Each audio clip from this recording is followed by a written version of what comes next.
Hello, hello, hello everyone. Welcome to more Elden Ring. Elden Ring! Yes, okay, we have actually finished Stormvale Castle. We've got some special areas to go look through. But yeah, outside of that, basically, there's not really a lot left to do in the actual castle itself, so this is going to be... Refresh again, there's an even newer clip. Pause. I was to start that video at the start again. It's kind of weird.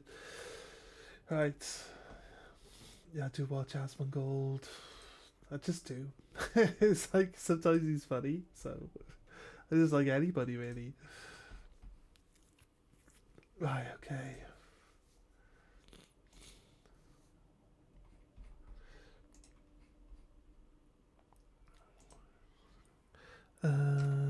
Oh shit, that's the wrong button, no. Here, Control V. Gotta drop my details in.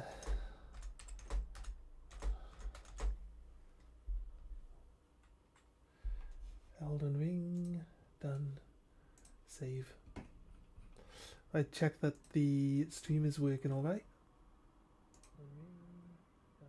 That sounds good. And get it up on my... need to do both my phones. I've got my two screens again now, so we're good. We're looking good.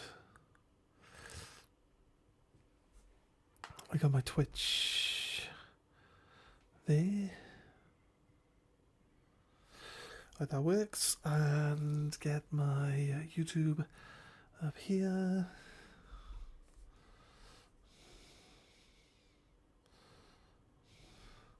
Alright, so we finished. We went to this cave, didn't we? There were a few areas in Caelid. I think this is still Caelid, right? The harder area of Caelid that we hadn't finished really going through. I lost all my souls to a bear, right? So a bear took all my souls. They're on the floor, actually. I haven't lost them quite yet, but you know, it is what it is. So what we'll need to do is we'll just be checking it out, really, just checking it out.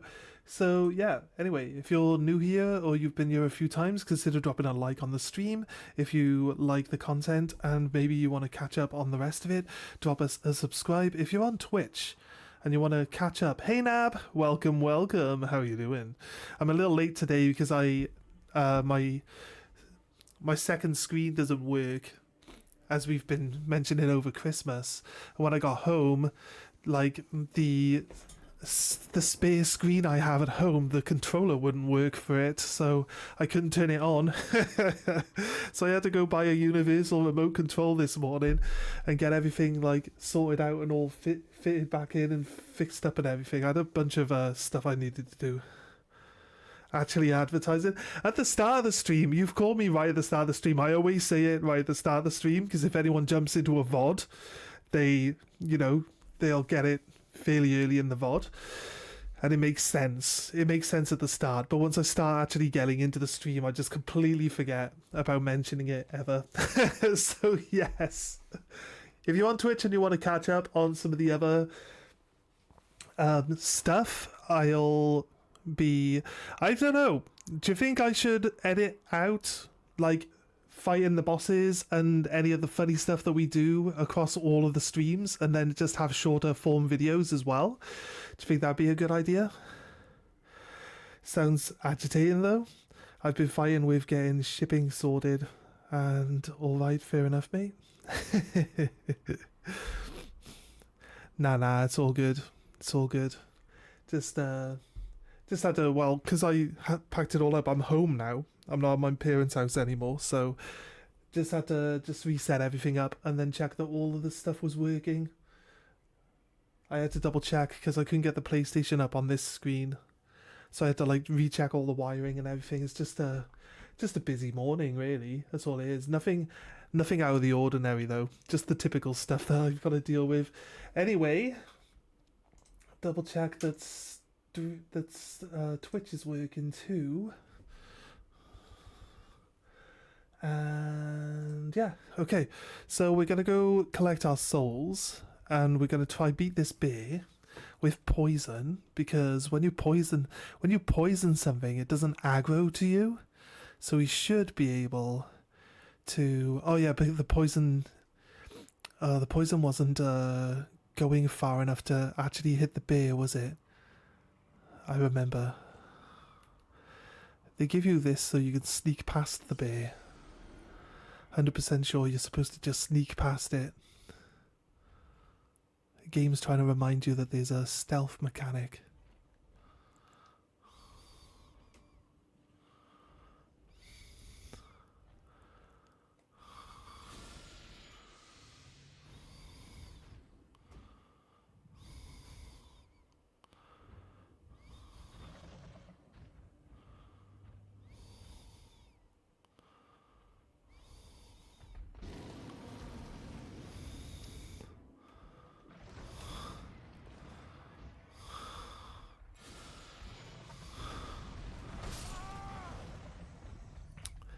You just, maybe it could just see you in the bush. I don't know. This room bear's like got 1,000,000 HP. It's kind of hard to fight him. Crazy, crazy, crazy. Just can't get past this stupid room bear. Right. How have you been anyway, Nab? You been alright? Didn't get a stream yesterday because I helped my mum with a bunch of chores in the morning, and then we went out. We went out for New Year, didn't we? To my brother's friend invited us all over for New Year.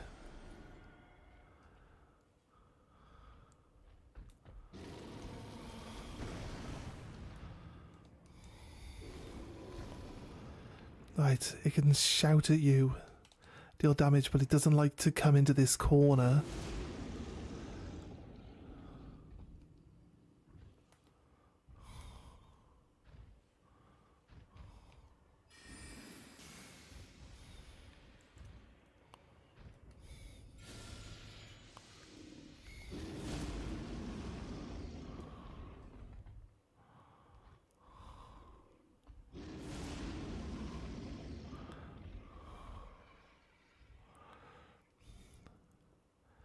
Trying to do the same tactic against it as what we did against the last boss.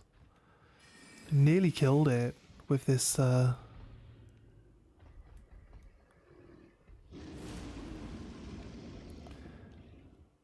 mist last time.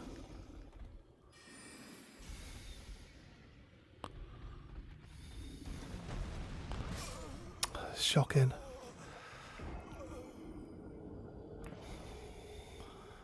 I think most people probably just avoid this bear.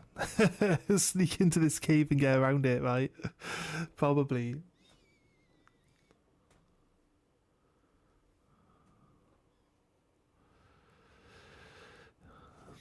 Oh, what we're looking at.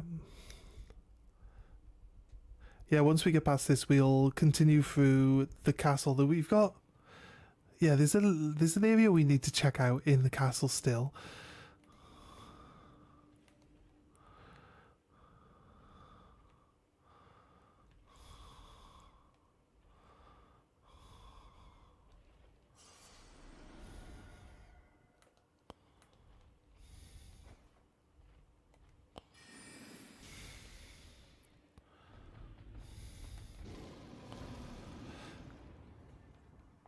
Roommate was distracting you? Yeah, no worries, dude. Just asking you how you been and stuff.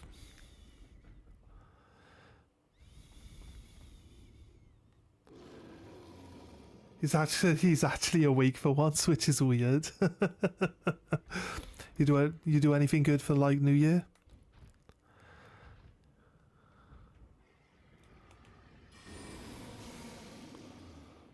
That's a good placement because he can't hide in that room without being in.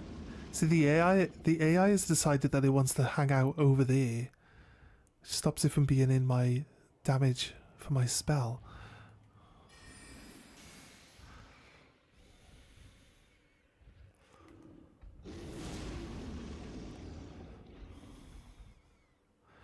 Just wanted to live. Live inside my mist, mate, and die slowly.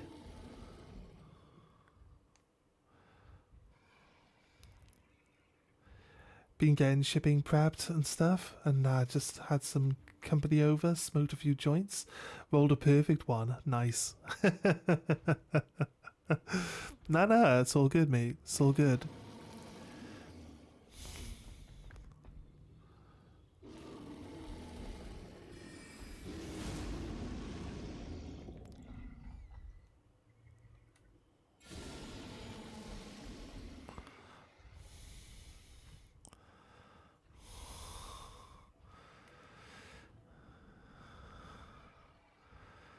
Yeah, I'm not sure if he can be poisoned, but...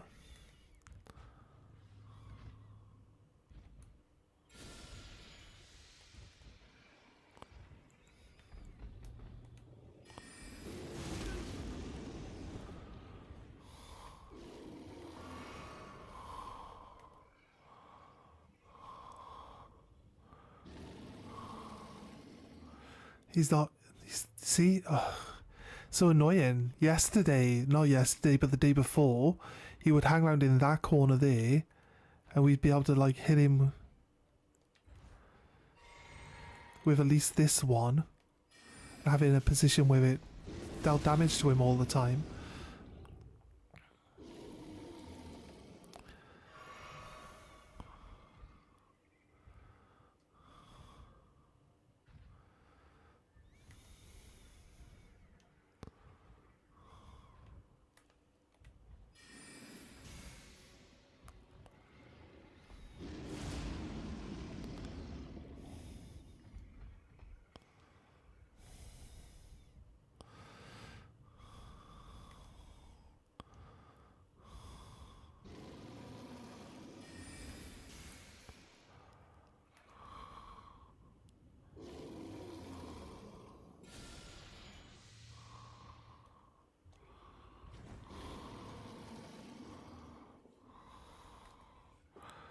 Right. Don't mind him just staying there in the corner. Is he poisoned? He is poisoned now. Nice.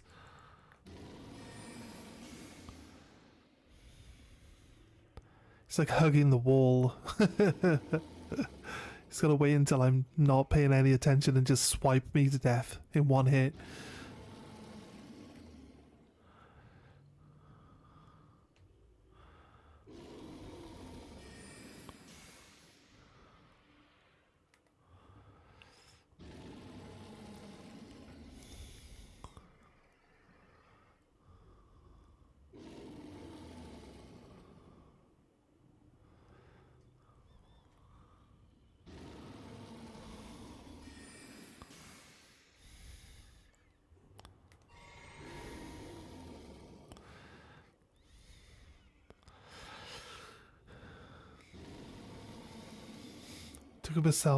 Took myself aback. Haven't rolled in like a year, and I nailed it first try. Like shit, alright. Nice though. I don't think it's really one of those things you lose the knack of. You might think like, you know, maybe your fingers aren't as nimble as they used to be, maybe. But I think like if you understand how it works, you should be okay. Really.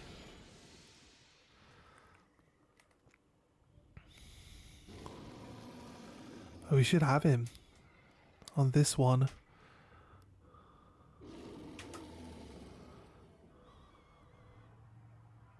He didn't get poisoned.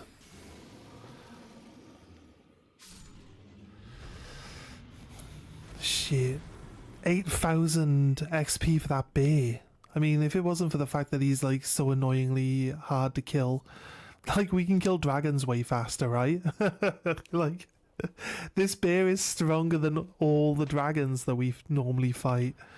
He drops a golden rune 12 though. Wait, how much XP is the golden rune 12? He probably gives 10,000 XP in general. Does he always drop this 12? Nope, he drops 14, maybe 15,000 XP. Maybe if I could find a spell that would kill him faster, Could try the dragon's breath, get some rot on him. I think they've like really killed off. I think they've really killed off like the amount of damage that you do with like poisons and stuff like that. I think they've really just like decided that they don't want it. Bug. It like I remember that you get some scarlet rot on people and it's like that's it, they're dead. Like it will just take all of their health off. But I feel like nowadays you get scarlet rot or anything like that on people and they're like, nah, you know, you're gonna need to reapply this later. It's not gonna do the job by itself. Bullgoat's talisman. It's just, I want to see this actually work so I can show that it actually works. No, it's not a hidden room. Looks like it could be. Is that, wait, there's no boss in this cave? The bear is the boss. I mean, if he always drops a 12, then that could be good. It's also full of crystal moss. We should probably be picking up this resource just in case. It allows us to make something good. Yeah. We checked here, we checked there. There's no actual boss in this cave. Wait.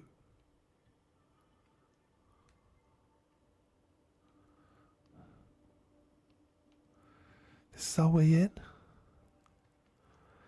No, there's more to this cave. Wait, how, what? This is the corner of the bear. Really? It's literally just there. Right, so you don't have to even be bothered by the bear at all. You can just go hug the wall to the right as you enter in stealth mode. Every single cave, every single dungeon has like a boss room in it. That's why I was kind of confused when it was looking like there wasn't one. I can't change spells. Technically, I'm kind of stuck. I can see this wolf in the grass. Don't try to lie to me, wolf. I know you're there. That's a strong wolf, that one. I'll be honest. Every time you get a wall like this, people always put like a sign saying, hidden wall. Oh, sorry, dog. I landed on you. It was not my intentions.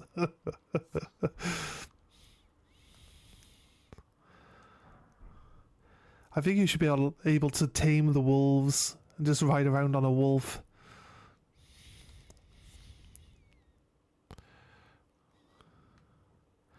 Like you throw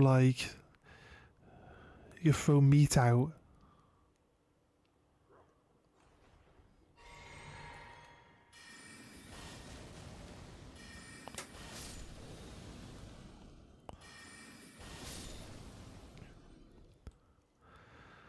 Just drop some meat on the floor or something, a bone.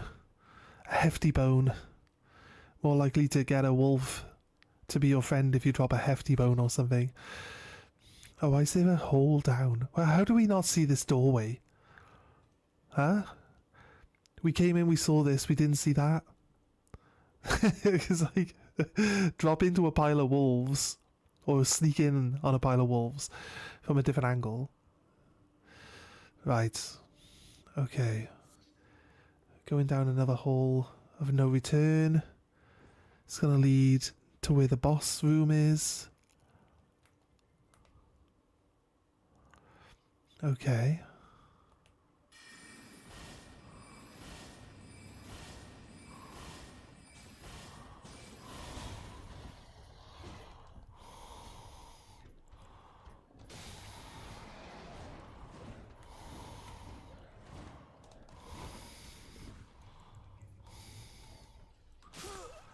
Shocking.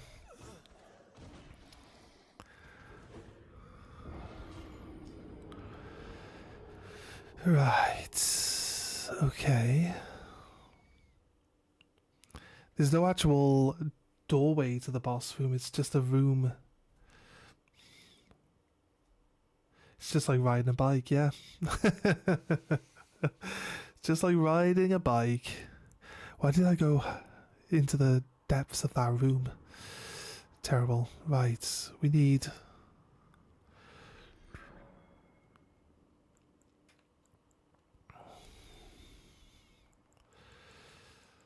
change our spells? The spells we need. Scholar Shield.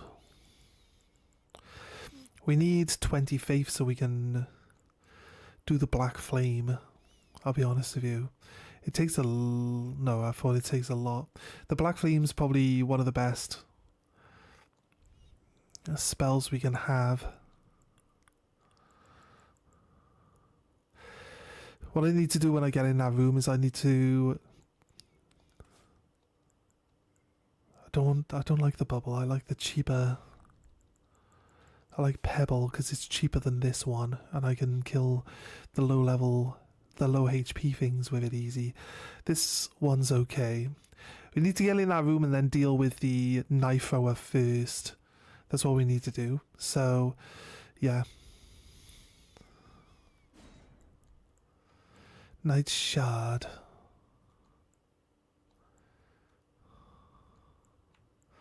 Oh, this is invisibility sorcery then, is it? Ambush Shard. Because it says semi-invisible. We have an invisibility... we have a staff that increases invisibility magic, right?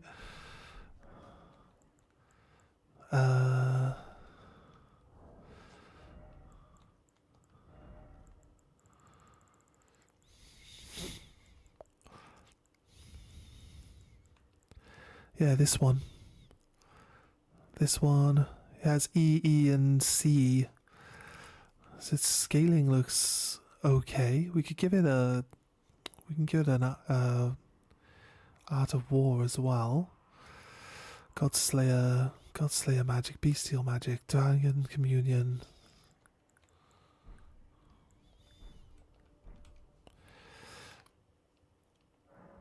It's hard to say, right? Spells. Let's give ourselves the Dragon's Breath as a backup. We like Night Comet. Maybe the other one. This one is okay as well. How much does this one cost? 7. It's a glintstone, and then this one's like invisibility. So we could use the invisibility staff. Instead, we don't have a glintstone magic increaser. I don't even have the sword equipped. I feel like we should probably equip the sword as well. Go here.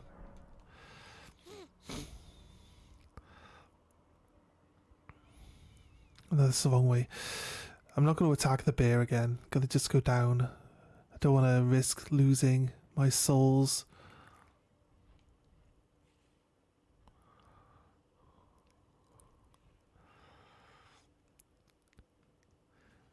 So...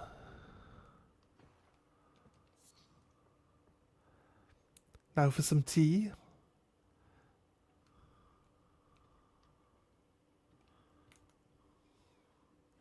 And animals. Hoping I fall asleep relatively soon. Animals? What do you mean by animals?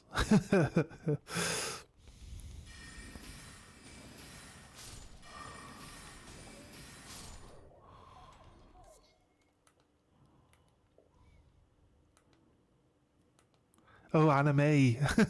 Autocorrect. I guess it's an autocorrect issue.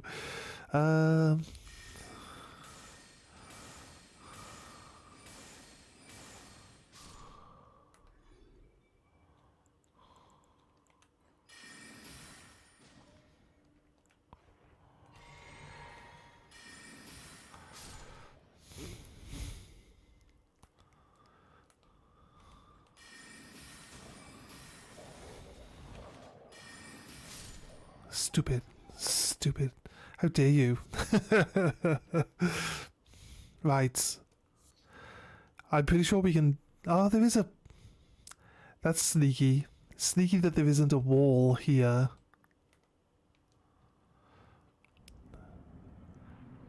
But there is a wall the second time you enter.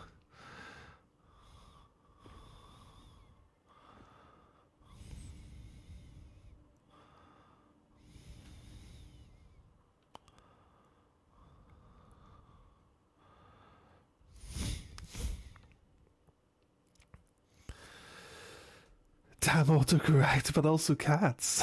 Yeah. I was thinking like that's what you meant. I was thinking, oh, he means like he's gonna like just grab his cat and just like go to sleep.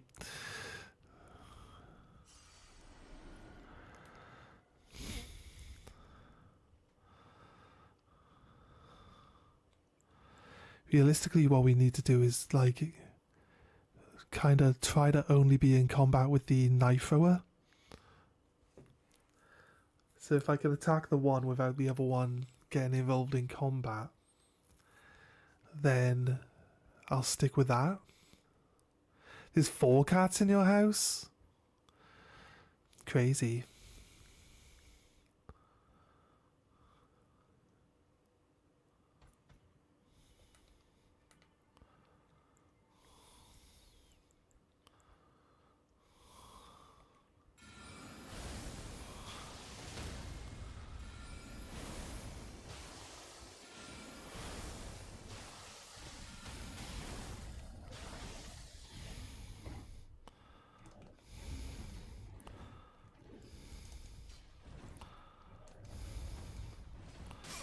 He's throwing 2 now. Yeah, now randomly he's throwing 2 knives instead of 1.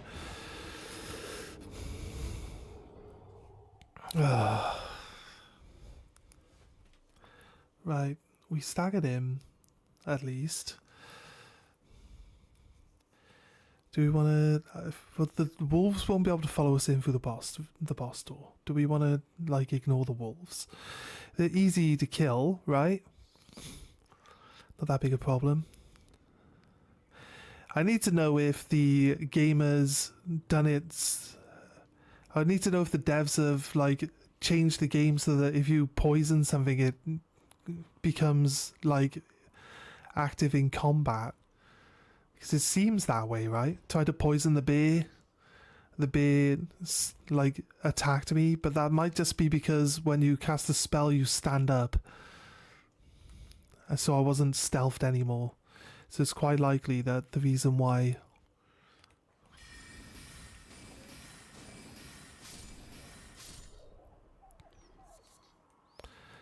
that happened was because of that. Gets crazy sometimes. They're pretty chill for the most part though. Yeah, well cats, the way cats like interact and play is by like play fighting. So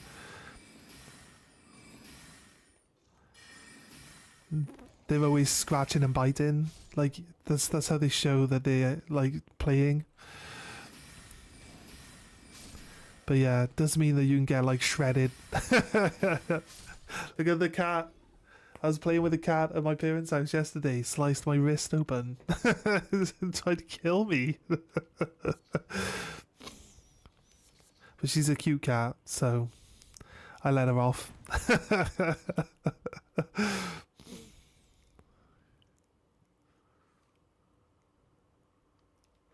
They attack the toys. Well, it's only play fighting really, but they generally use their teeth and claws because they're attached to the things that they're playing with, right? So I guess it's not like it's not malicious or anything. The cats, I don't know, amongst themselves. I don't know. They would like play fight amongst themselves as well. They usually do that. They definitely chase each other around a bit.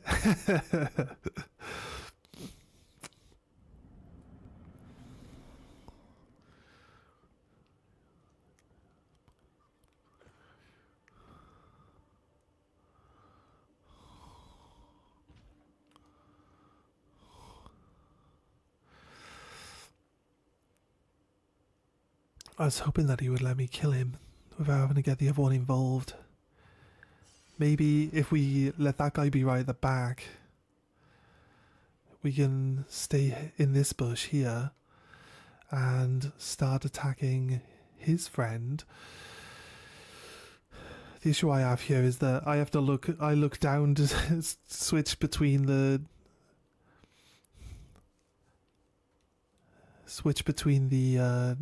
healing and the mana potion. That's my issue.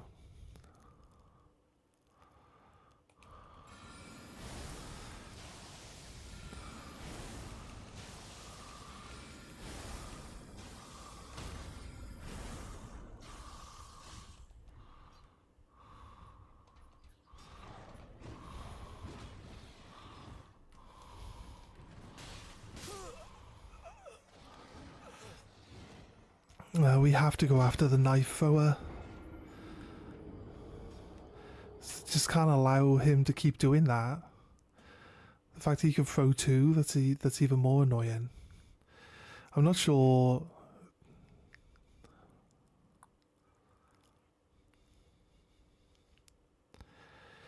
Need to see if I can poison one without getting into combat with them.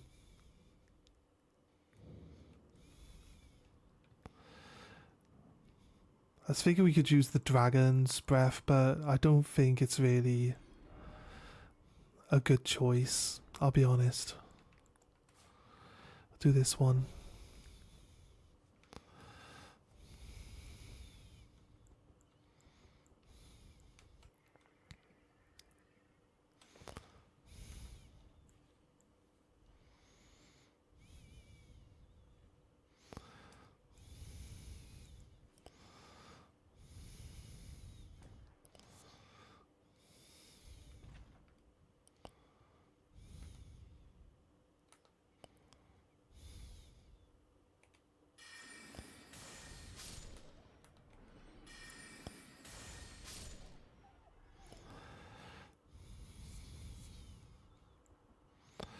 Right.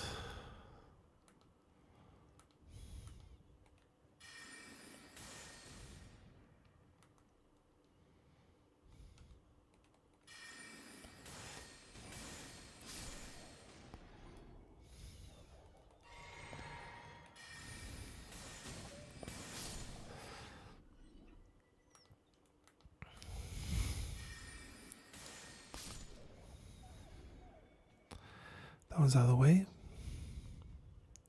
It says that this spell is slightly invisible, semi-invisible, then surely they shouldn't know that they're being attacked by it, or where the attacks are coming from. Like, it doesn't let us traverse through the mist if we're crouched. It's like, I'm not going to be in combat as soon as I get in the game, so what difference does it make?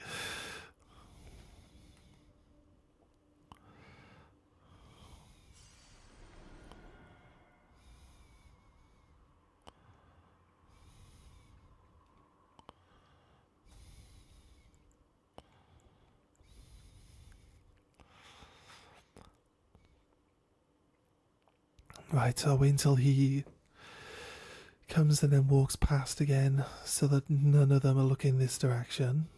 And then I'll try push out some poison mist and see if they can be in it without being classed as engaged in combat.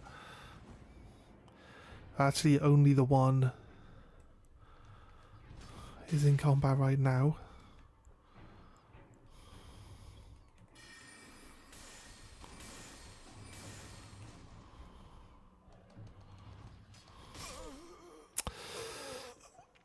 Well, that spell does a lot of damage to him. I just had no mana. Did I forget to top up my mana before we come down?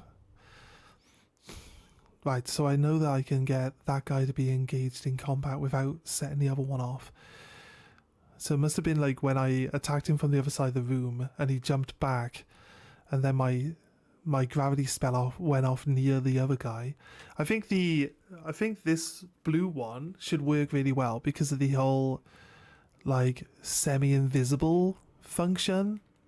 So it should really stop the other one from engaging in combat. I should be able to just attack this one guy while the other guy's just staring at the ground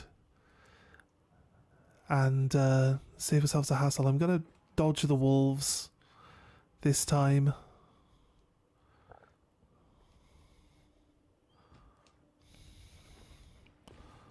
If I can.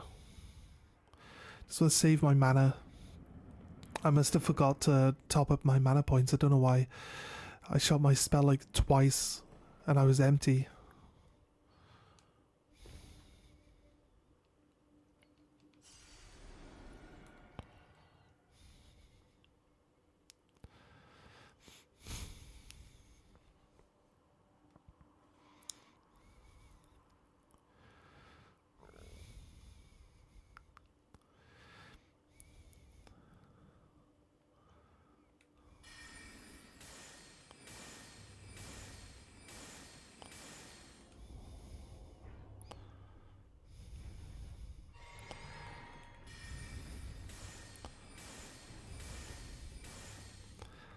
Nice, he's dead. Change to this spell now. Should be able to knock this guy down.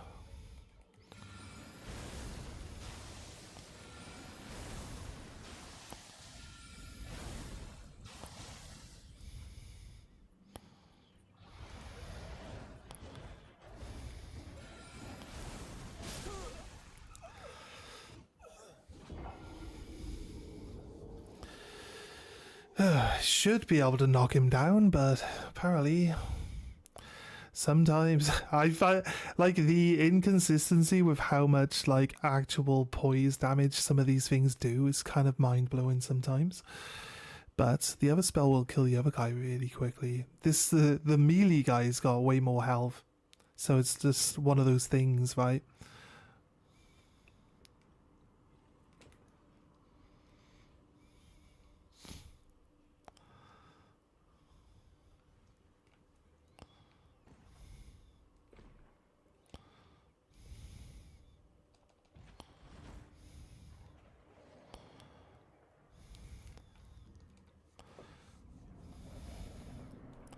I got 150,000 souls invested into this hole. I should have really maybe used them before we came down here.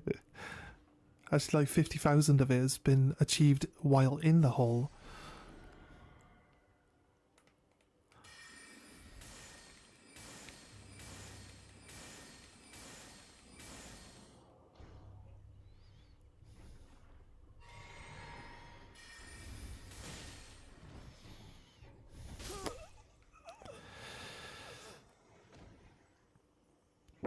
Okay.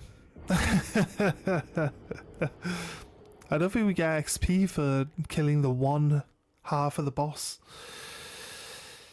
It's kind of crazy, but...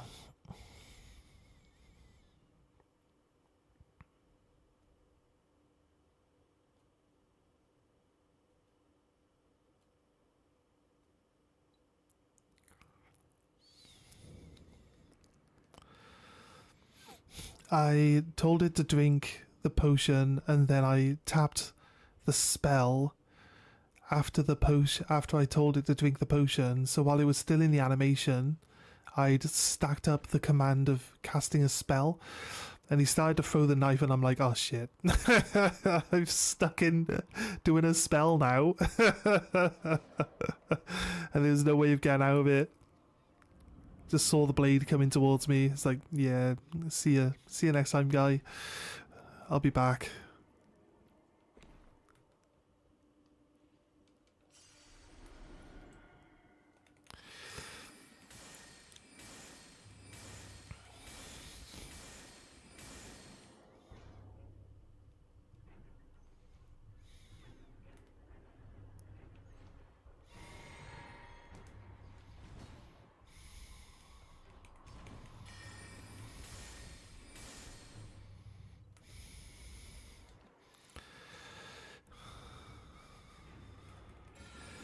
If I could stagger this guy, I was going to run in with my sword.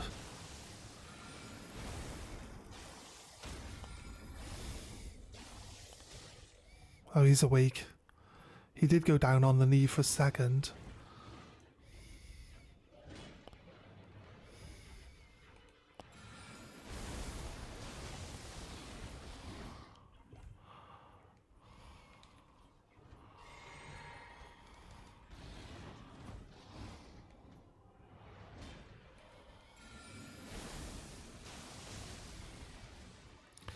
That's no good. It takes too long to cast, and it's also very likely to miss.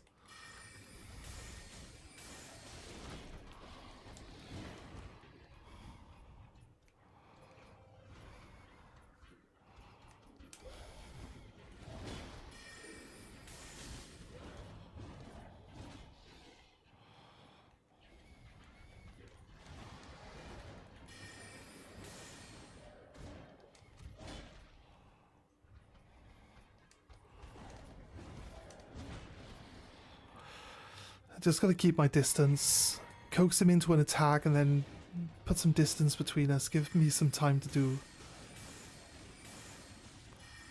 a couple of castings then. Oh man.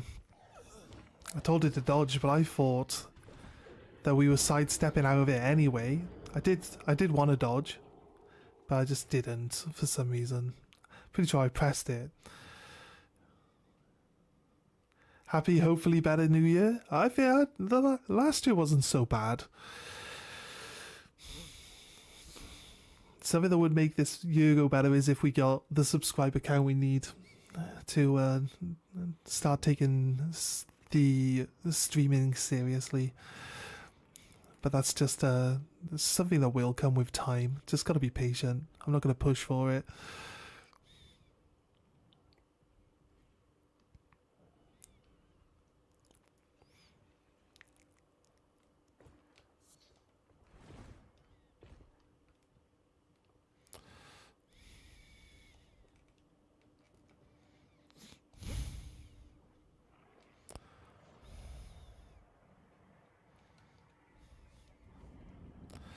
Right. Down the hole. Grab my souls back first.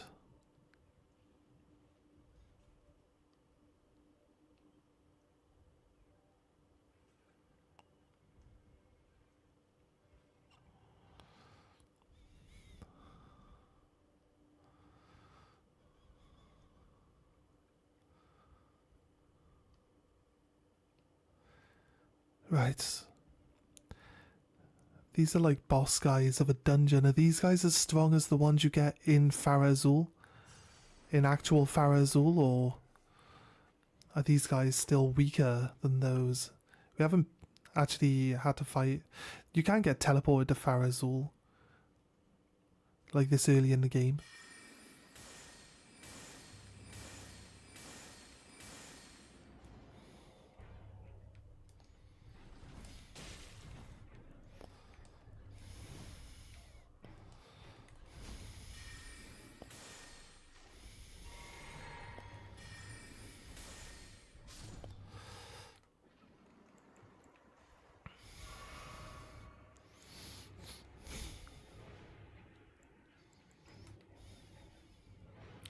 Thing is, I put my sword like 4 spells away.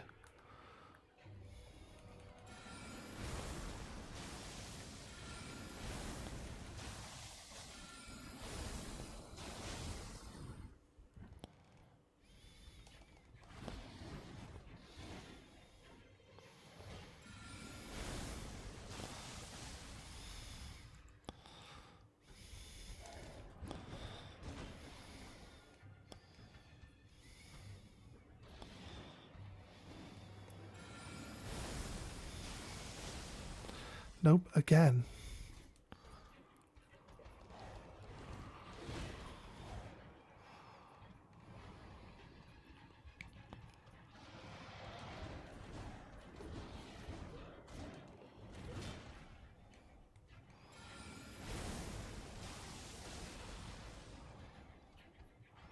He's not really getting hit by that all that much, is he?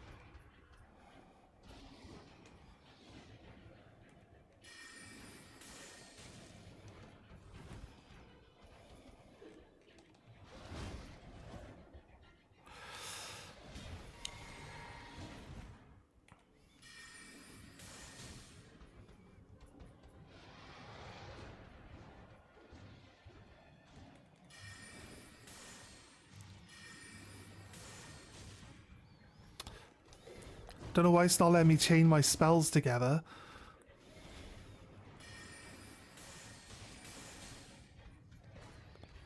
Let me do 2 that time.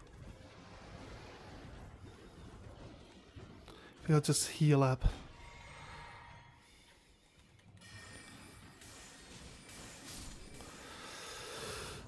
Nice. Wasn't so bad. Flame Drake Talisman, the 3-star one, that's good. 78,000 XP. I mean, we can't get out of this hole. And it's not one of those dungeons where you got like a secret wall or anything like that. No. Let's go back to the base then. If you don't count AI taking over, I guess. I mean, it's not real AI, is it? It doesn't actually learn anything. Like, ChatGPT doesn't know what it's saying to you. It just puts random words together, mate. So you should never trust anything it says.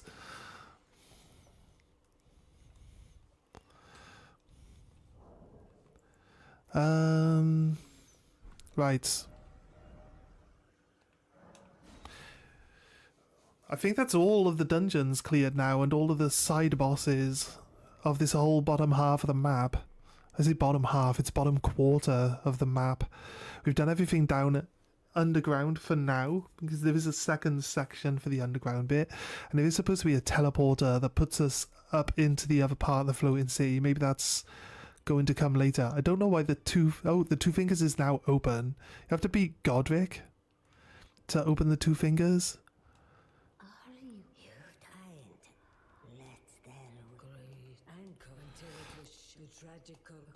I don't have the summoning bell, so I can't summon. I don't know why I don't have it.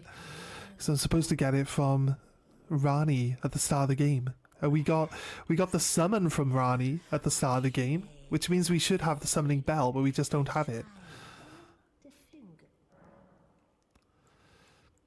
About fingers. So we could either get the dragon arm, which has a flamethrower, or we can get his axe from the remembrance. But this is it's where you can get. She doesn't give you that. I have no idea why we can't summon then. Like, honestly, we're like locked out of summoning. It's crazy. If you don't take torrent, the funny thing, if you don't take torrent from Michaela at the start of the game, right, you literally can't even level up. If you don't accept her as your finger maiden, you can't even level up. So you can lock yourself out of even leveling up in the game just by telling her that you don't want her help. I've defeated Godric. You defeated Godric and claimed yourself a great rune. Haven't got the Grey Rune yet, I guess. Got what we wanted out of Stormvale, didn't we? Well done, friend. Something to mark the occasion. Go on, take it. Roger gives you this rapier of +8. As you might have guessed, It's a pretty strong I still weapon. can't move. My fighting days are behind me. No need to be polite. I've no use for it anymore. About corpse under Stormvale.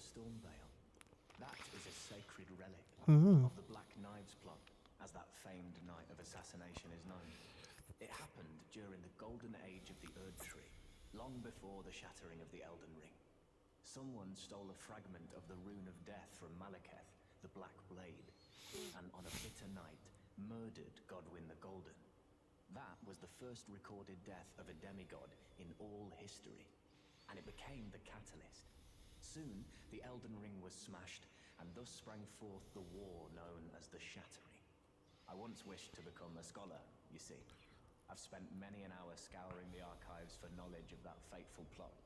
The world has grown. Hey Emily, how you doing? To put it to rights. How's the game going? Not bad. Not bad. And that thing is to We're just about to move through the Castle Stormvale into Lumeria, the Lumeria area, right?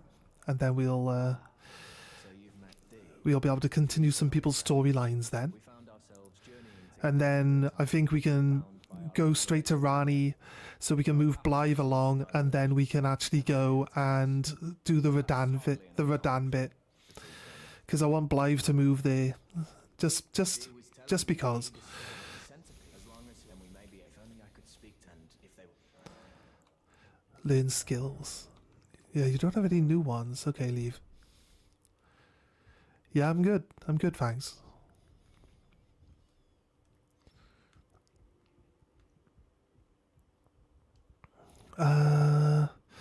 Yeah, we can talk to Dee about Roger now. So what can I do? Are you acquainted with a man you know?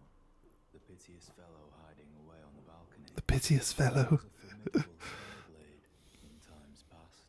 Don't let his easy air deceive you. He was wise beyond his years, stout of heart and clear of mind. No more though. You see him now, ravaged by thorns, muttering and rambling, like he's half dead already. I can't stomach to watch. Take well the lesson, friend.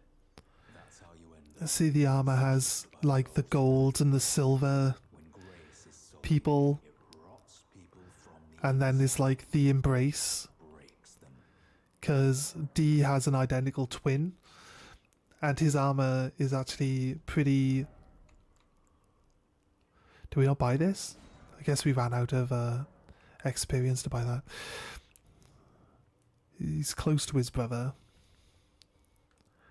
Not in a weird way, I don't think. I don't think it's supposed to be weird though. D for D's nuts. D is shady. Now D's got a tragic storyline as well. Basically, this woman over here, Fia, she is like Avatar of the Deathblight, but she's a deathbed companion, right? So she's supposed to lay with people that are destined to die.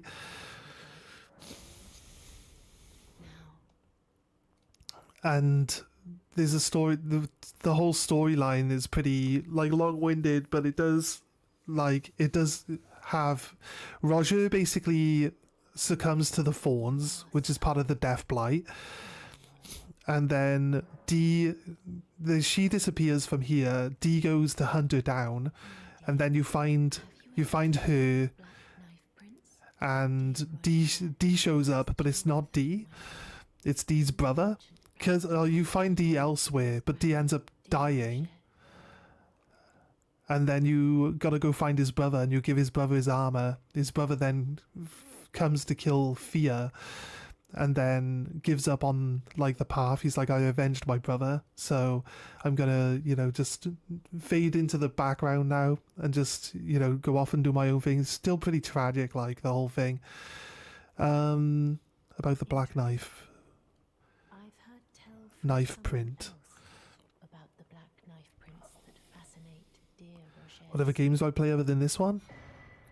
We've played all sorts. Expedition 33. Yeah, okay. We'll play all sorts and anything, to be honest with you.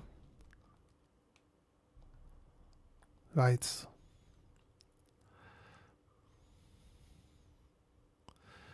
I got my cool outfit, which is made of the skin of other people. So, yes.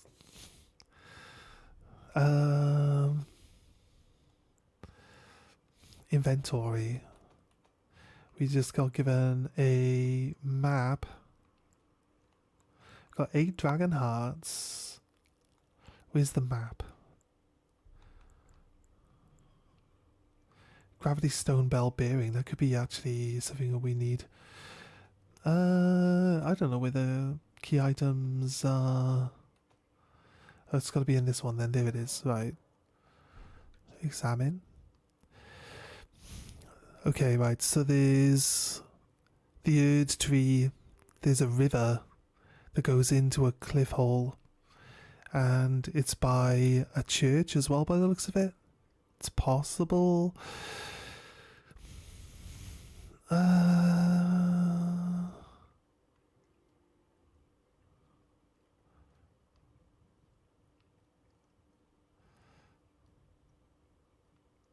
I mean,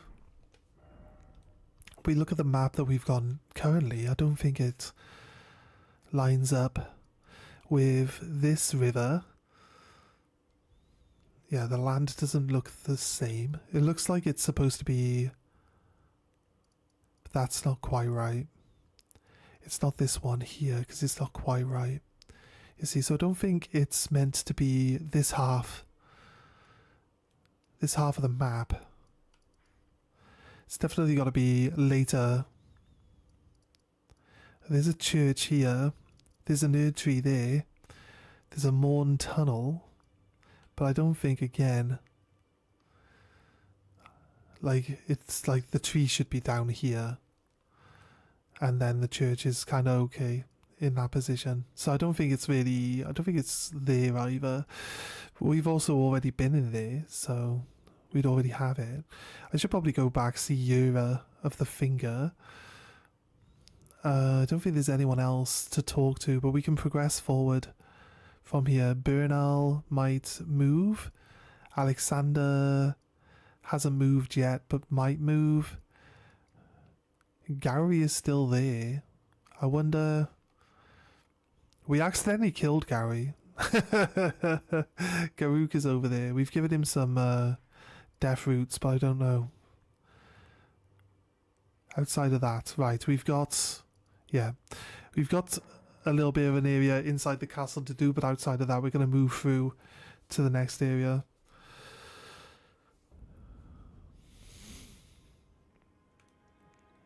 We opened up the side entrance, so you just got to go check out this area around here now until we get to the bottom. So yeah, you can drop down.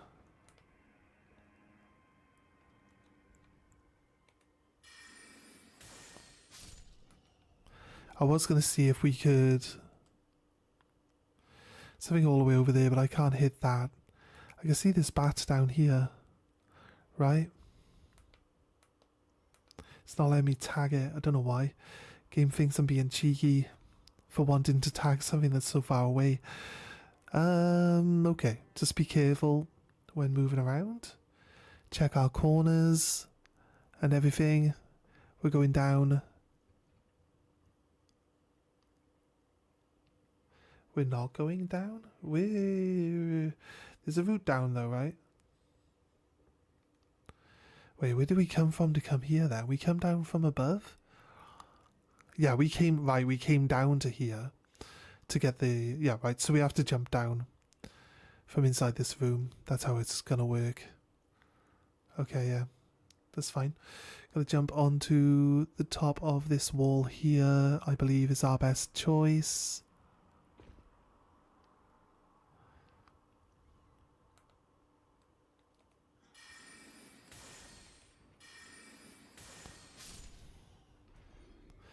Killed that one.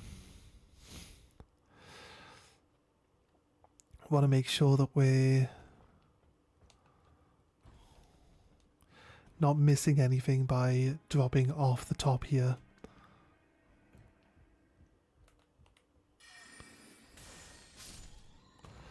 Right. We skipped to the end of this whole area. We've beaten the boss that's at the bottom. And so we've technically no real reason to come through this, because we just spoke to Roger about the corpse at the bottom of this castle.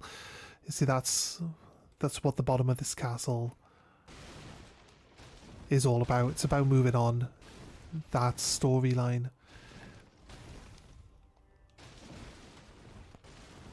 Right.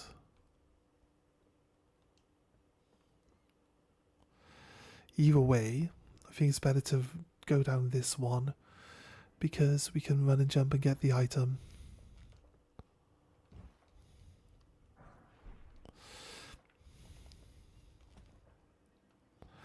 Right, nice. Go here, go there. Looking around.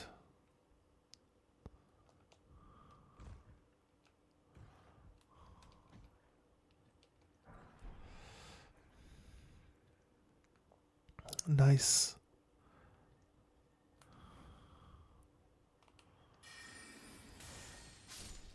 Probably just use a cheaper spell, because I'm pretty sure these rats would die to one hit. Golden runes. Alright, maybe this rat doesn't die to one hit.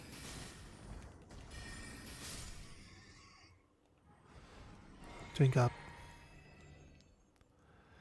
Right.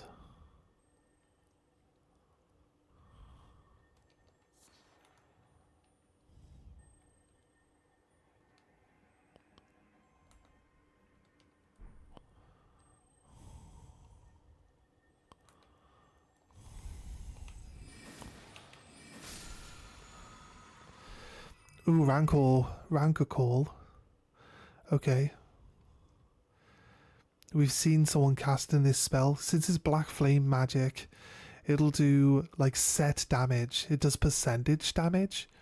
So it's like I said, these Rancor spells, the black knife assassin magic, they're like the strongest spells in the game. So we will be working towards making them usable, obviously, in due time. We need more faith for that to work, though. So, again, we need to just wait until we get enough faith. And then we're in. Right. Okay, fair. We've already cleared this out.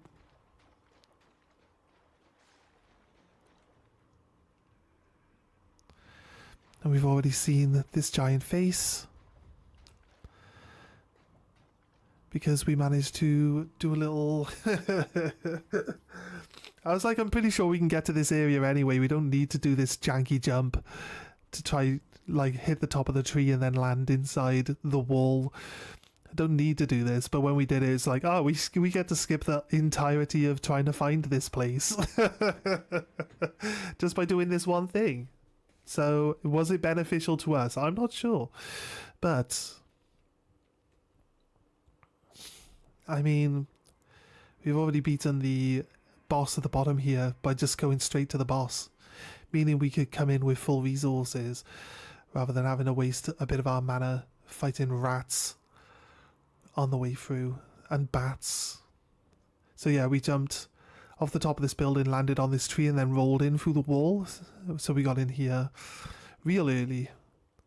I think that's it. I actually honestly think that's all of... That's the entirety of the castle, like, explored. If... Oh, no, we can go get the Great Rune. We should probably get the Great Rune. Here. Gostock is here. Excuse for a lord you were. Craven to the bone. Pushing me about like that. And after all that grafting, where did that get you? Look down on me, would ya? Godric, filthy slug. Feel it. Feel it. Feel my bloody wrath. Oh. Hello there. This weasel was... Godric was always looking down on me. He got what he bloody deserved thanks to you.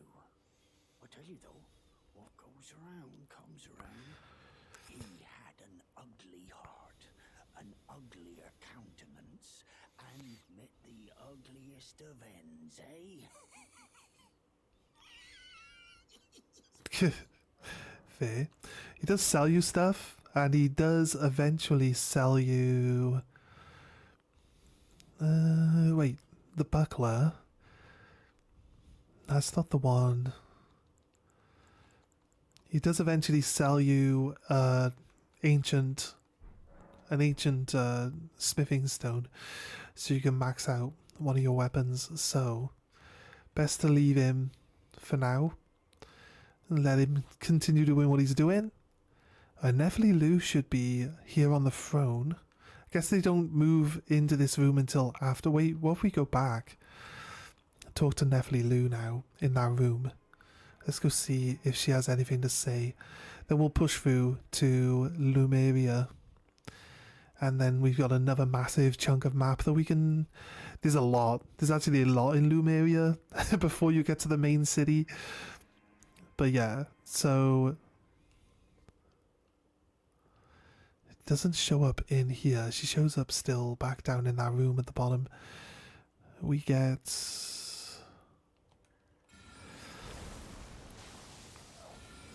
kill this giant before you can do anything.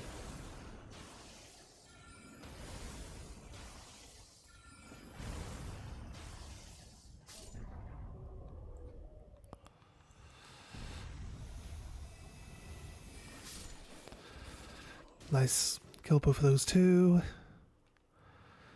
It's unlikely that I'll run into something that'll kill me. So, don't think I need to worry. I don't think I need to worry. I mean, I'm glad that killed that bird. She's usually stood in here. She's not in here anymore. Yep, that's fair. Okay, fair enough. There's two things we can do then. We can go get the...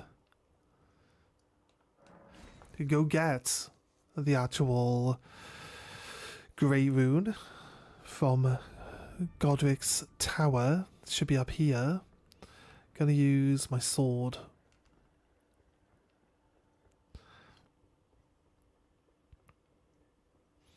And we're gonna go across this bridge. We've got to kill these three giants. The golems.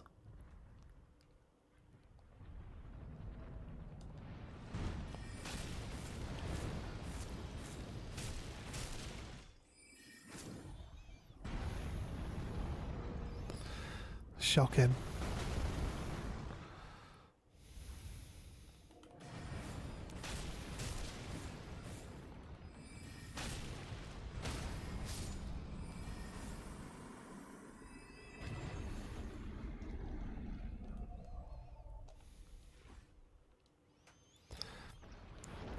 It is shooting arrows at me.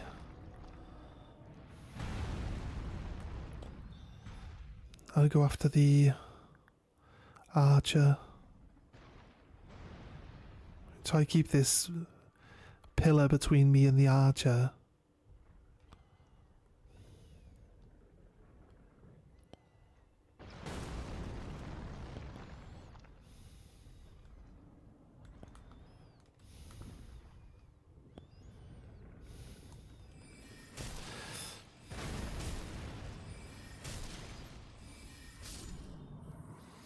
The archers are easier to kill than the other guys. They got way less health, so always helps to get around behind it. Or at its feet. You can't use its bow when you're at its feet. It's not that smart.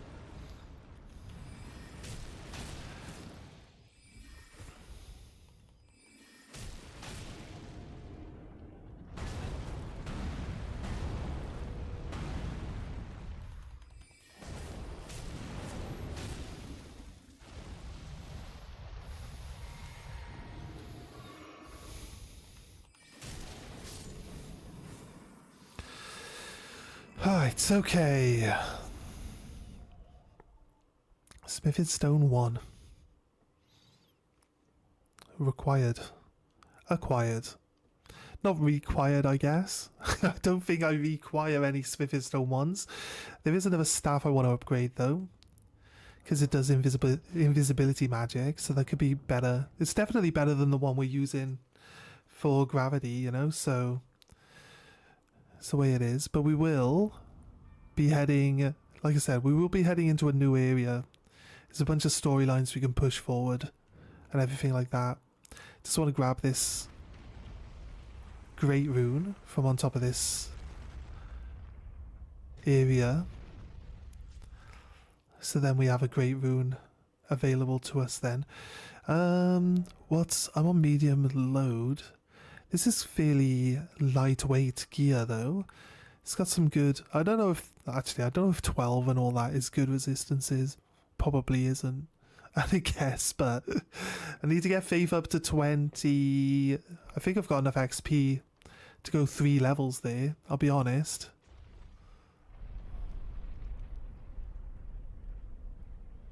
Oh no, there isn't. There isn't a platform below because it's just a giant pillar that's getting raised up.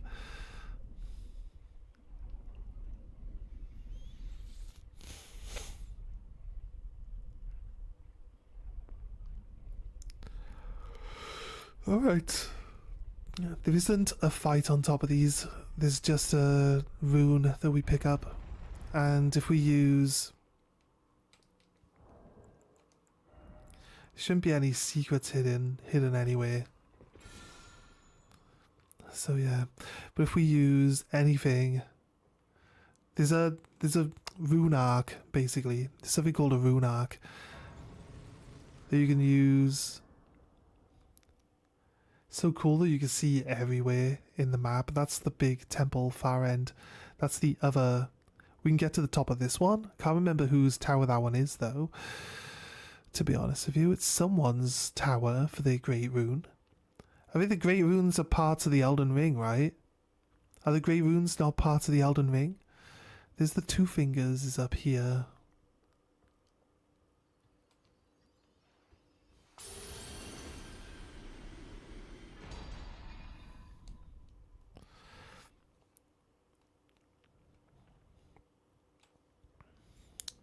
There we go. Right.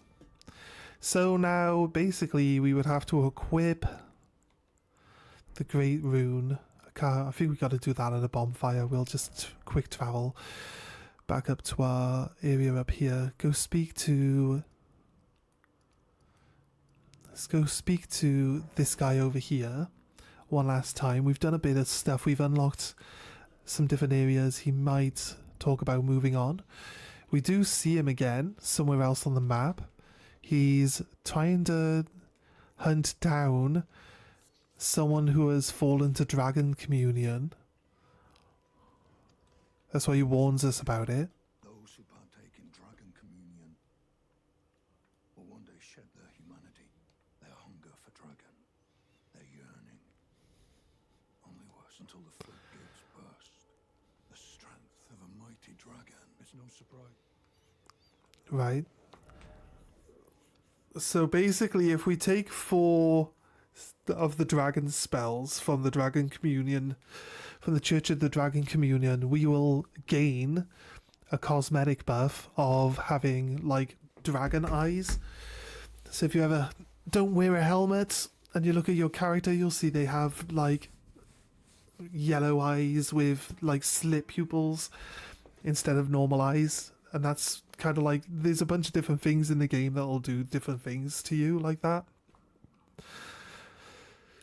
So, I mean, you don't really get zoom-ins of your face very often, so I guess most people probably wouldn't even notice if they even work out how to take a dragon communion in the first place, you know? So, it's just one of those things. Let's pop. Oh, I can't actually activate. This game, I can't even use weapons, so I'm guessing the game is, there can't be any hidden... I can roll though. Roll can reveal hidden walls. There's a room that will be filled with NPCs at one point in time, so I guess it's a non-combat area. Let you roll though. There's like a really big point of you being able to roll there. Bonk. I don't think there's going to be any hidden walls.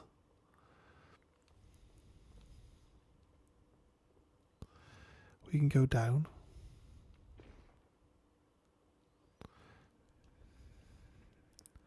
Don't think there is any kind of low energy from over socializing yesterday. Mates, I already assumed so since, you know, you've already said that you're like gonna be chilling and stuff. So yeah, don't worry, man. Don't need to explain it. It's all good. I understand. Appreciate that you're still about though. So kudos to you. It's late for you anyway. Like, why would I ever think that you're going to be staying around all the time? Or like 100% paying attention or just watching. I don't assume anyone actually just sits and watches a stream. I'm pretty sure most people just listen to it.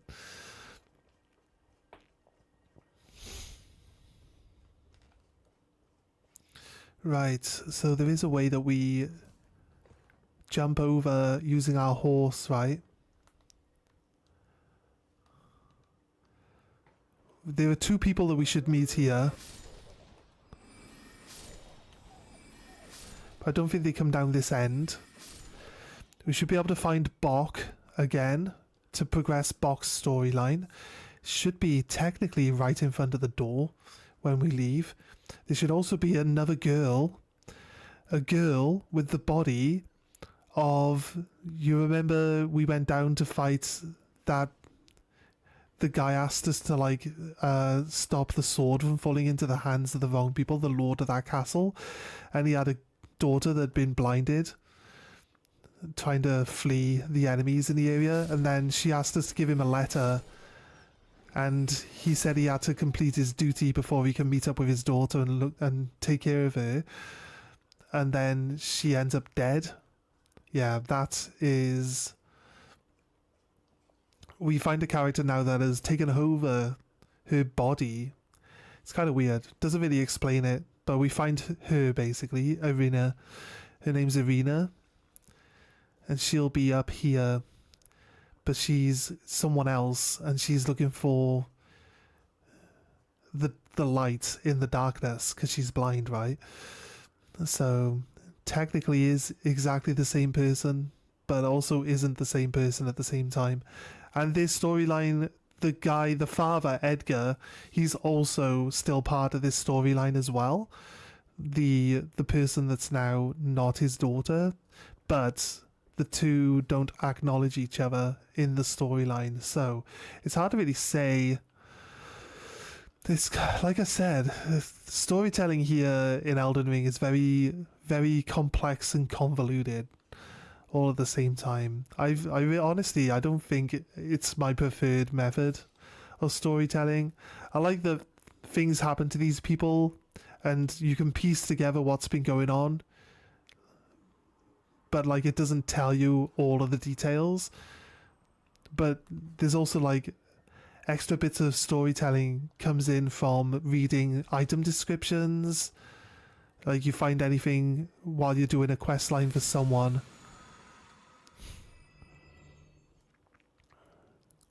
And you find an item that they were like holding, or they like disappear, and where they were standing you find like their like cosmetic outfits and stuff like that. They'll have like item descriptions that fill in little bits of the story, like either in between when you saw them and when you're back. Look at that there. There's an item there. That's on the bridge. Did we not come across the bridge? There is now an item on the end of the bridge. Right. So yeah, we definitely went the wrong way. I know we were going the wrong way. Don't get me wrong. I came this way on purpose, right? But I thought we went to the end of the bridge and there wasn't an item there, but now there is. You woke up at 7 PM, so I'm not going anywhere. That's fair, man. That's fair. Right. Yeah, well, you sleep through the day and you're up all night, so I guess all your favourite streamers stream like either late for themselves as well. I think Goated starts fairly late, doesn't he, right?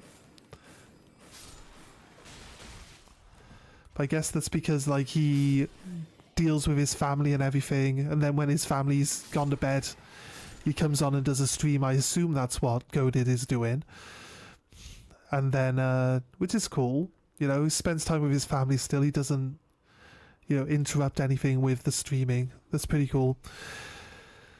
So yeah, like he starts late. So you just get into that pattern of sleeping during the day and then being up for your favourite streamers through the night, which I can definitely understand. That guy tried to attack me. What the hell? Do you think that guy could see me? at the same time. Like, he literally moved to attack me. There's no enemies in this area. No. Go away, old lady. Just read my hand. It's disgusting. I haven't washed it for ages. Yeah, he starts later and ends later. Yeah, exactly. That's exactly what we were saying. And there's Gostock in there. It's telling me Gostock's right there.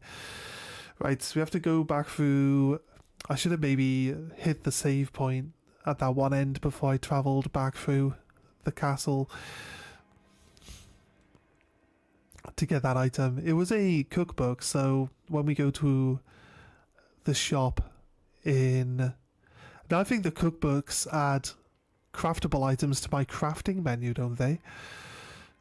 I think that's what the cookbooks actually do. They don't add extra buyable stuff. You need the bell bearings. Bell bearings give you buyable items. Wait a minute. No.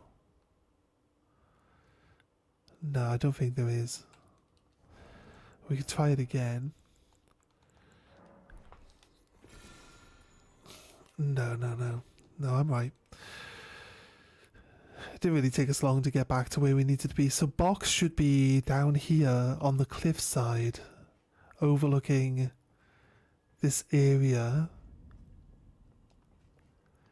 Maybe he's supposed to be there. There's Arena right there. Sure, Bok's supposed to be here. I think it has to be daytime though. It's nighttime right now. I think Bok only shows up in the daytime. I don't want to rest at Grace because I want to talk to you. Hello? Is someone there? My name is Hayata, and I'm journeying in search of the distant light.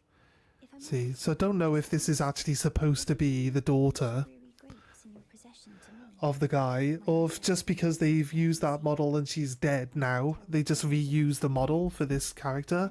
But because Irina's father shows up along this storyline, you would assume that it might actually supposed to be the same body that's now being controlled by something else. So we can give her the Shibriri grapes, and this leads us down. This whole storyline will lead us down the path of the cleansing flame, the frenzied flame. Actually, it's supposed to be frenzied flame. Now I can feel that you are most kind. May the blessing. We should look at the Shibriri grape in our inventory.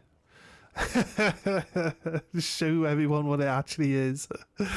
Right. They refer to them as grapes. That's not what they are. There, look, see Box here now. So we move time on, and Box here. To see you, Master. But I think it might be because we moved the other girl along. The Bok that any human. You helped me before and retrieved my sewing needle. Please, Master, allow me to serve you as your seamster. I can't make nothing from scratch, but I'm happy to make adjustments to your garments. Don't tell me. Master, I was wondering, do you ever make adjustments to your garb yourself? I would, well, rather you let me do the job when possible, please. I don't ask anything in return, you know, and, well, I am your personal seamster after all. Right, so what you can do is actually remove capes from items. What it actually does is it lowers their resistances a touch, because capes actually give you, but it lowers their weight as well. I actually think that removing capes from stuff is actually not really that interesting, right? I don't think it's that good. So I'm not going to be removing any capes from anything as such. I like to have like one of each item, so when I get two of the same piece of gear and it's got a cloak on it, I usually have him just remove the cloak so that I've got like two different versions of the same thing. But technically it's not the same, so you know, because they got different attributes, they got different stats. Some of them lose their special abilities, It's kind of like just how it is. So there's an item called an arc rune which would activate the great rune now. Just having it equipped does not give you extra stats or anything, so it's kind of like if you don't change the stuff up constantly, then you won't see a difference. It doesn't do anything for you. Steadily restore HP for time now. Boost stamina. Temporarily boost stamina recovery speed. Temporarily boosts all damage negation in Psychic. Okay. Temporarily boosts fire attack in mixed Psychic. Okay. Makes attacks more likely to break enemy's stance. Okay, that could be really useful with what we're using. Enhanced charged attack for time now. Negates damage mixed. Is that the bubble? Yes, the bubble. So this one and this one. So we can use it to buff ourselves before we get into combat, and then it'll make us more likely to break stance, and also we can tank a hit without taking any damage. So since we're like playing one-shotsies, I think having the extra chance of surviving a hit is going to be pretty big. Don't you think? I feel like surviving a hit is pretty big. Okay, there's a guy in here as well. If I remember right. Church of Irith. Here he is. You're tarnished, aren't you? Then perhaps you could spare some runes. Believe it or not, I studied glintstone sorceries at the Academy of Rea Lucaria. For a small donation, I'd be happy to share my knowledge. Okay. Donate 10 runes. Truce, my name is Truce. Presume you're interested. I can teach you sorceries, only none of them are particularly great. He's a shit sorcerer. Right. Talk. Apologies, Frank. I'm afraid my meager sorceries are no match. Oh, right. I can tell you what I know about this place. You've seen that structure to the north, towering over the wall. That's the Academy. Rea Lucaria. After they became Academy, Like. making entry to, and so on. When they cast the So we've done about Glintstone Key. find it without one, and you'll never reach. And if you find an extra glintstone, once you've tied up all your loose ends, would you consider donating? I know it. I'm a bluntstone, but still. About selling. An apprenticeship with well, that is something. Selen was well known. I followed her at school, but Selen was expelled, accused of unthinkable treatment. I still don't believe the illustrious Selen. Study sorcery. We already have Glintstone Arc. We already have Glintstone Pebble. What we don't have is Starlight. Creates a starlight to illuminate surroundings. Do I just buy all of them anyway? We buy all the spells I already have. It's fine. I got plenty of. For learning my poultry sorcery. I never imagined that a bluntstone like myself would have the chance to play teacher. Find without one, and you'll never. So basically, if we go to Rea Lucaria and we deal with everything in Rea Lucaria, we can come back and give this guy the key that got us in. Or we can find... There is a secondary key that you can find in one of the dungeons. So we can find that. We can come back and give him the key. I'm not sure if there's like a sequence that you're supposed to do things in, but usually you give him the key, he goes to Rea Lucaria, you can find him in Rea Lucaria at his old study desk. He's just dead. Just dead, that's it. So I don't really know. Oh, we're on double XP day. So these leaves falling from the sky give us double XP buff. So we should really try to kill some stuff. I have to find something to kill first. But yeah, we can give him the key and he'll go to Rea Lucaria. If we inspect his corpse, though, there'll be like a special spell on him that's better than the stuff he has taught us already. Because obviously the stuff he's taught us already is shit. So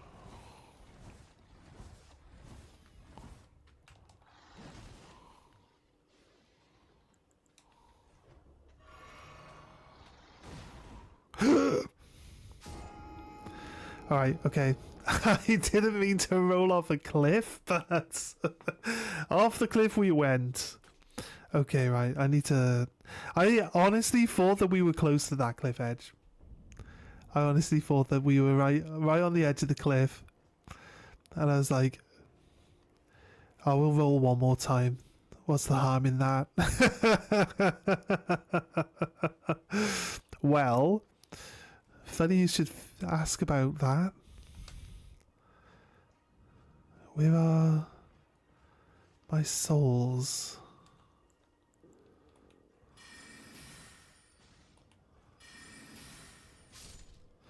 That mate.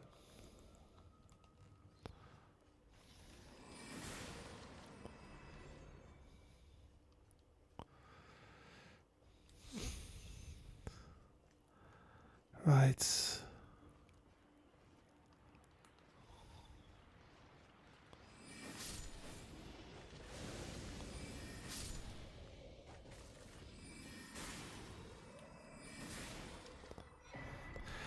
Academy scroll. Well, we could go talk to this guy up here because it seems since he's pretty close that it might go to him. But we've also spoke to him about Selen, so it could possibly be one of those books that Selen needs to teach us better magics as well. You know, so we'll see.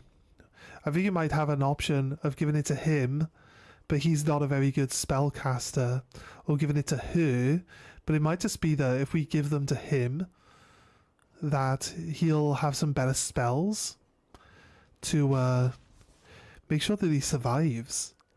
So if I can teach him more spells by giving him this, then that'll maybe keep him alive. Wonderful. It doesn't offer to give it to him, so I guess it'll be Selen that we go give that Academy scroll to. Oh, my souls are all the way over there. Not even on the edge of a cliff. Look.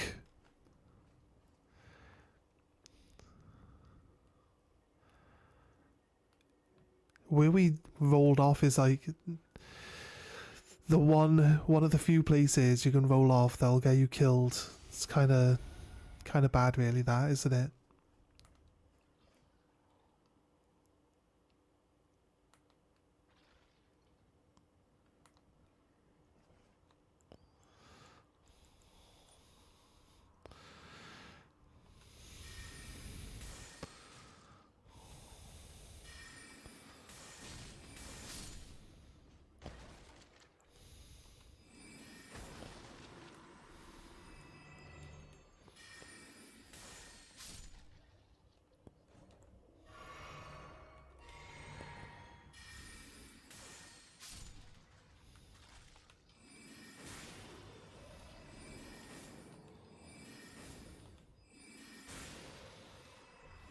Right.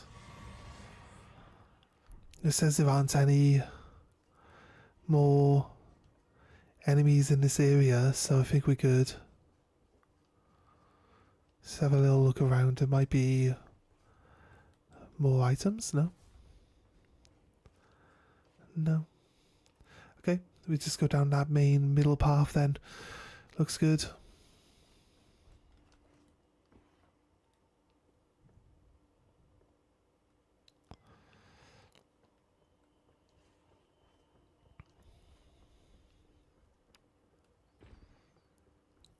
It just sounds like there's an item or there's something down there. What if we can jump around and get up into the tower bit? It could be.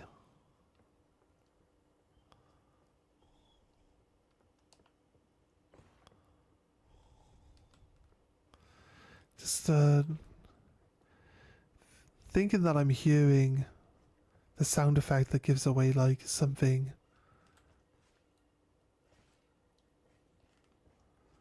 There's definitely a sound effect there in that corner.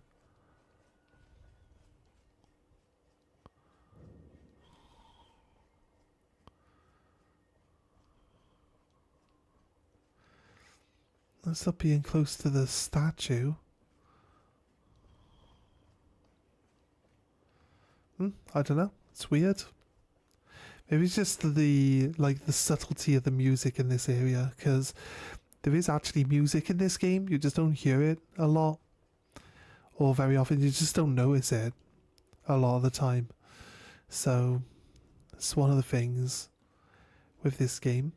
So it's very subtle with a lot of its details. Here we go. This is the reveal of the next region of the map. We're a little bit closer to the Erd Tree now. There's that area up there. There's that area over there. There's a lot of areas. That's Raya Lucaria. That's the city right there. The city for the mages. Let's go. Use my sword magic.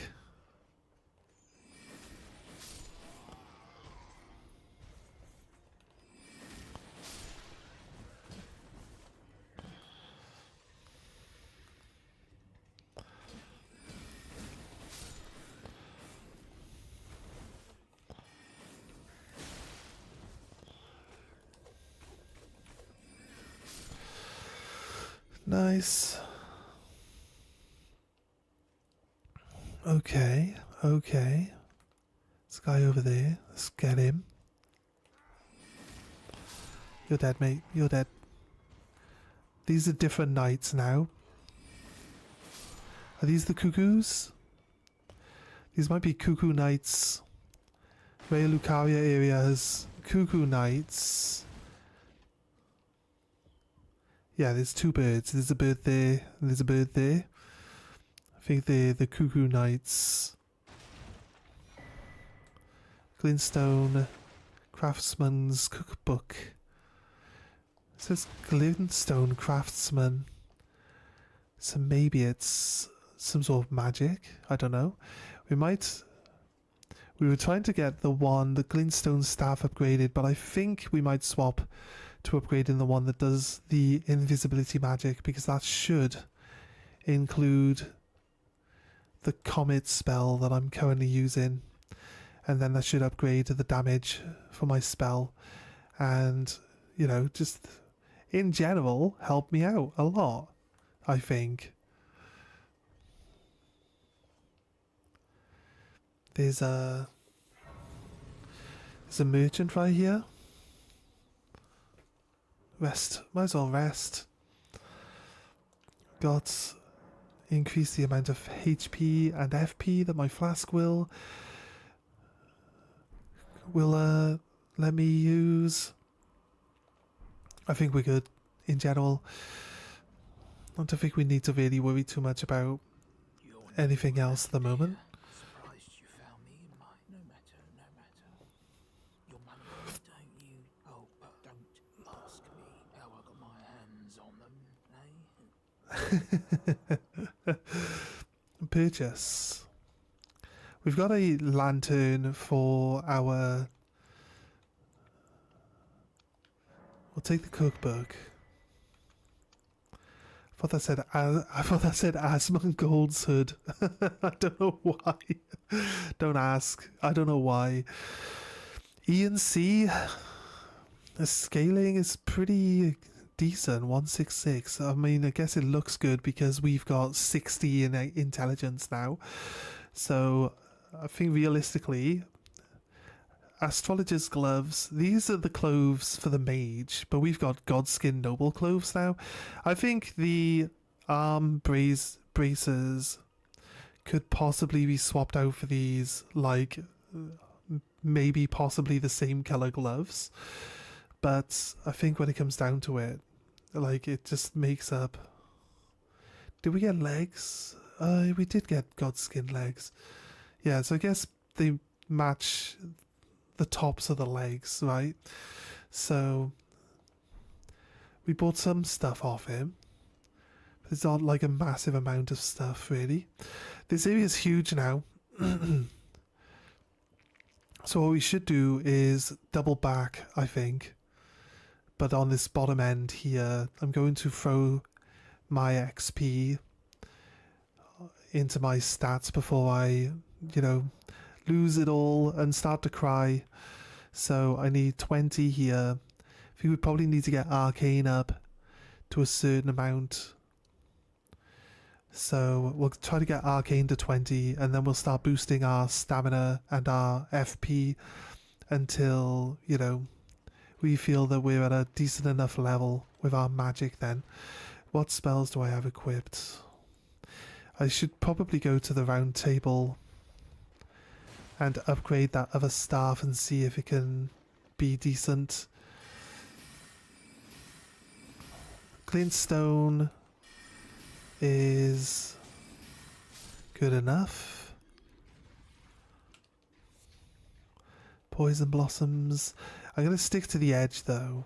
If I see any enemies, I'll move in and attack them, but I want to stick close to this edge.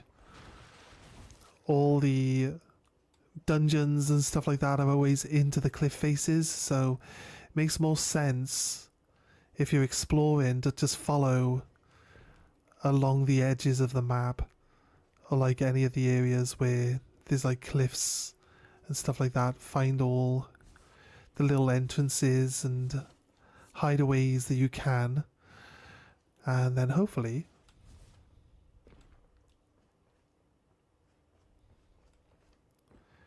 we will find some cool stuff, right? Hopefully. Some bats here.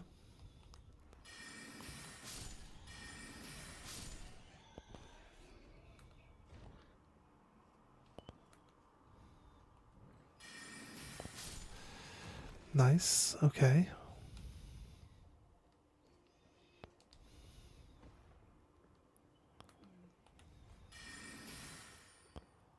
Not too far away.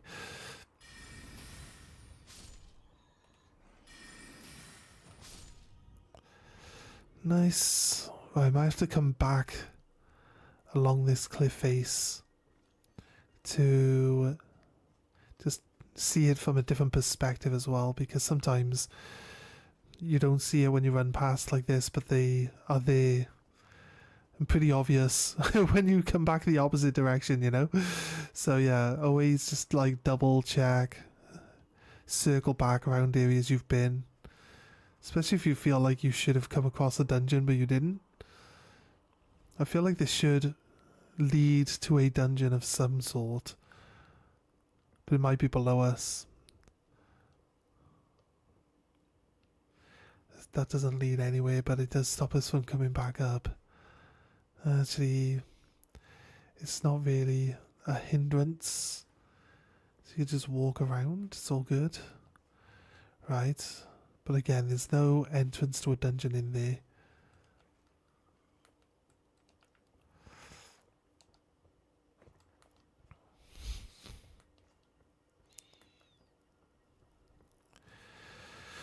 Where are we? There's a jump point for our horse. I'm not going to go up it. There is another cliff like below us.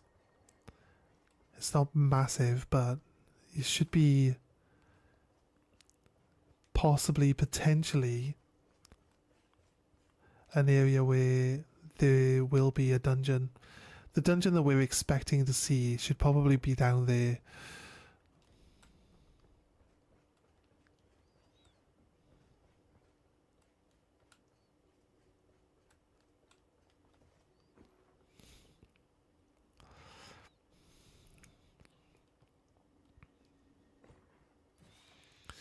Right.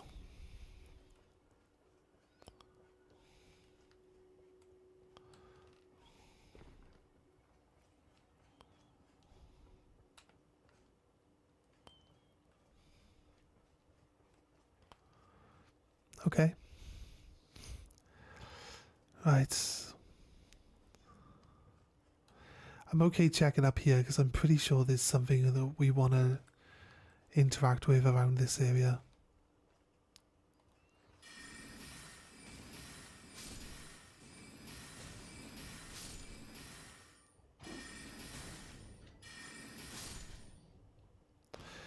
Marionettes.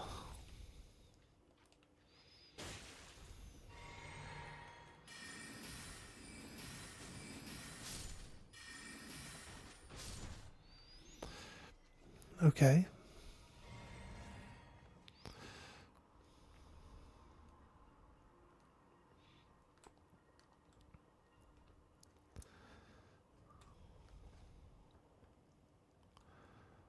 Right.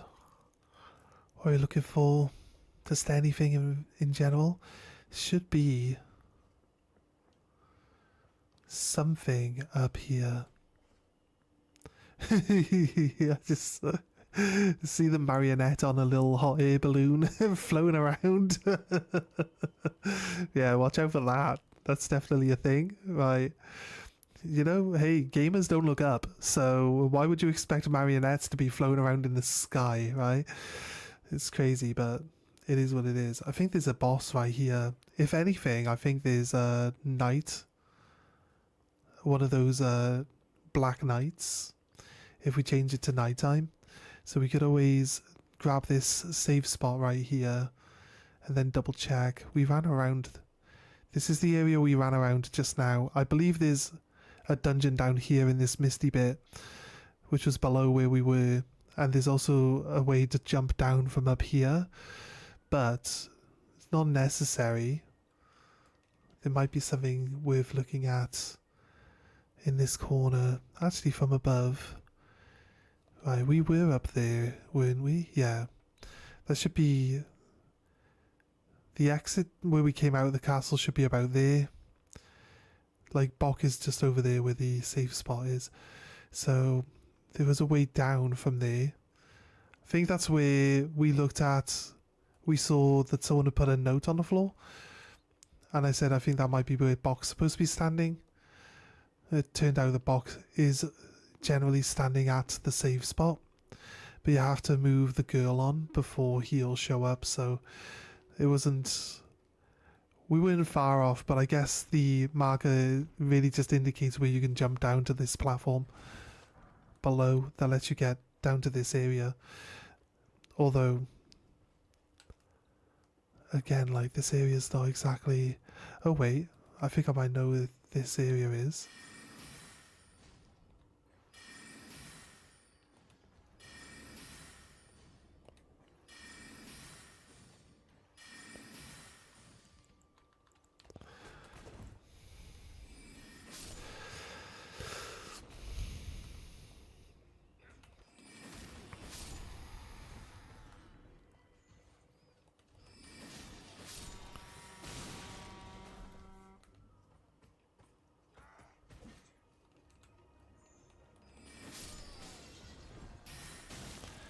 There's an invisible guy casting magic on me.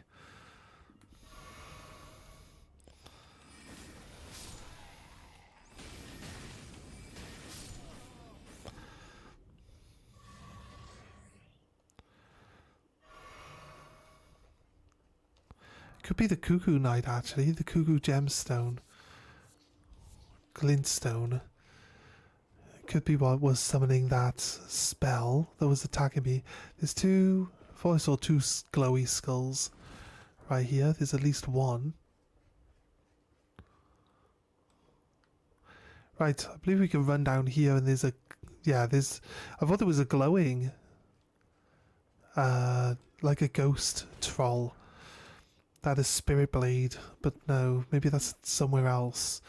But there is definitely a troll here, and he's got a caravan. Or he should be attached to a caravan, but he isn't.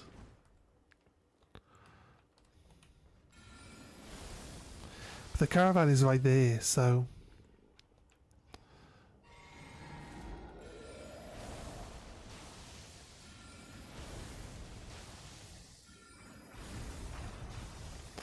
Our magic is too overpowered now randomly. I don't believe... Don't remember... Maybe he's weaker than the other ones, but like 1,600 damage from our spell? That's a bit much. This guy's a bit weak. Okay, another one of these chariots, which is pulling treasure around everywhere. The tree spear from the tree sentinel at the start of the game, okay. I feel like a tree spear's got to be a really good one, right? It's got to be a really good weapon. We're not using those weapons in this run, but still, nice to pull a good weapon though, right? It's not like the weapons that come out of these are random. They're like preset, so if you know where you pick them up from, you just run to where it is and then go get it, right? So it's pretty straightforward, pretty easy. That's the thing with this game. Like, I think that's the reason what makes randomizers so good when, if you're playing like modded runs. I think the randomizer is a good idea, because it just means that you don't know where anything is going to be and what you're going to get and which bosses you're going to fight. If you get stuck with like a really late game boss, like really early in the game, I guess that could suck. And if are the randomizers actually random, or do people go in and then just choose different bosses to go into those spots?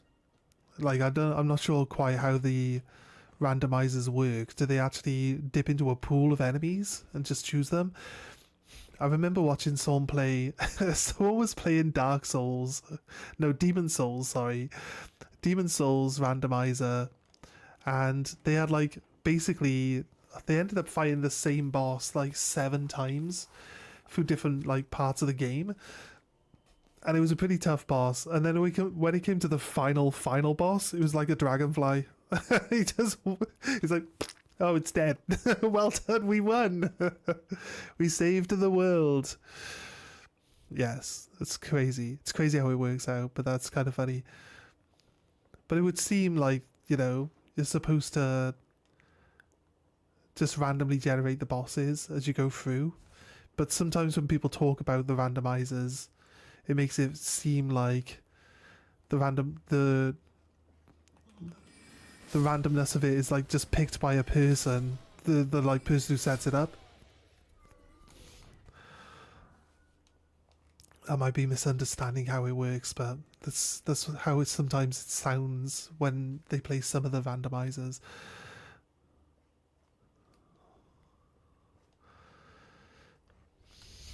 Okay, grab this grace. Like, I don't mind getting graces, but it's like I don't quite understand why that grace is there. Guess we haven't had a grace in this area, so it makes sense. But there's not really anything up here that would kill you, I guess.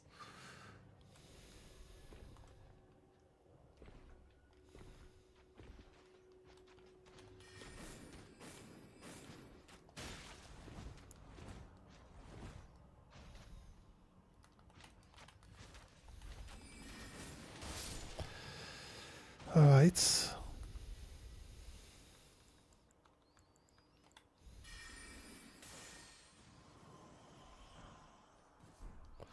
When you shoot them down, you get great runes.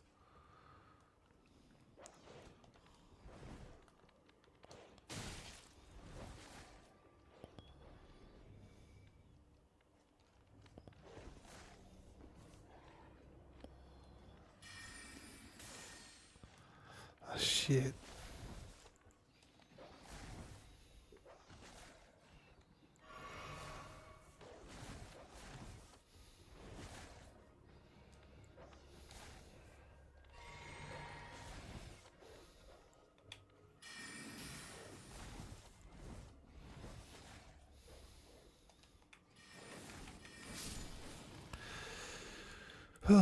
Yeah, thanks, dog.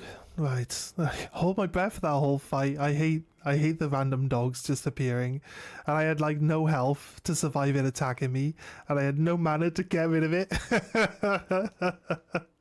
It's like the worst time for a random angry dog to show up.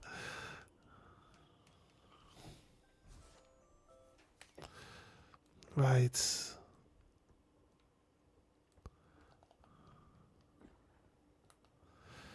Pretty sure there was supposed to be marionettes attached to these. You'll probably use a cheaper spell in order to try and make sure that it actually just dies, though.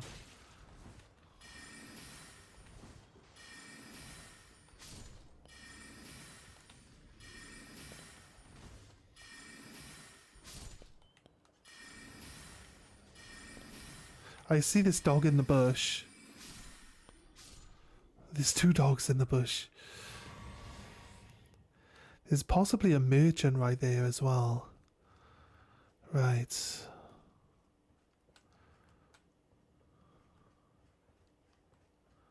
What do we think? It's not a merchant, it's a guy. It's a guy with a big stick and a flame on the end of it. Yo, what's up, dude? No, it sucks. Sucks, dude.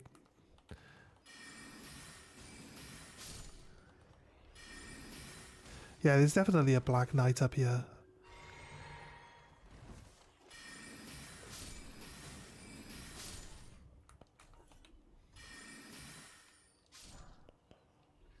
Bolts.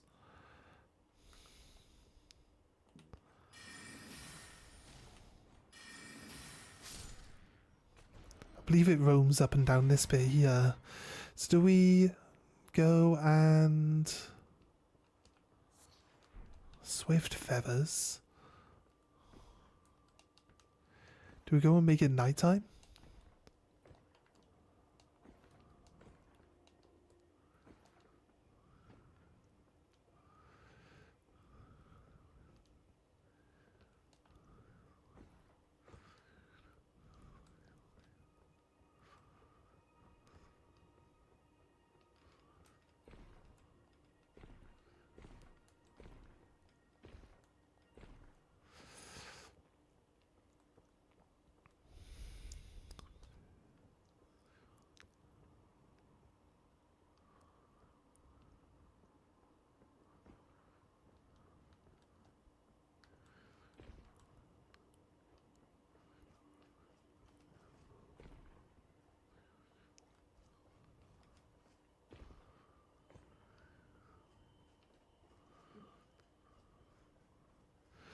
Right, where are we looking? I want to change it to nighttime. I want to come up from a different... I don't want to come down the hill. I don't have to deal with like the marionettes and the dogs. If we don't really have that much to focus on or to look at. We did see that there was a area down this side here though, so obviously now we've got to the bottom of this cliff area. We're going to double back, so I know that there's bound to be a dungeon down here, because otherwise there'll be something to pick up. There always is. Like your exploration in this game generally does get rewarded, so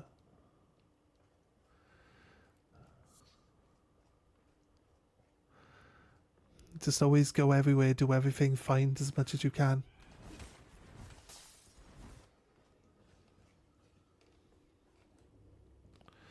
I want to move to an area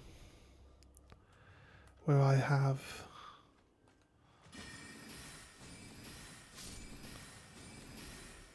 more open space to see what's happening. I think if they're going to make a noise and jump out at me, I think the sword can do some work before they actually get an opportunity to attack. Nice, so we only need to swipe once to kill them. It's very cheap. I mean, we could lock onto them before they even show themselves. So, I guess we could.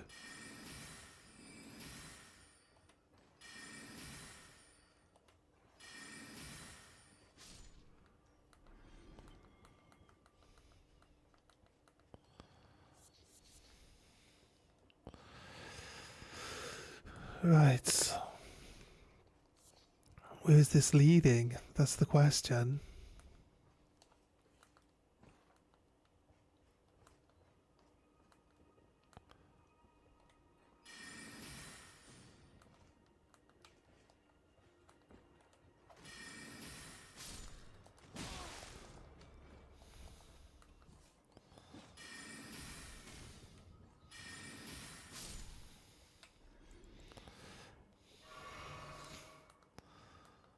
Do we not kill the other guy?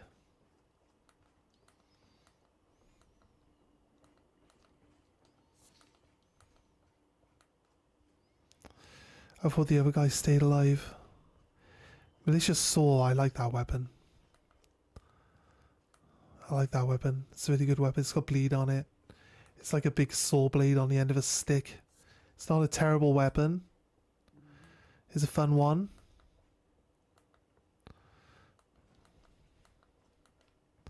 Has bleed on it. And here is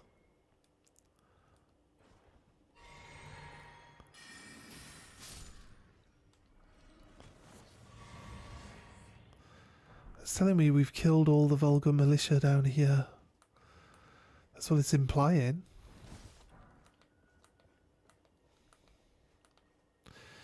Which one is this one? I'm not sure we found the painting that relates to this one yet, but we will eventually find it. Somber Smithing Stone 2. Times 2, but still 2. You only need one Somber Smithing Stone per level of a Somber weapon. They are generally better than basic weapons, so they can be pretty scarce. I mean, I don't think they are really. You can get the bell bearings to buy up to level 9. Literally defeats the purpose of going to look for them. But that's generally what most people want to do when they start a new game or something like that. They want to focus like finding the bell bearings so that they can purchase all the stuff when they want to purchase it, you know, and not be locked out or having to find it waiting for it. Let's do this. Let's go down here. Do I see an extra layer? I do.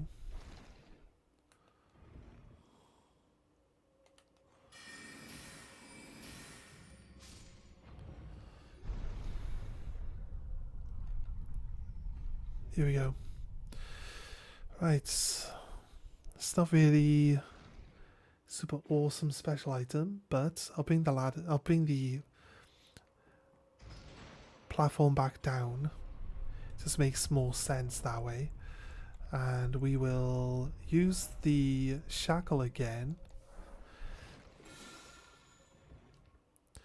You see it didn't unlock anything in here. I'm not sure if... Yeah, we're always trying to be wary of that. Yep, we turned and looked the wrong way, basically. Keep an eye out for these gargoyles, they're annoying. Oh, I guess they're called imps, not gargoyles. It's gotta be trying to trick you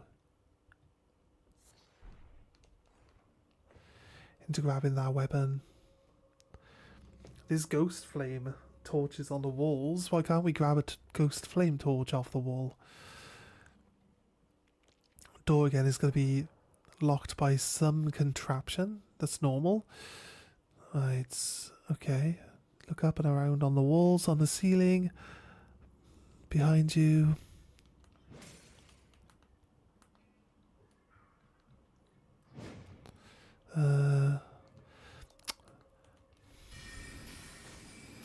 I still have the locked by some contraption message on the screen. I'm like, why can't I cast magic?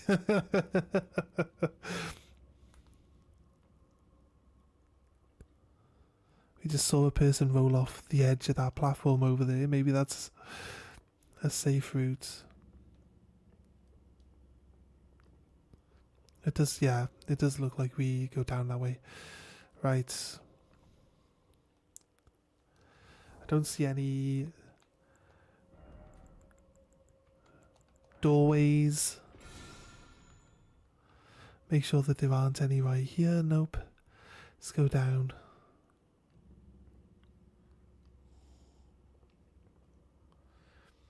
Right, we can go below. There is a gap in the wall there, but I wouldn't trust that we could fall onto it I feel like we will be circling round and down as it is for free. As you can see, we can go down below. You could probably drop all the way straight down to the bottom. I think like we probably want to kill this guy from up here.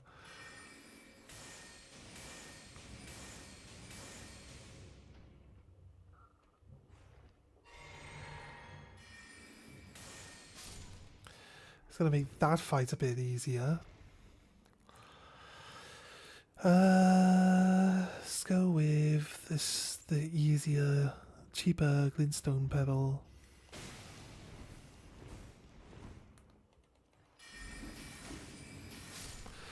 Nice. I mean, the other one would probably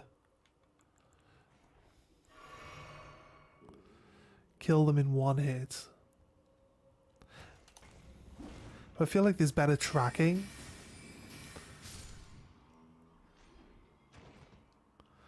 I feel like there's just better tracking with the glintstone one.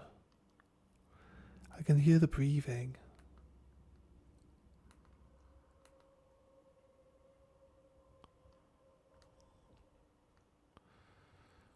There's a ghost wall.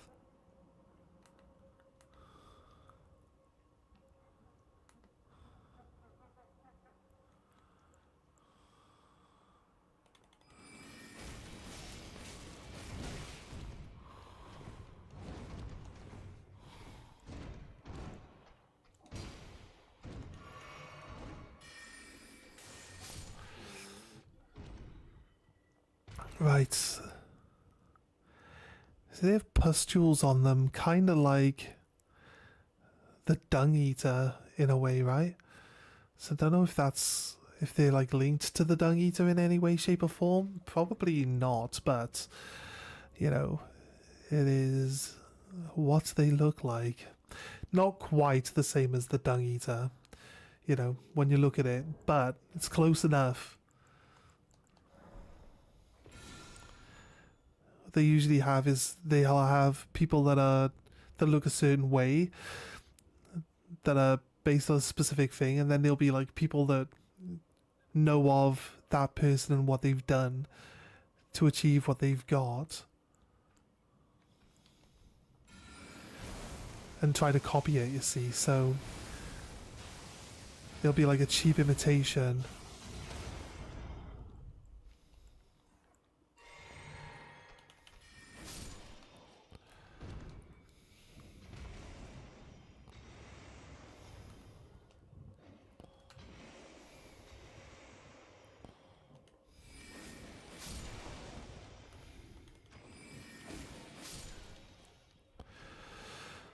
Right, okay, nice. I'll check this room out first. That's a rune arc. So you can activate one of those. I don't like to use them all up that often because you only get so many in the game. It will last. It will last until we die though. Look at all the buffs we get. We get attack up, we get defense up, we get basically all three of our stats get increased. What are they looking like right now in numbers? Terms of numbers? 20, we got +5 in everything. So yeah, cool. It's pretty good. It's a pretty good buff. I like Godric's rune, to be honest with you. It's probably the better one to use. Gives us a bit of extra health. Gives us all the extra attack power, intellect, so we can use different spells. You know what I mean? All sorts of good stuff going on. Keysword was lost. Oh, make sure that we use the thing.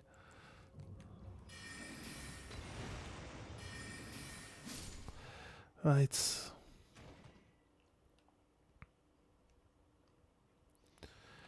Here we go, grab this. Nox Mirror Helm. Okay, we've encountered some Nox before. They have, well, we gained the, like, kind of the whip sword, right? It's a sword that stretches out and has, like, the length of a whip. It's, like, made of flexible metal. Right.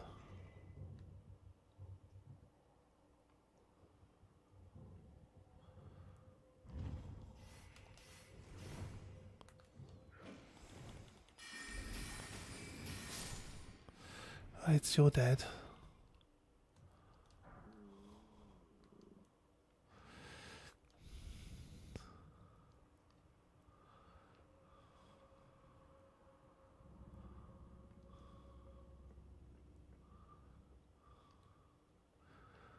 Okay, right, I see you. I also see the trap on the floor. I'm not dumb.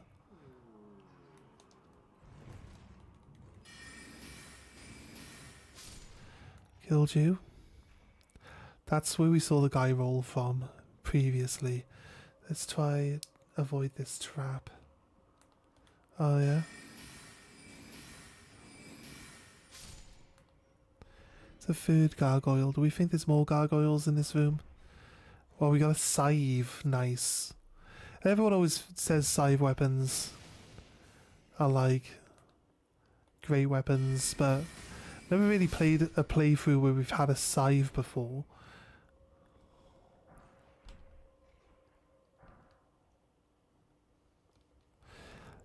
I know we keep trying the shackle, but it's mainly because I'm not sure they've like nerfed the range of it.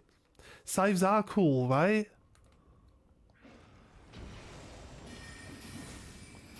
Having like a cool scythe move set, I can get behind that. Right. We're up here. No, there's definitely... This was still within the wall, right? Yeah, this was within the wall that we removed. And then... Oh no, maybe it wasn't. Oh no, we did inside the wall. It was just that one item in there, wasn't it? Right, okay, we have...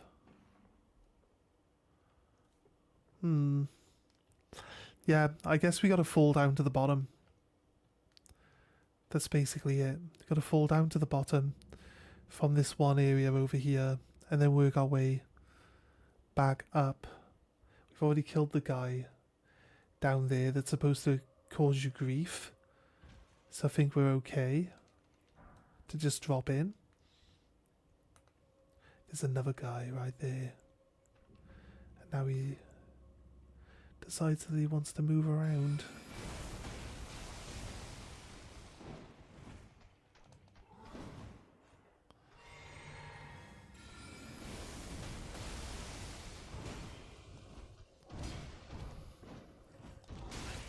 I'm stuck on the fucking terrain game.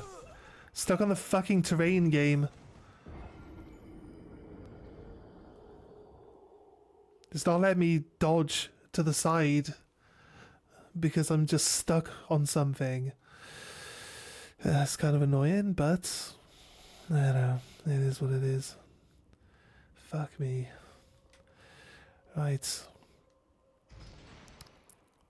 Guess we gotta clear this dungeon out again. Zasamelin's Soul Calibur. He's fucking amazing. Yeah. The thing is, there's a lot of really cool, like Maxi's really cool because he's got the nunchucks, right? And then he's got a lot of really cool combos and stuff that he does with his nunchucks. And if you know how to play him, you can just have him like constantly like chaining one thing into another. It's kind of crazy good. And then there's like the guy with a spear. I can't remember all their names. Voldo? You remember Voldo main? Oh my god. He's got a strap on one of the games, right? It's so the character's so like, oh no. I think if you play as Voldo, it says a lot about you.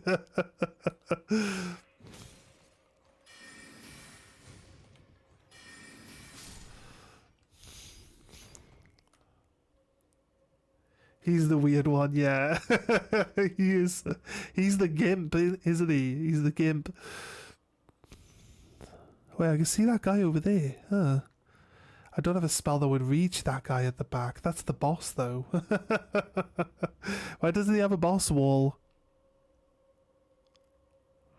And it's just one of those omen guys that we've killed plenty of down here. He'll just be the same, but with more health. Let's make sure that I don't have one here attacking me. Oh shit.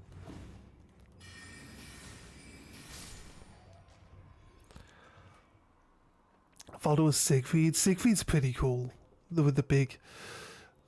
He's actually Nightmare, isn't he? Siegfried is the human form of Nightmare, right? And Nightmare is the corrupted Soul Calibur form.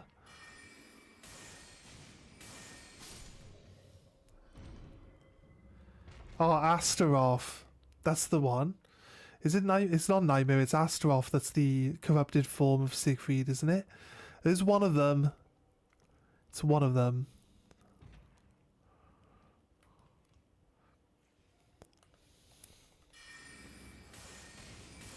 Astaroth can be pretty solid.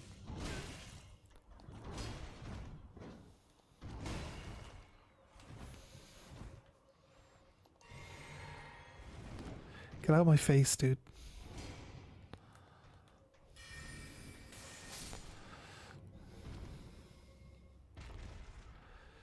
But they're different entities in 6. Siegfried was hinted at being that. I thought in Soul Calibur, the first, when they change it to Soul Calibur from Soul Edge, I thought the first one has, if you play through the story as Siegfried, his end story is that he gets control of the Soul Calibur and it corrupts him and he turns into, I know Astaroth uses a big, like, executioner's axe. That's why I thought he was a different character. I didn't think it was Astaroth, but I thought it was like Nightmare. Nightmare uses the corrupted... Is there a character called Nightmare? I can't remember, it's been a while. But I'm pretty sure like his ending video is that he gets corrupted by the Soul Calibur. Or the Soul Edge, whatever you want to call it. Yeah, Nightmare's the one Siegfried turns into, yeah.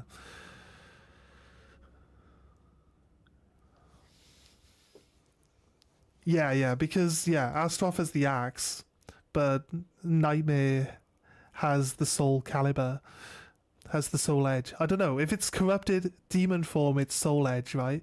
If it's like the good form, it's kind of like convoluted. The story's kind of backwards. If you're not playing the game and actually watching everyone's end scenes and like actually in it, it's been a while since I've ever played any games like that. And fighting games have never really been my genre, to be honest with you, but it's mainly because, you know, as a kid, my friends and my brother and his friends, they liked Street Fighter and stuff like that. I've never really been a big fan. Like, my friend insists that I play Street Fighter with him whenever I see him, and all he ever does is like back away into a corner and then attack you when he knows that he can attack faster than the attack you're using. It's like, mate, you clearly play this game more than me, because I don't know the timings or how to beat this shit. I don't know how to beat this tactic you're using. This isn't the boss, actually, because there is a closed contraption. Oh, the Page Ashes. I don't think Page is a good Ash. He does have a decent dodge, though.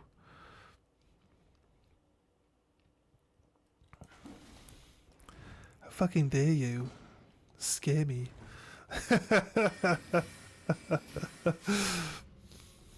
Right.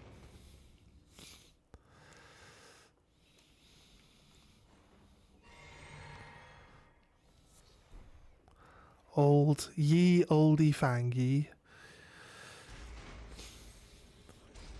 You love the character creation.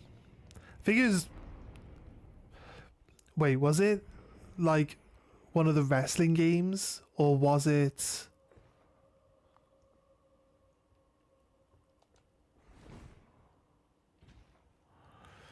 Was it one of the wrestling games, or was it like Soul Calibur that had the first like character creation thing? I can't remember. We used to play a lot of the old wrestling games, and then they made it like one button. As soon as the wrestling games became one button, they were just boring as fuck. It's like, well, what do you even do now? You press one button. Wow. I remember you used to have to put in like attack, like combinations of buttons to get the attacks to go off. It was way better.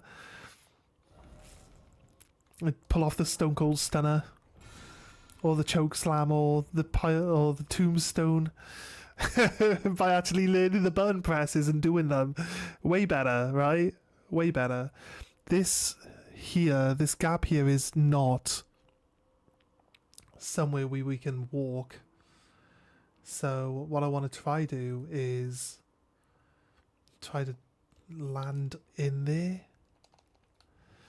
Oh, so close, mate. So close. Nearly did it first try. Crazy, crazy close.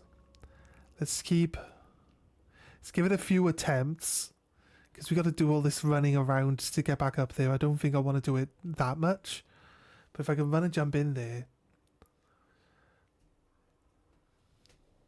it's not so much learning the character's moves, it's learning the player patterns for me. Like, everyone has moves they favour and do certain things in response to certain things. You watch it enough and no idea which was first. Yeah, it's just cool. Like, we used to make up your own wrestlers in, like, Hell in a Cell or Rory's War, whichever one was the one that was better. I think they're both good. I think Hell in a Cell and Rory's War is the best two wrestling games they've ever made. I think they've all went downhill since then. And they're really old games. This is kind of disappointing, really, isn't it? In a way. But hey, it is what it is. Outside of that, yeah, learning how, yeah, when you play your friends enough, you know how they play. Yeah, I get that. My friend also insists that I play football games. I never play football games. He wants to play FIFA and stuff like that, but I can actually beat him on FIFA because I know how he plays. So I can definitely understand and relate to that. Nearly, we hit the edge of it. I feel like if we jump a millisecond later, we'll be able to just land in the hole there, or at least got to keep tapping dodge as we jump, so that when our feet touch it, we have that split second where we can dodge forward and get into this little gapped area. And then we'll find out that we have been there before, and that it's kind of stupid that we wasted our time running around to get in there. Oh, seriously. This bit here, though. We could double check the dungeon.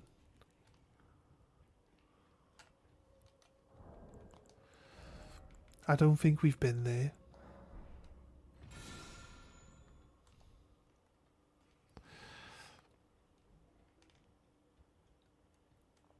Right.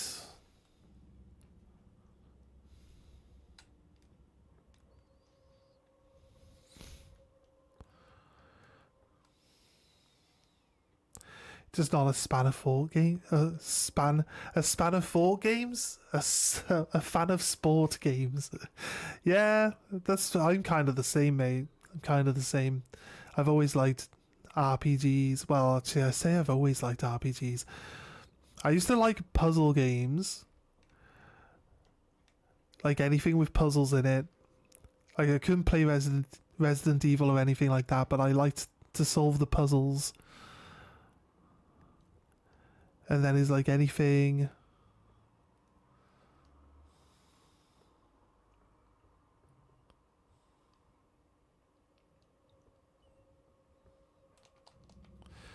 Right. I like how it just makes you fall off the edge.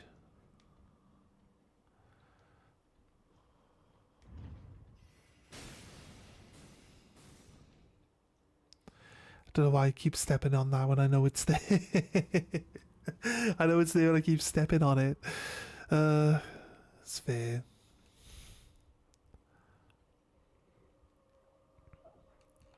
You know what? There was a doorway. If we go through this doorway and it actually leads down to that bit.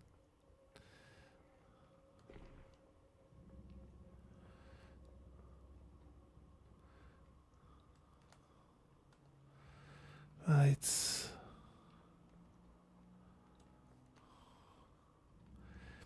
That just leads down.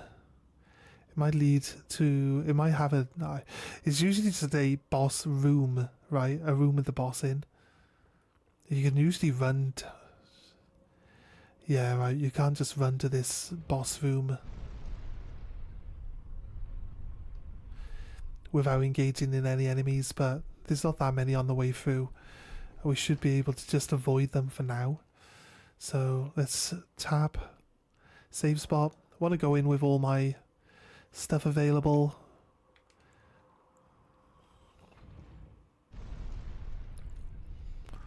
And we'll go see.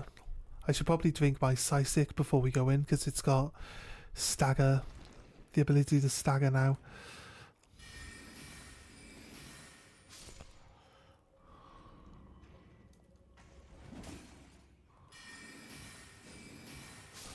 Nice. What'd you drop?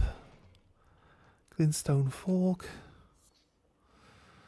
That's not what it says, but we'll take it.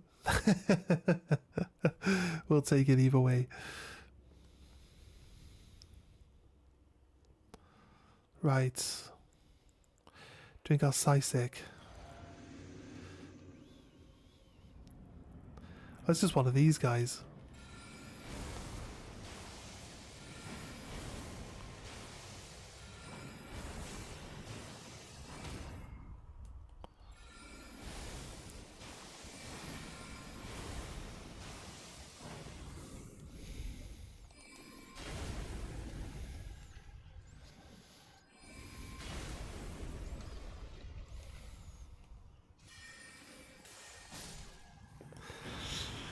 Yeah, it's just one of those guys, the watchdogs. They're really not that big a problem. That's the second ash we've got from down here. We've got the sellsword. Cadence sellsword ash. I do feel like there's a secret area that we can fall into.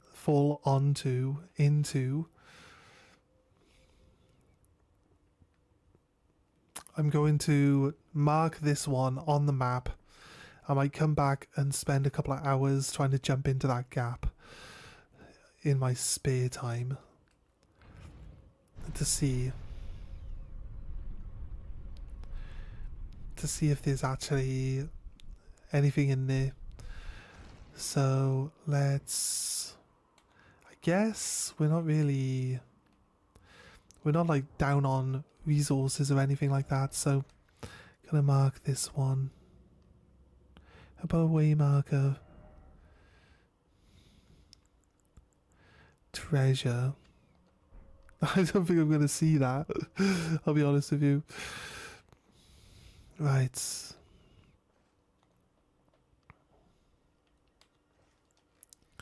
Out in the wilderness we can use the cheaper version of the spell that gets us... Wait, where are we? And why? Oh yeah, I see. Just run past all these guys, I guess.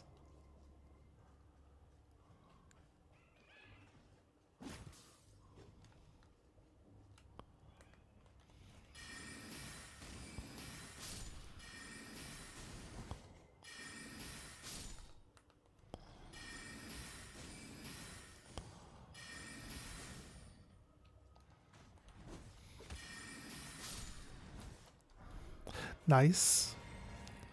I got the shuttle. Oh, I thought we got the gauntlets. I think I've got the whole Vulgar Militia set now. Maybe not the helmet, but there's one weapon. There's one weapon that they carry that I don't have now as well, which is the maybe the Shotel, but he had the spear, basically like the spear with the curved blade on the end of it, right? He had that, so that's not. It's not going to be what we want. What we want is the scythe with the chain, with the ball and chain attached to it. That's what we want, because it's a really, really good weapon. It's a crazy good weapon. It's surprising that they carry some of the better weapons in the game, considering that they're not very strong in general. Alright, this is a law sword. It tells you a bit about the connection between the different, like, god characters, I believe. Okay, right. There's a grace. This is where the ghost giant lives, just down this hill where these guys are fighting. Since there's a fight going on down this hill, you know that you can gain free XP. So rather than sitting at this one to pass time at the moment, we're going to pop down the hill and allow these ghosts to finish fighting these guys so we can get some free XP. There's another grace just ahead of us as well. That's crazy. I guess this area's an area you can die really easily in. There's a tower up there that casts... The guy at the top of it casts like a spell. And it makes everyone around this area just go insane. It's just a madness spell.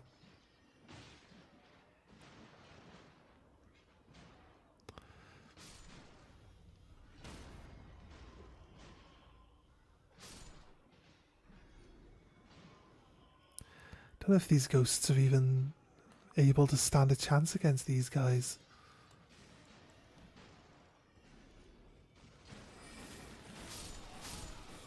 How dare you? Yeah, that's what we needed to do. Bring that thing in. That thing will attack these guys, right?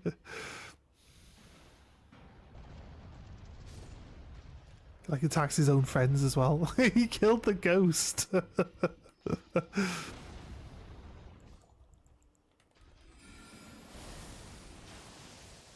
Oh shit. He's got Glintstone Phalanx as a spell. That's a horrible spell to have to deal with, okay.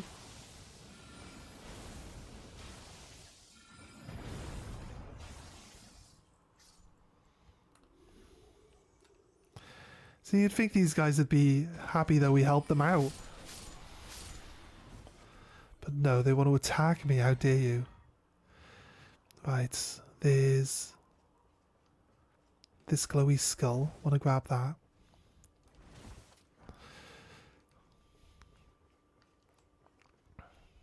Magic once again, making some of the like tougher. It's weird because it's like a really tough ghost giant that casts spells and stuff that you would have a pretty hard time with the first time you encounter it, but makes it trivial. That's kind of crazy that it just is so trivial.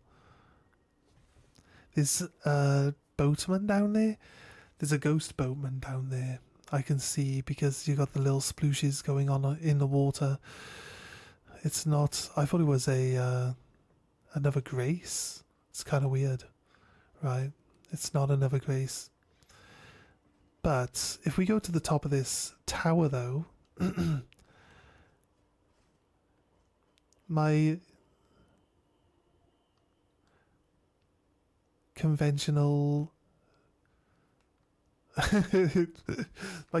like exploration tactic goes out the window when I see something I want to go look at. Right, okay, what was we doing? We were going to change it to nighttime to see if there was a black knight roaming around in this area.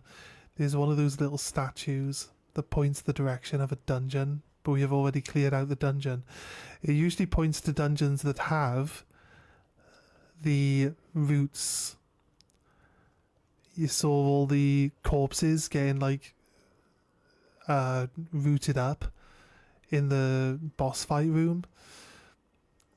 That's basically the type of dungeon this one always points to.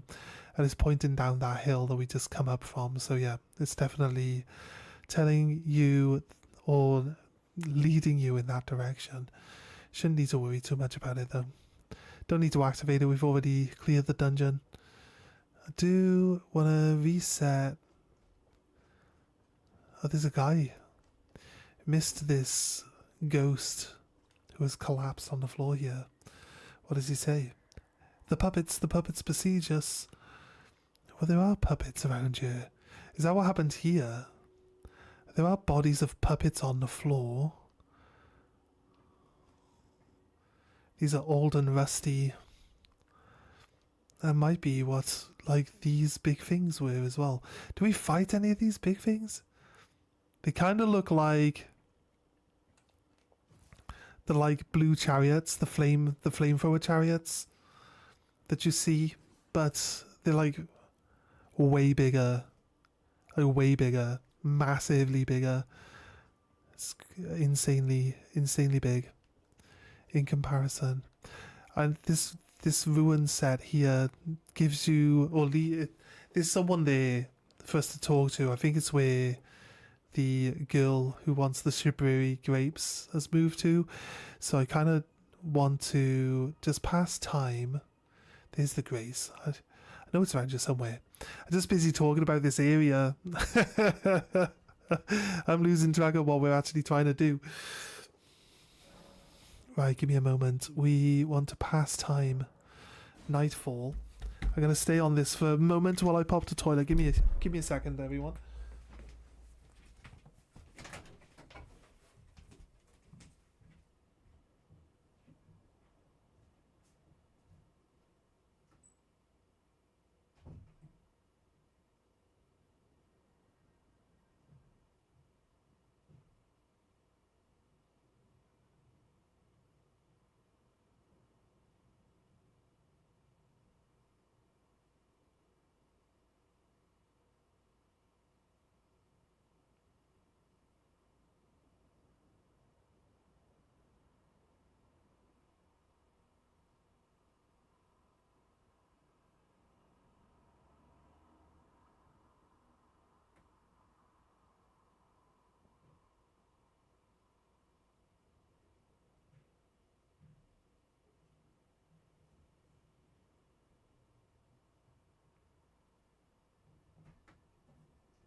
Right, okay.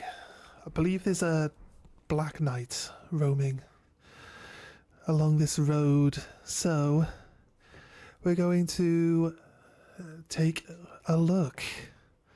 Gonna run the length of this road now and see if there's one. He might be a bit further up. I thought he was by here, I'll be honest, but I don't see him here right now, so probably a little further up. Nah, mate, sorry.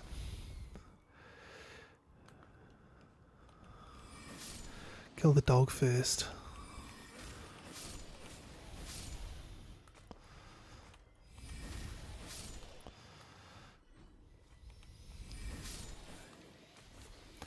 You guys might be innocent, but you live in a world of... Shit. Yep, they filled me with arrows, mate. These puppets are kinda hard to deal with. I didn't really see a Black Knight around. Right, it's still nighttime. It's just very light. It's very light outside. It's like midnight now. It's the midnight part of the day-night cycle. I'm pretty sure it's supposed to just... It's still nighttime. The Earth Tree gives off loads of light. Surely there shouldn't really be any dark times of day, considering that the Earth Tree is so bright. I kill this guy again. We can get his, like, flame stick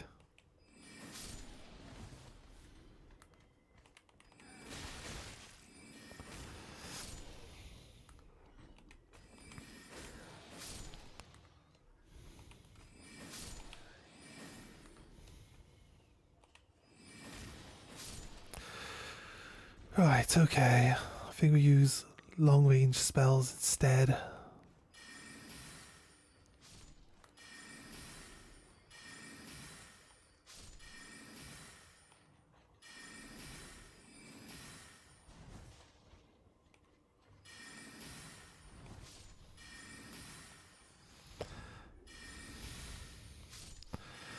I know there's another dog in our bush.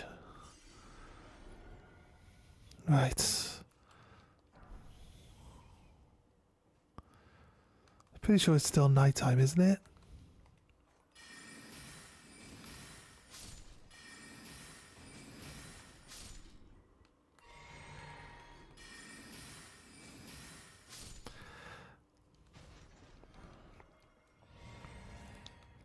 I love that using magic like means that most of the people like are confused as to where the attacks are coming from. So they just turn and look at their friend who just died rather than actually being like, we're in combat, let's go. It's kind of funny. It's kind of funny that it's like that. See ya. I went to the other corpse, it fell off as well.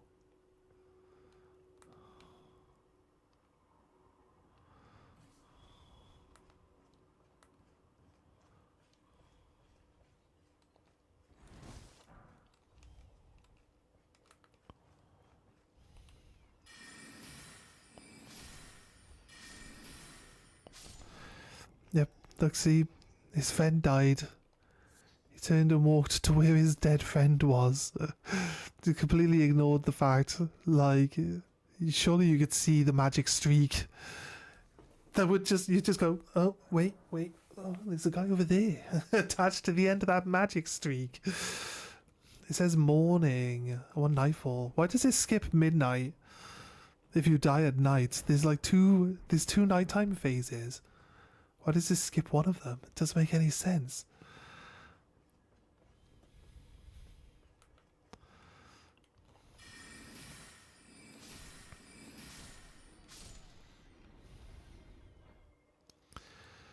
Okay. What's that down there? That's the... Yeah, no, he's still... The troll is still trolling down the bottom of the hill there. It's not really any need to go and pester him, I'll be honest. There's no dark night here, so I'm happy just moving on, continuing with what we were doing. So there's a ruin down by the other save point. Do I just skip to it? I like to kill things that are around. Nomadic merchant, yeah. Let's go here.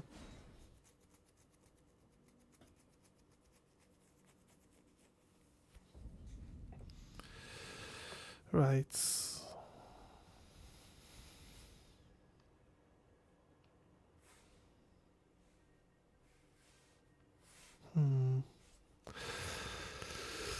Yes, this ruin. That's right here. Let's check it out. Do I see anything in there that could be... Hey, Exiled, how you doing? Good morning, nerds.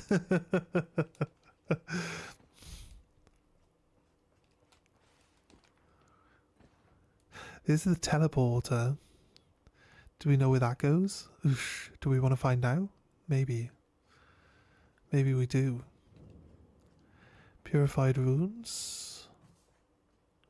Purifying flame.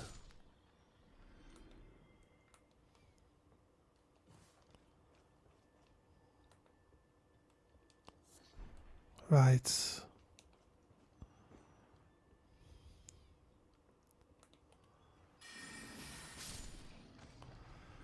You died. There's another spirit there.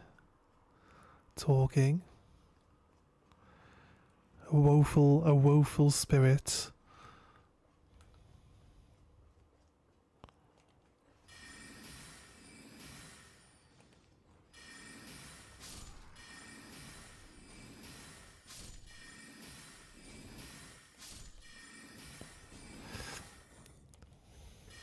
And technically you should know that I'm here.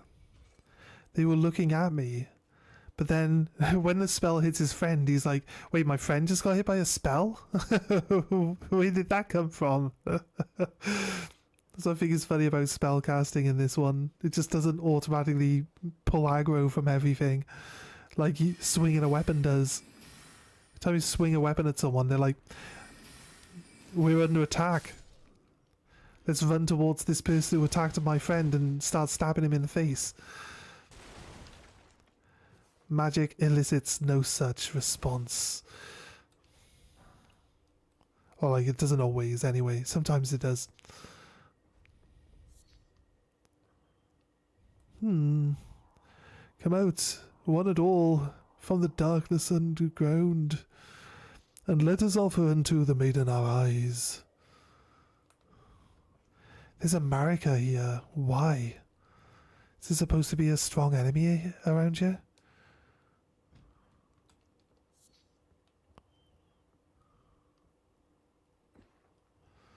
Let's grab this. I don't know.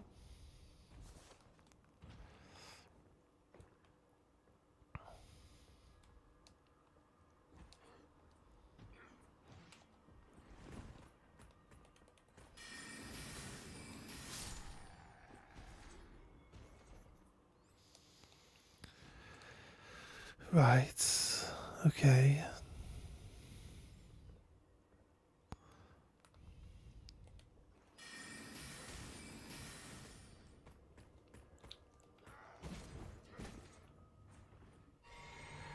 Go on, mate. Slap. Right, there's the guy there. If I use this one.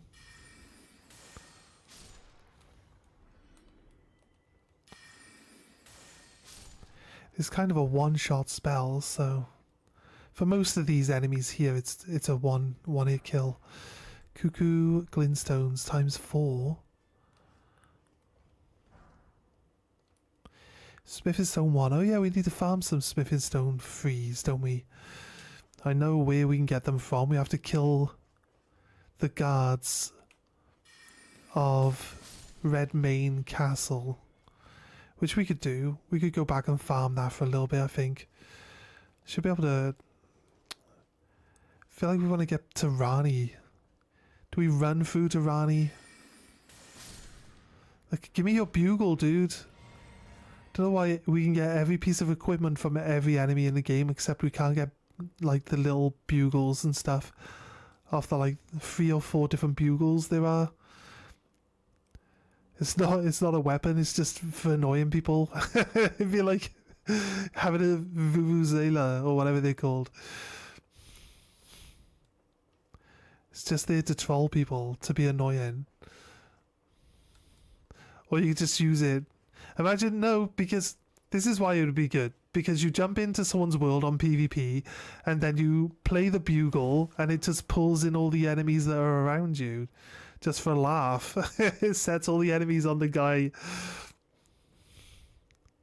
So you can just troll the guy. It doesn't look like there's a hidden floor here, but let's try this.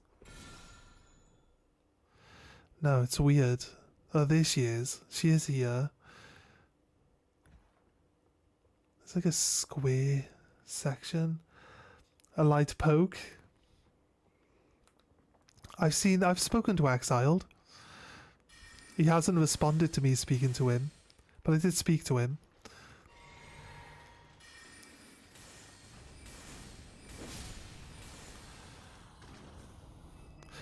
Yeah, those lobsters are usually pretty scary enemies. Hello? Is someone there? Would you donate any sugary grapes in your possession to me?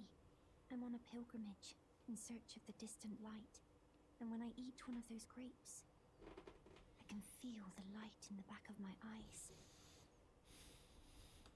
Hello?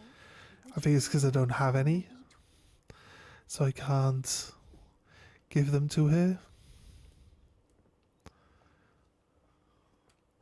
I was making a joke about the amount of damage. Oh, right, yeah. I see. Just a light poke, mate. Just a light poke. With the bugle, I think if you hit someone with the bugle, it probably wouldn't do a lot of damage. There is a horn. There is a horn weapon. This is what I don't get. There's a horn weapon. I love the horn weapons. They're really good. We've got a spell called Bubble. We've got Ocular Bubble and Bubbles. And it shoots out loads of little bubbles. And the Ocular Bubble shoots out one big one. There's actually a horn that has those abilities as their main abilities. The one that shoots out one big bubble, like, is the same as the spell. But the horn that shoots out the little bubbles shoots out fuckloads of little bubbles. It's actually enough to kill most enemies in the game if you get them at the right time with it, because it just keeps spewing out bubbles, like hundreds of them. See, these runes usually have like an underground section.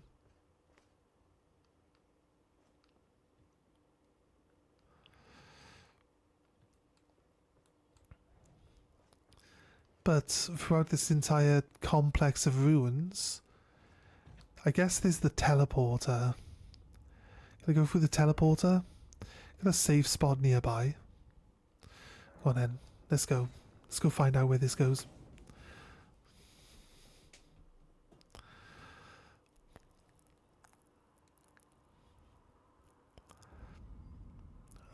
To the front door of Raya Lucaria. Just skip everything out. I don't have the key to get in, so...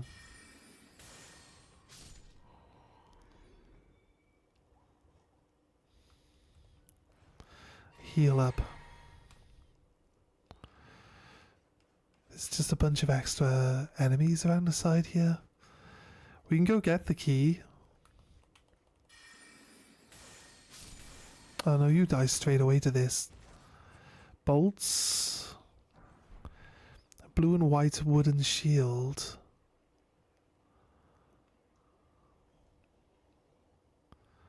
Lots of poisonous plants.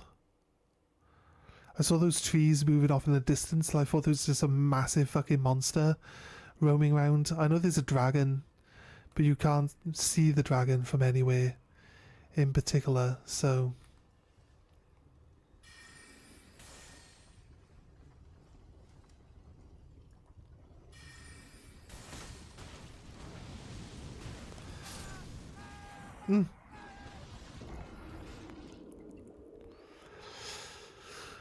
So I think that one acts the way I'm expecting it would act, which is where you can't just run around the side of it because it just tracks you 100%. So the other ones we were talking about that seem like they don't track you properly, way back when we were doing that area, like it seems to be like they have been nerfed.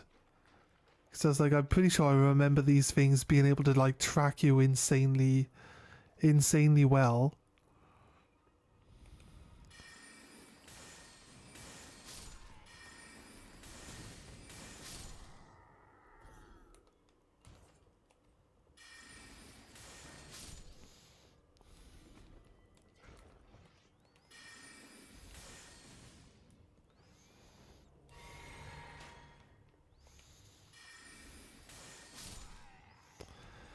Why would you put your weapon away and get your bow out? What was that supposed to benefit you with?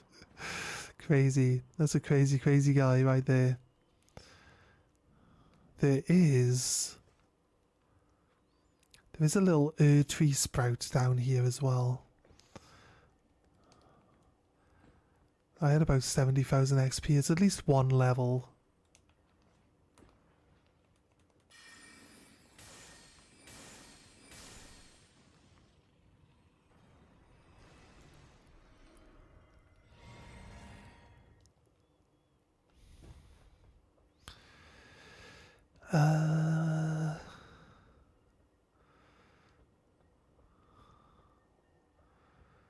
We used to find little buildings like this.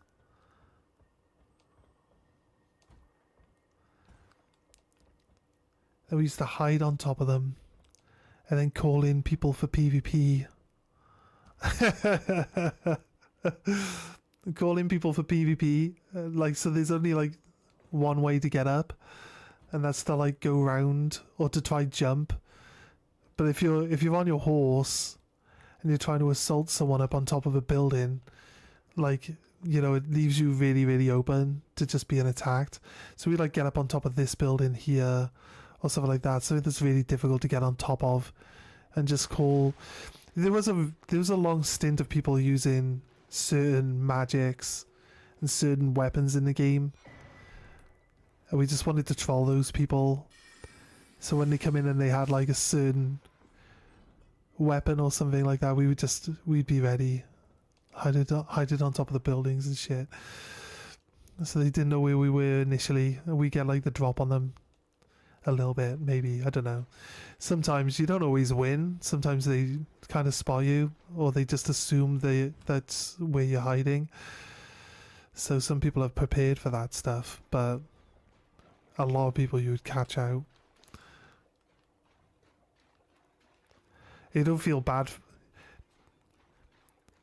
You don't feel bad for them because they're the people that are like trying to, you know, kill people. They're the ones seeking PvP. And normally you invade in on people that are like low level.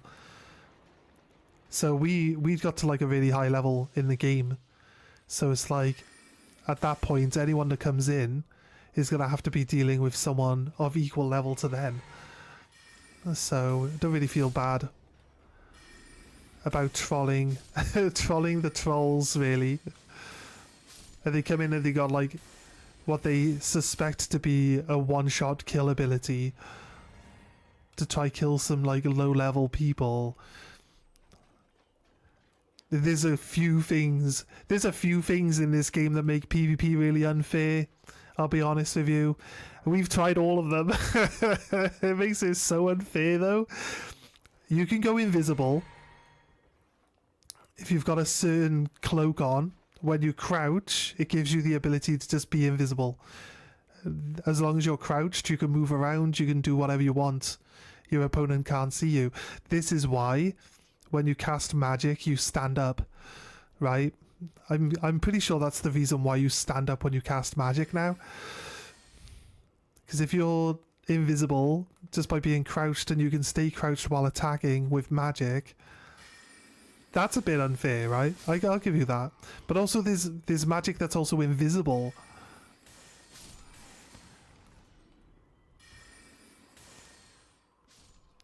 So there's a spell called Phalanx, Glintstone Phalanx, where you get like 5 swords that float around you, but you can see them and other people can see them, right? That's the thing. But there's also a version of that that's invisible. So you can be invisible and your attack can be invisible and no one can see you or your attack coming. All you do is like when it says you're being invaded, you just activate your invisible phalanx. I don't know why it's not even letting me tag this guy. There's my bow.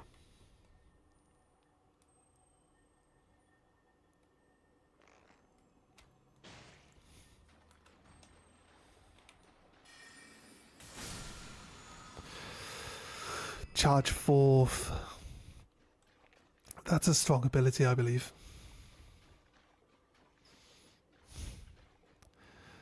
But yeah.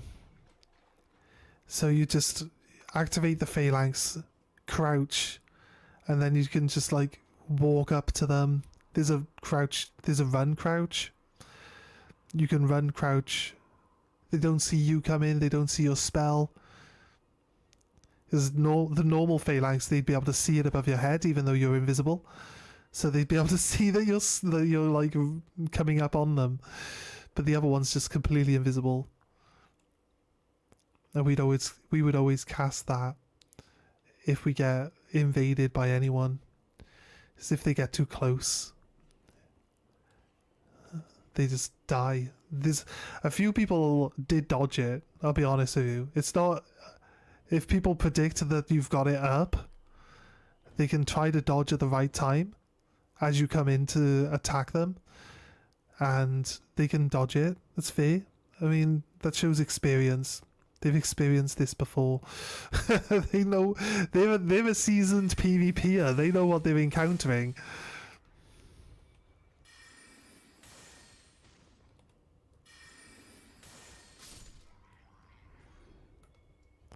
This thing here, I'm not sure I can actually kill this thing.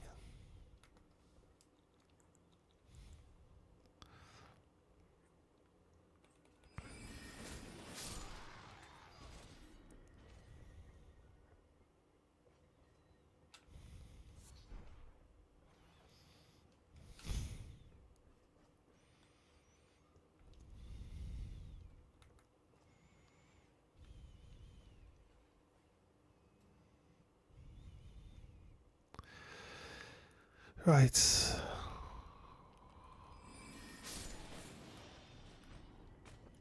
And kill this guy.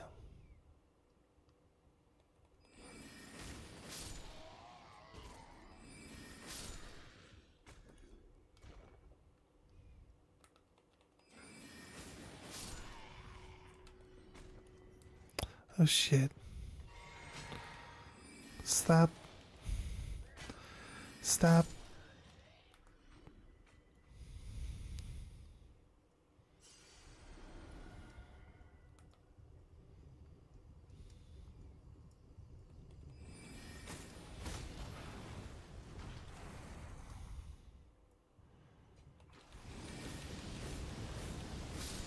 Nice. So glad we got him. Right. Smithstone 3-1. Right, that gives me enough to get my Glintstone staff to the next level, which gets its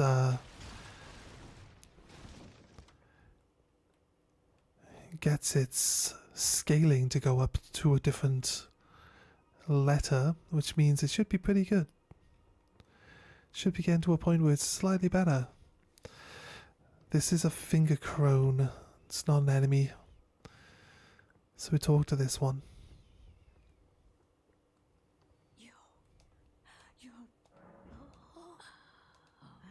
Michaela's fave.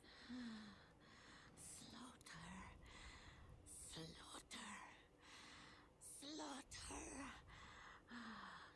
But all From the big pot. Snatch from the big pot. the poor fool. Do they mean Alexander? Alexander's a big pot, right? Technically, Alexander's just a big pot. Hey, Lacey, how you doing? What have you been up to?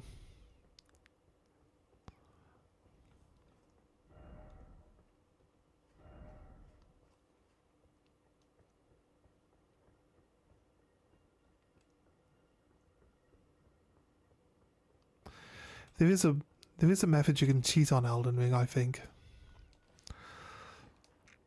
It's tricky, it's convoluted, but if you drop messages everywhere, or just a ton of them down in one area, every time your message gets appraised, your health and everything is regenerated. So you could have just a bunch of friends standing around where you've put your markers down, and every time you get hit, they could just in turn just appraise one of your messages, and then you get your health back. I'm not sure if they have to be different people appraising it, or if the one person can appraise it and then appraise it again and then appraise it again. But basically, you just have your friends spam appraising the things when you're against strong bosses.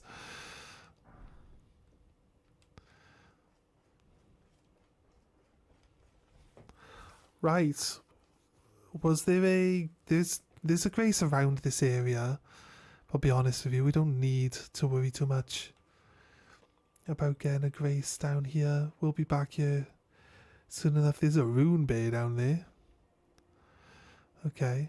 Don't know if I want to drop off here. Fire rune bay. I think I could just shoot it from up here, but I feel like it's too far away from up here.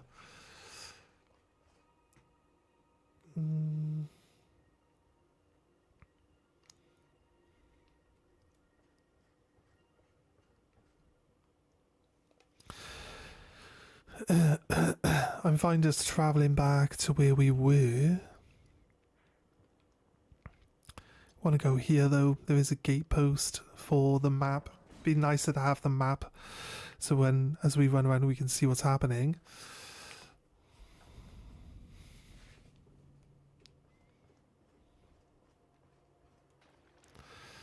Right.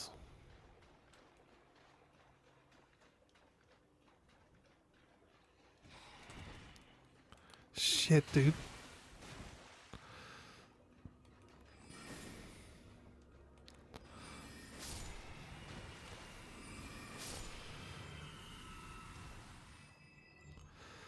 Right. These are basically... There's an enemy that's coming up. It's going to be pretty tough. It's like one of the hardest enemies in the game. So it's going to be...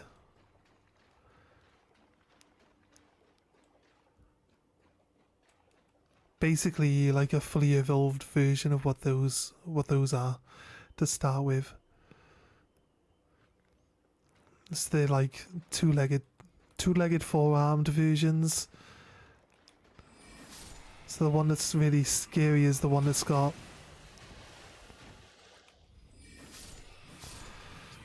like 100 arms. Pretty sure the one with it's got like 100 arms is the scary one.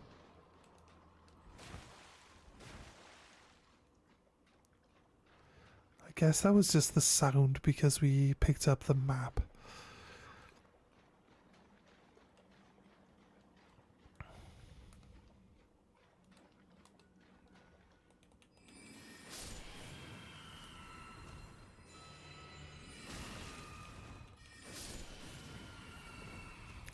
That item that one was using to cast, that's what we want.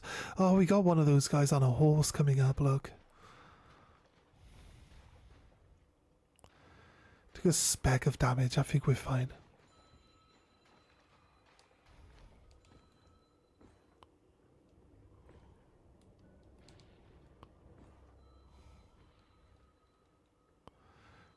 There's one there.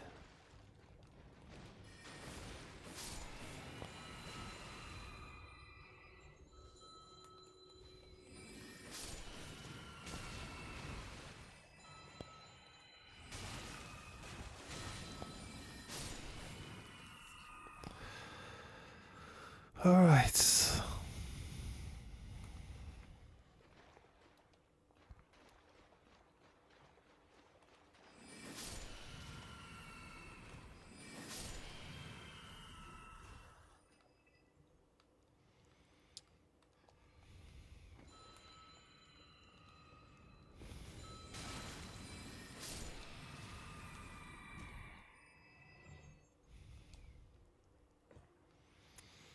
Yeah, this there's gonna be a section of this ruin where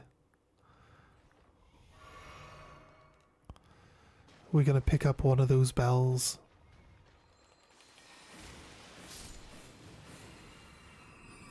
Oh, him and his horse weren't really that hard to fight, were they? Slap. Get out of here, you. Wouldn't mind picking that spell up. There's like a spell retaliation. Art of War. You put it on a shield, and then when you cast the spell using that bell, right? Because that bell doesn't really cost a lot of MP to cast. So you activate the bell from your inventory, and then it's because you don't have to be a caster to be able to use it. And then you block your own spell with your own shield. And that then gives you a retaliation phalanx which is a bunch of swords that float around you, right? Everything that's a phalanx will be a bunch of swords, like defensive swords. And then that version of that spell is insanely strong.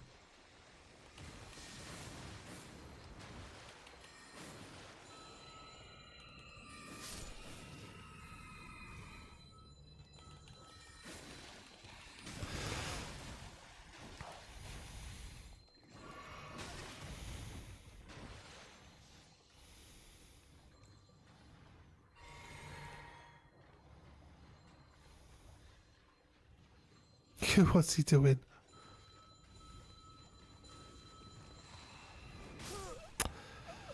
Shocking, right.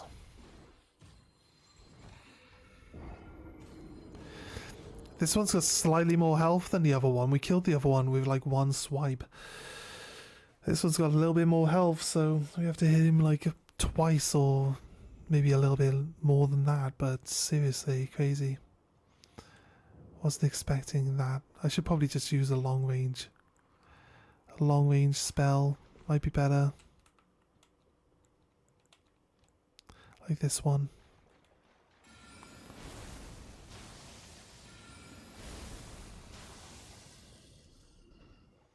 Let's see, he's dead. That was the other one. No, that was the one. See, how do we not kill it?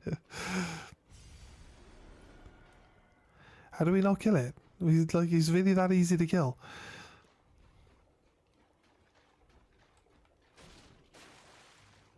Right. It's hard to keep track of which ones you've been on. Wait, these enemies are only one-time kills?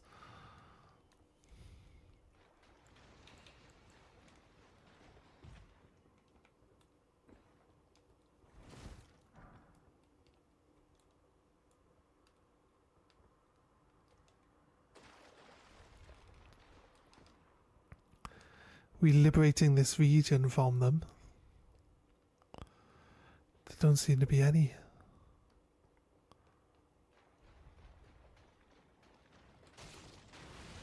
There it is. That's the horrible one.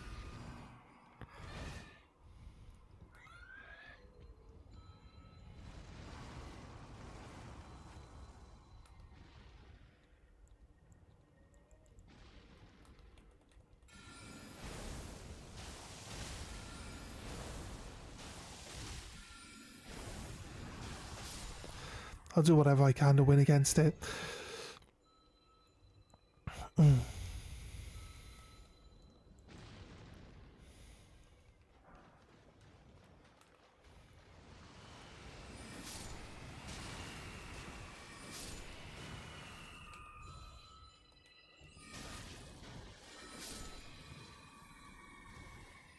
Right. Not bad. I'll use the teleporter. As far as I can tell, we can always just teleport back to the grace that's here, you know?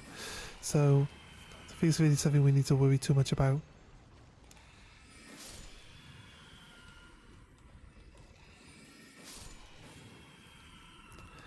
Nice. What's this item? Ritual pot.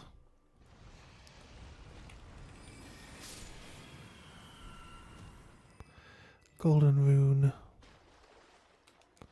Is that it? There's gotta be... There's more ruins though, right? Yeah, we did find the map, you're right. It doesn't seem to be... I thought there was an underground part to this whole area where we get that little bell that they use in... Pretty sure it's around here somewhere. It might be hidden.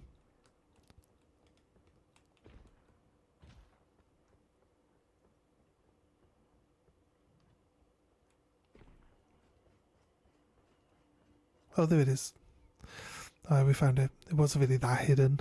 I'll be honest with you. It wasn't that well hidden.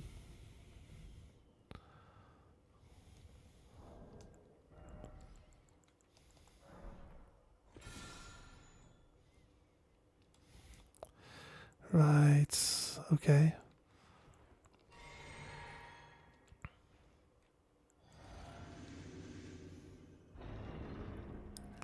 Hope there's no enemy here.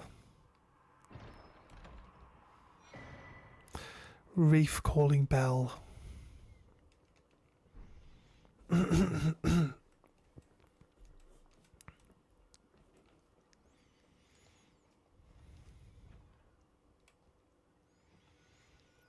Right.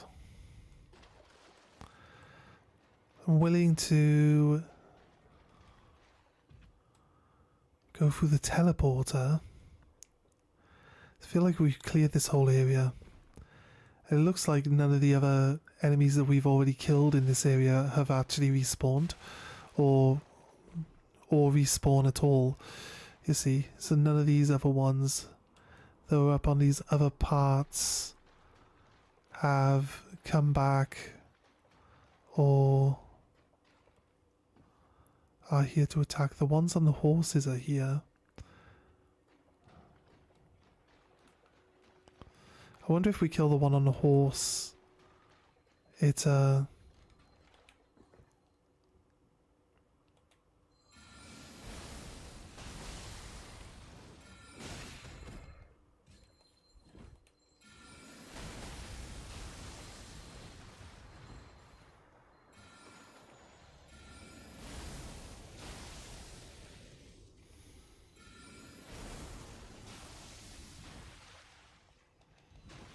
no. Looks like these ones over here have spawned back in because they weren't up.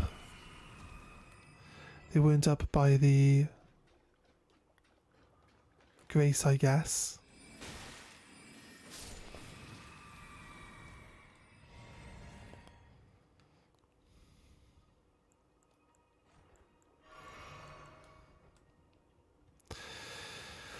Alright, time to check the teleporter. Let's go.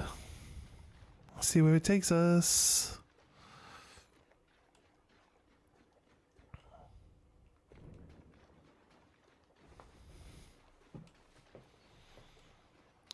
I'm up for a laugh.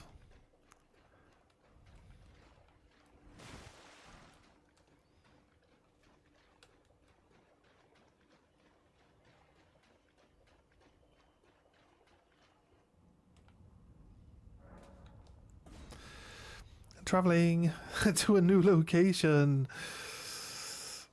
Let's see. Where are we gonna be? Oh.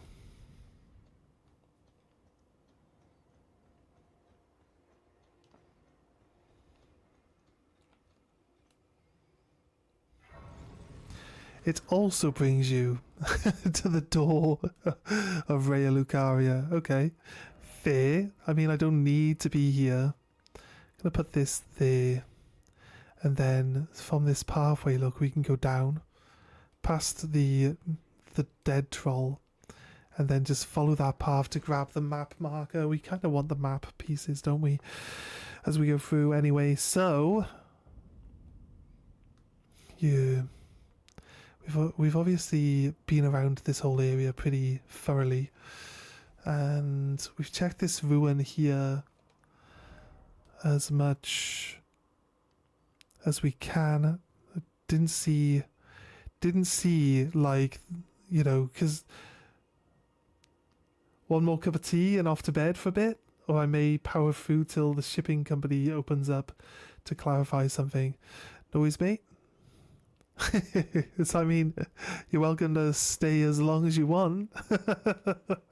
But I get you. Right.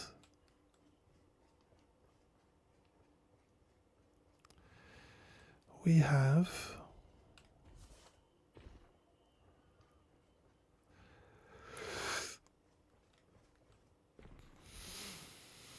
with the way they word things, it sounds like literally every card needs to be labeled with a sticker individually, which if that's the case, I've got a lot of work to do. Are you like sending off for grading?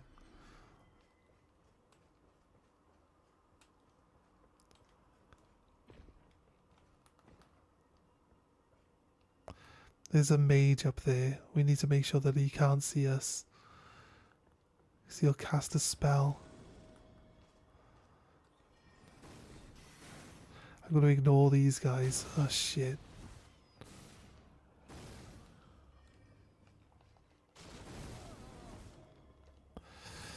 Right, here we go. Shit, dude. Fuck off.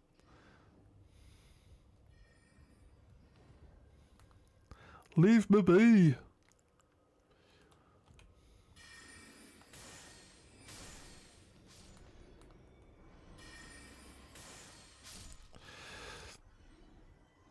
Right, heal up.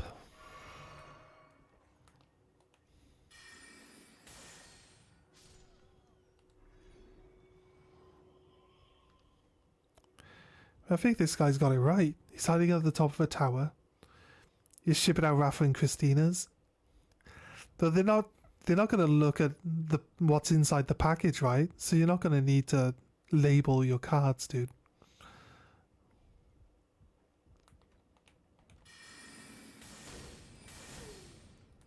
Oh shit.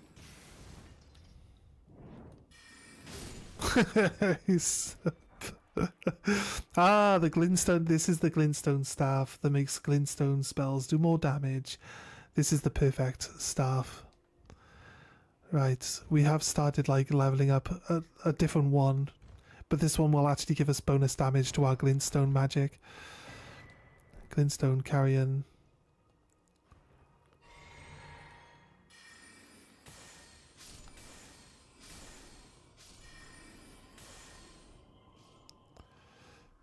There we go. I wonder if we can farm this mage though. Because we can get these helmets. These helmets are cool. They like it. They make your magic stronger. So I don't know actually. I don't know if the word cool is how we should describe them. But the word cool is how I described it, yes. Google has been unhelpful so far, but I can always bug Rafa to see how Rafa has done it. And apparently it needs to be labelled with the made in the USA sticker or tag on every item, yes. That's what it says word for word. Yeah, I think it might mean like the item is the parcel. So the tag on the item is the parcel having a tag on it. Not like all the items inside the parcel. If you know what I mean. I think they're referring to the parcel as the item and not the stuff inside it. But better to clarify. I don't blame you for wanting clarification on it. It does sound like it's a bit misworded, doesn't it?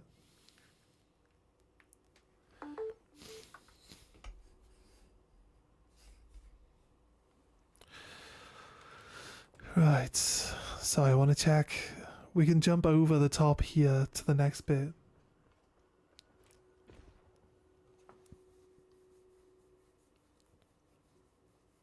Right.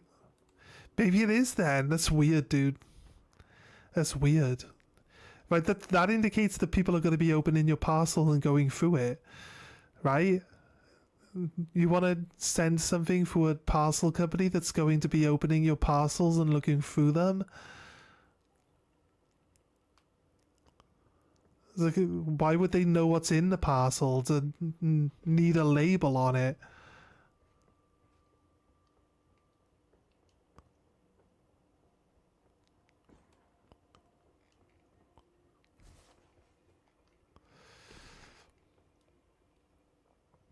I don't know, mate. I don't know. It's weird. This is why I don't deal with American shipping, mate. It's too expensive anyway to start off with. And then there's like hidden fees that you got to pay after it's delivered. It's just all this other crap. Like, I just don't deal with it.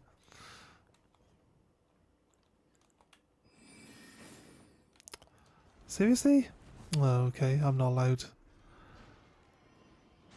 Yeah. Bring the big guy in. Watch how the big guy deals with this.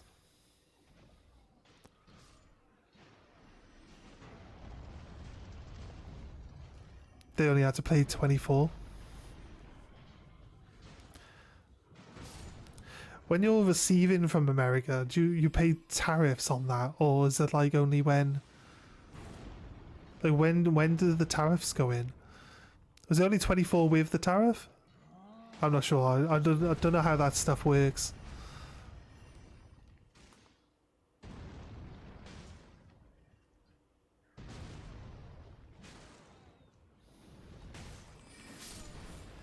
Ow! I just saved you. I just stabbed me for. Right. Right, that one's dead. Why are you after me? Go after the giant, dude. Help your friends. So they're definitely stronger than the little ghosts, but can they...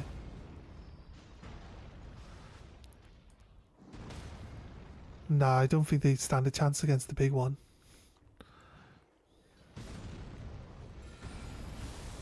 I think the one guy just stands there until all his friends get murdered by it. Such a glory hog.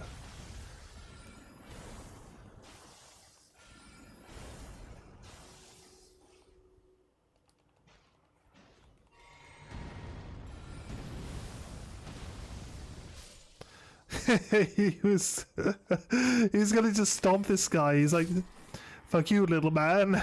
Stomp, stomp, stomp, stomp, stomp. He got really angry.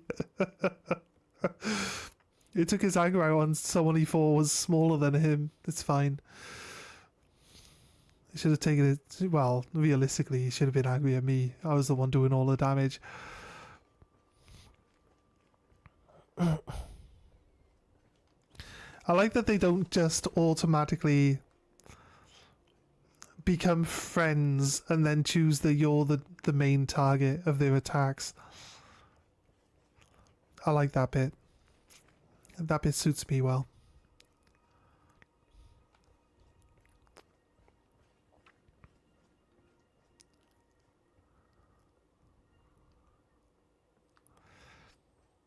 Might be a Death Knight here at night. I might be right about the Death Knight being around. I just had to come down this pathway.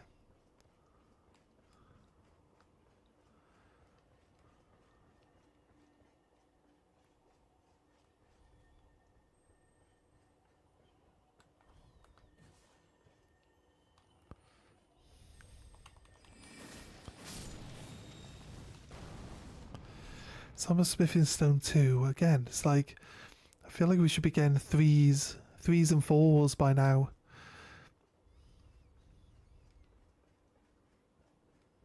Yeah, I think the Death Knight lives down here in this little...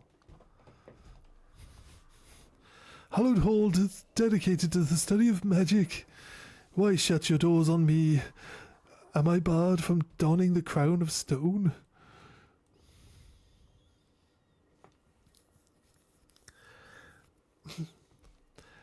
When I'm buying, we pay initial, then whatever additional fees once it hits Canada Post. Yeah, taxes, tariffs, etc., etc. I don't know, once I figure it out, I'll know for sure the next time at least. Still bloody fucking annoying though. Yeah, 100%, mate. 100%.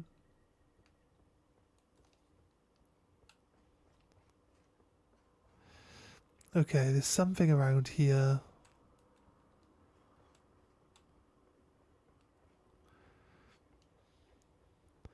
When I move one direction and I turn the camera, it kind of gets a little bit jittery for a moment.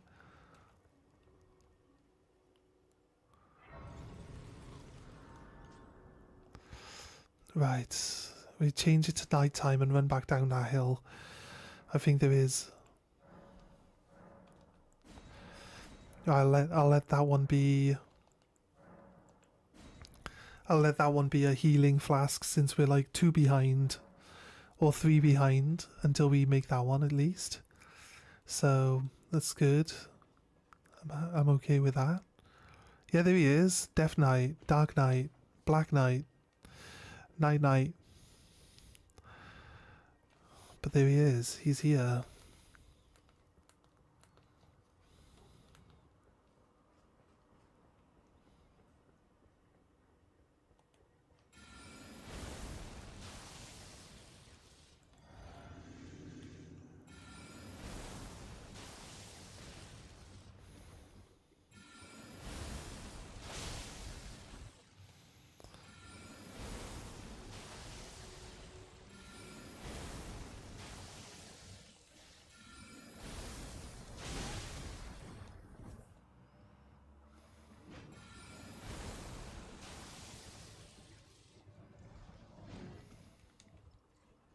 Shit. Oh, man.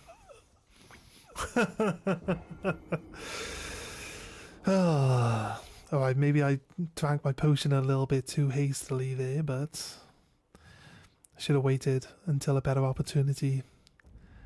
He did a jump. Are we still nighttime? Is he still there? I can't see him.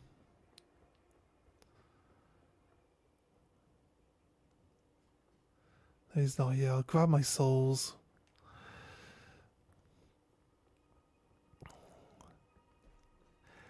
I just don't get this. When you die, you're supposed to skip one phase of the timeline.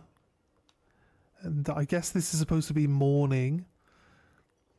But there are two phases. There's two phases in nighttime. There's nighttime, or like, you know, nightfall, and then there's midnight. But now it says morning, look. This is why it's kind of annoying, because when you die, you've then got to go back to the grace. You'll be at the grace anyway, but you've got to go back to the grace and change the time. So if you're doing something where you can only attack them at night, you kind of don't want to... You kind of don't want to take the Marika, because the Marika is going to put you at the Marika at morning. And you're going to have to run back to a grace anyway.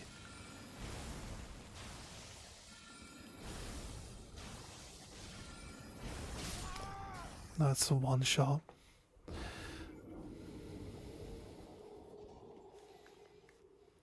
He is Knight of the Night. No, that's fine. Yeah, he could be. I'll accept it. That's what he is now. He is Knight of the Night.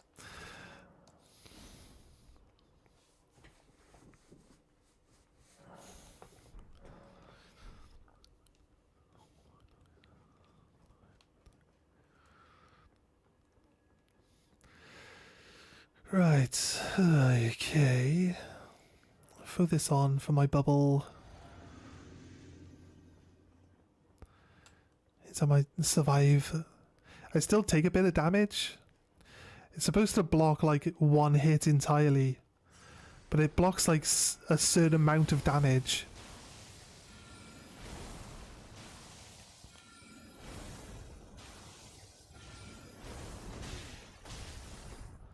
Yeah, I was already locked in when he started his action.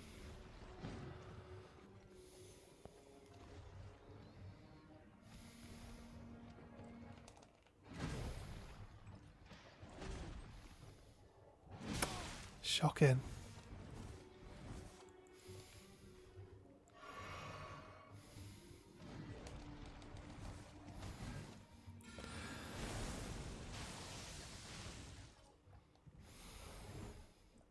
It's gonna do the jump.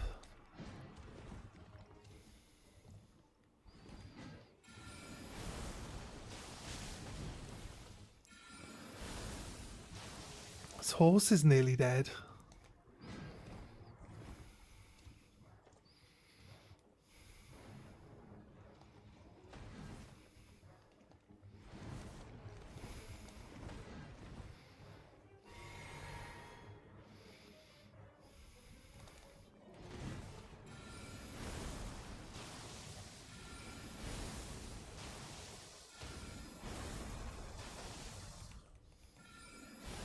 Don't know why I summoned him back over there.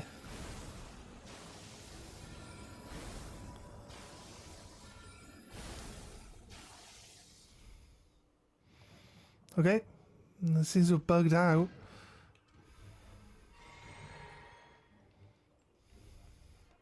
For some reason it didn't let any of my spells hit him.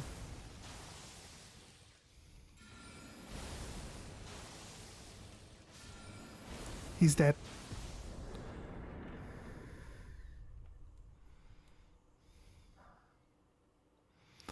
Spear, ice spear. Right. Okay, where are we? I want to check along here, like this, and I want to check along here, like this, because there could be a dungeon entrance somewhere along here. There probably isn't. Right, and then we've basically checked this area here. There is a pathway here that leads up. We might go up to this bit here, just so that we've covered it. But outside of that, we was going to go down this. It's going to follow down this road here, which probably need our horse to do it, and grab the map marker.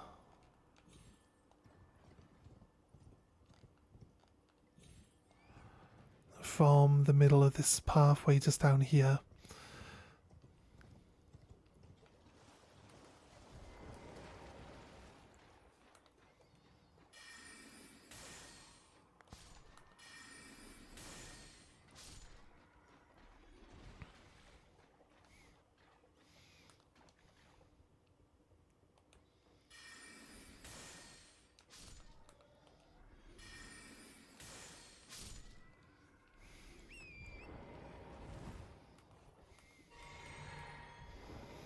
Right.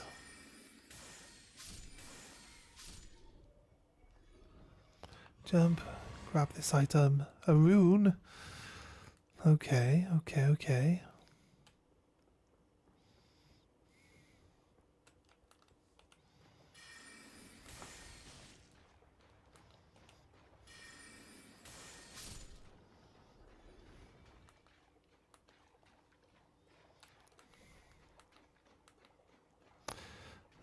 Okay.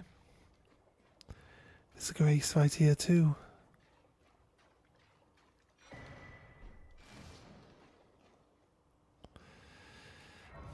Okay, grab the grace.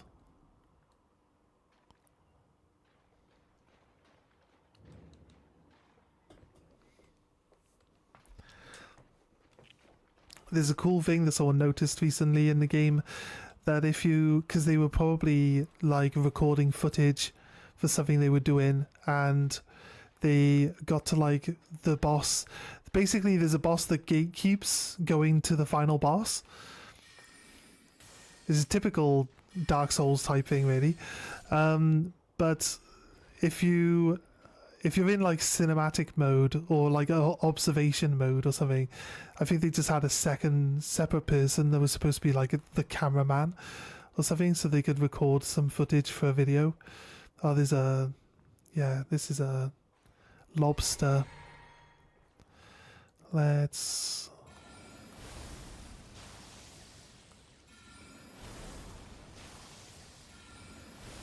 deal with the lobster.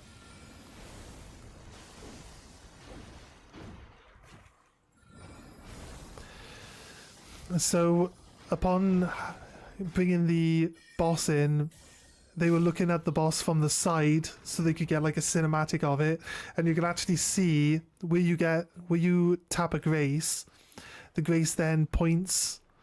It has like a golden streak that points to your next objective, and basically the boss has one of those that points at you. he's got a golden streak that comes out of him that points at you. It's kind of funny. So it's good. Like, his next objective is to stop you from doing what you need to do. So I think it's pretty cool. It's a cool detail, like, it's insane detail to add in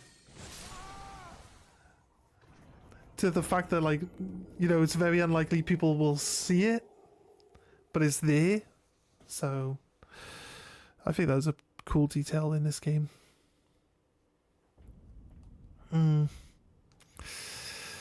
He spat on me boiling hot water. Which is ironic, because he's a lobster. that's that's what we want to cook him with. It was this way, yeah, it is this way. I want to go to this little tower. I think there's something in there that we want.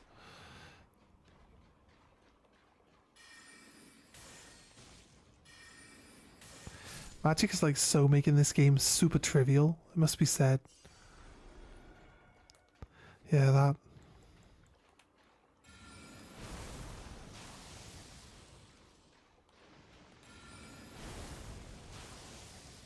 Yeah. It's a cool detail. The lobster's cooking you instead.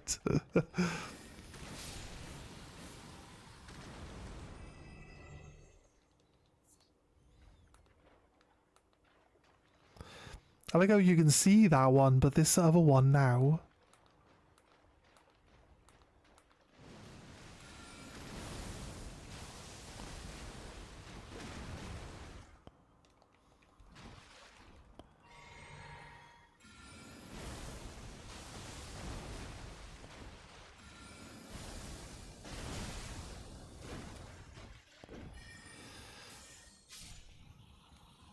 Nice dealt with.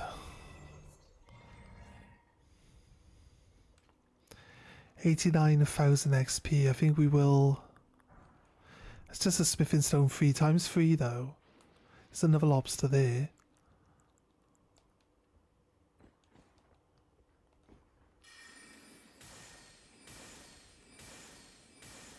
I mean, I might not have needed to shoot my spell off so often, but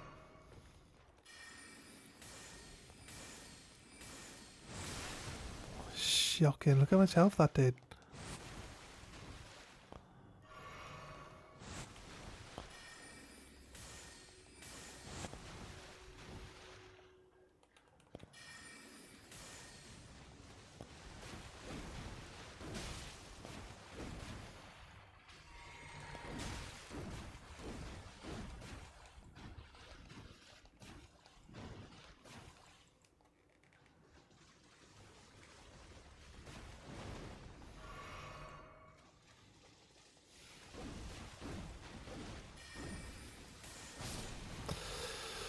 Okay, right.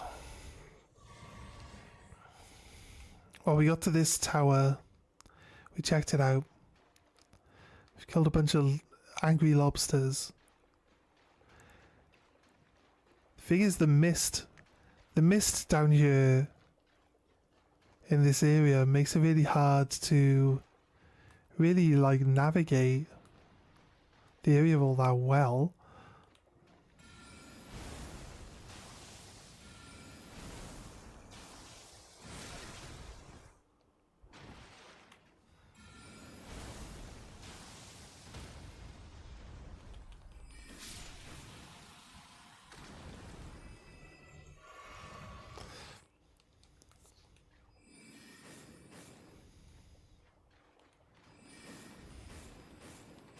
Oh, get it before it blows up. I can see your antennae, little bitch.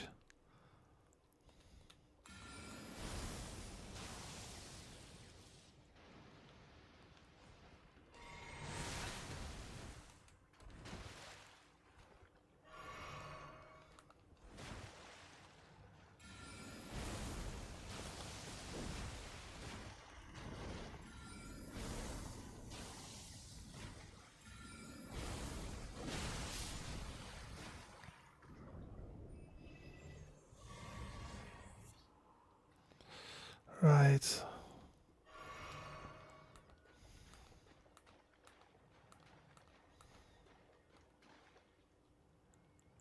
Can we throw rocks all the way up there?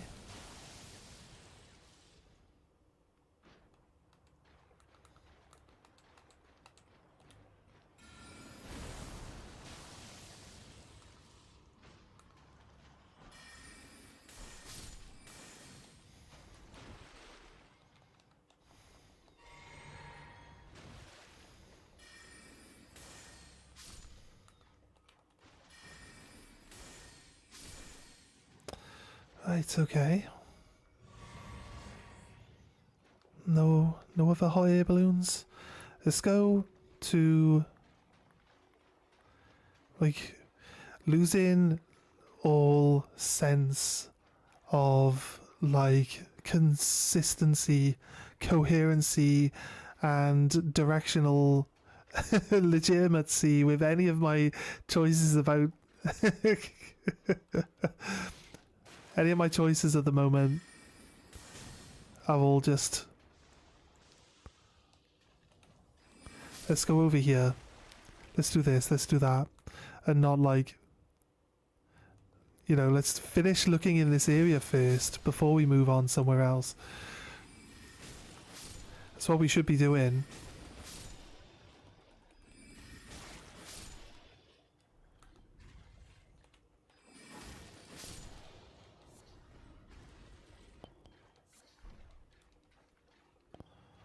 Strip of white flesh. Right. Gonna follow this cliff edge now. All the way down to the bottom. It's a long way.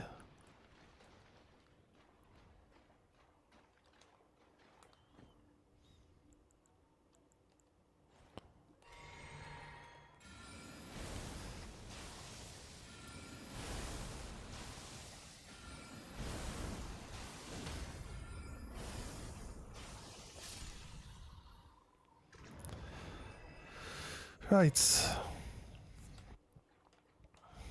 We should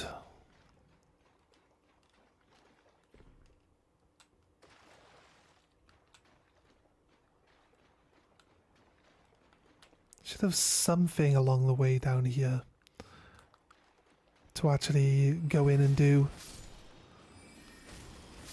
Realistically, we can just run to some of the mines that have bell bearings in them now, right? And just like progress. We've got a few weapons. We've gained a few new staves that work with specific types of magic now. Especially the glintstone one we just picked up. That's going to be pretty helpful since there's a carrion blade staff. One that'll actually increase carrion blade specifically. I guess carrion blade isn't... It's blue. It's the same colour. It's got to be a glintstone magic. Maybe there's one that... If only there was like a staff that would do glintstone magic and carrion blade. I think being able to like maybe merge your weapons together would be pretty cool. It'd be OP as fuck for Elden Ring, but I think it'd be pretty cool. You could like add like the hidden bonus effect of being good with carrion blade with being good with glintstone magic. Like just add those two things together. But I guess this game isn't really a game for like building overpowered pieces of equipment.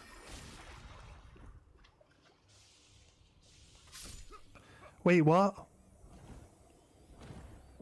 No, I guess we were taking damage from the actual mist. And then we just got poisoned. And it took like a small amount of it left. Explosive lobster. Yes. The explosive lobsters. 100%. Right, since it tells me where my souls are, I can just go a straight line to my souls from where we were.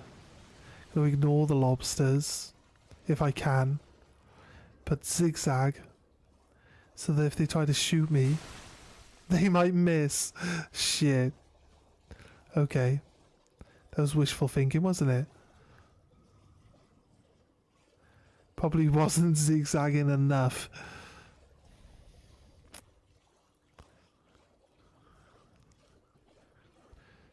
There's a lobster right there.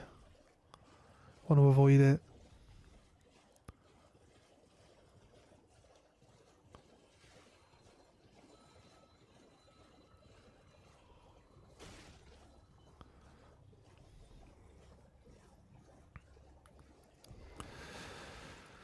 Right.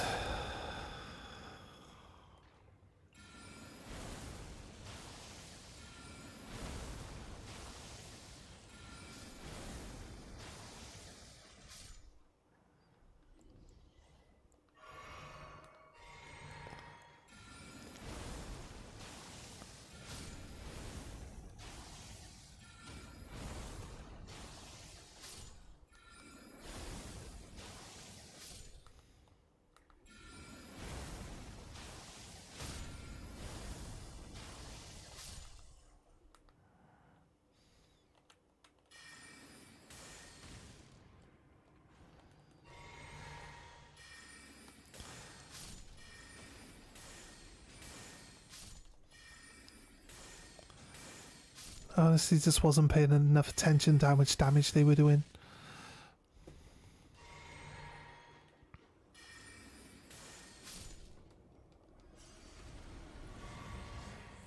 There you go, nearly 100,000 health back. Smith is Stone 2 times 3. I mean, not really something to get super excited about, but still. Either way, still, you know. Now we know that we've cleared it. We don't need...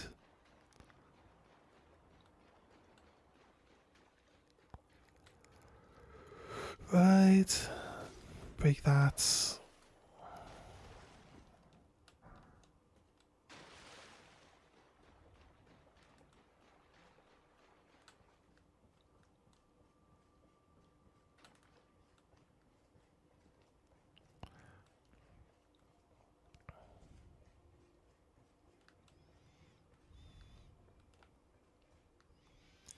It seems like we're not really following anything properly for,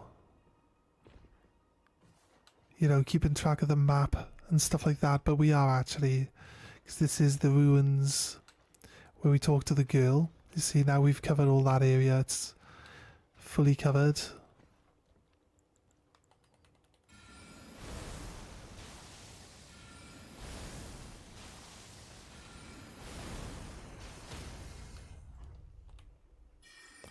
Zap. One less lobster to worry about. Let's get my spell back on. Wait. Equipment. Yeah, right. I gotta remember that the Great Ruin is only available until you die. They have to reactivate it. And arc runes are not... You get arc runes for doing PvP. It's just funny because you can't activate them for PvP. So it is a bit ironic, really, right? But if you want enough arc runes to have arc runes to last for every time you try to do a boss fight, then you got to do some PvP in between your fights, like. But you know, some people don't like PvP, so it's kind of one of those things, isn't it? Where am I? We circled this area before. We've come across the top bit, right? We ran up here and then we went up this way to there, and that's when we went up and checked out this area, which then led us to come down this way and then down that way into here. You see, so we've done that bit before. So what I want to do is follow the water. I don't need to be up here on the land bit. We've got to follow the water. I'm pretty sure this water area leads into a dungeon.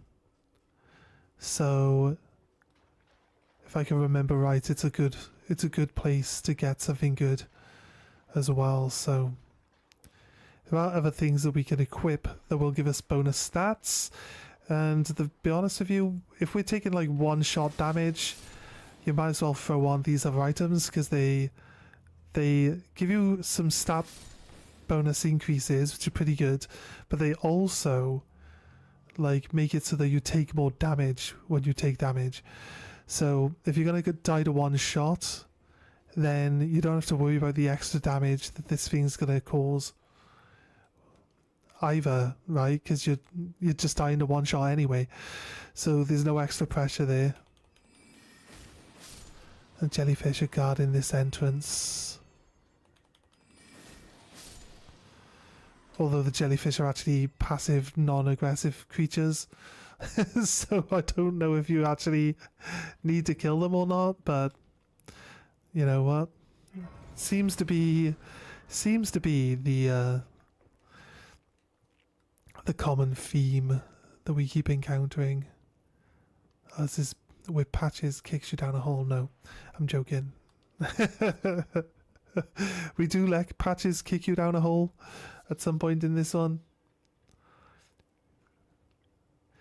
Yeah, the jellies are cool. You get given a jelly that you can summon, and there's actually a storyline for that jelly. You gotta go find. You gotta go. It's searching for its sister, and you find its sister, and then you can go down. You gotta take it on like a quest to like a different place where they go to look at the stars with his sister. It's a pretty cool quest. But if you like go from where you look at the stars and you like climb down the cliffside, there's 2 graves for 2 children that died. So it's like the story is that those 2 children died and their spirits became the jellyfish. And that the one always promised the other one that they would look at the stars together. So you fulfill their final wish and they both move on. It's kind of sad, but what story in Elden Ring doesn't have like tragic, sad endings and stuff to them? It's basically every single storyline. Hey Bat, fuck you. Oh, there's a spellcaster. Mr. Mushroom Man. Cast poison on me? Prick. What an asshole.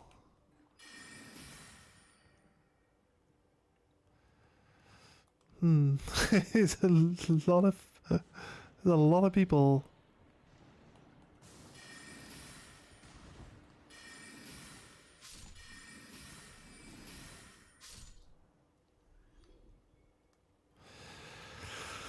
Right.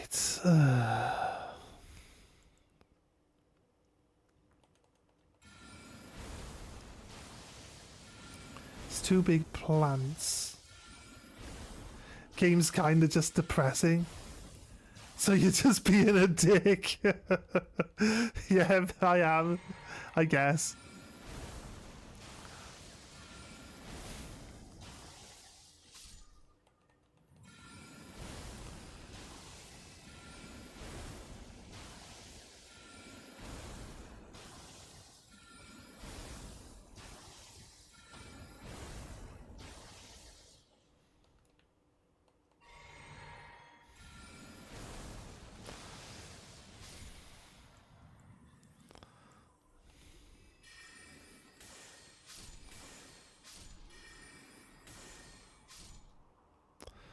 Right.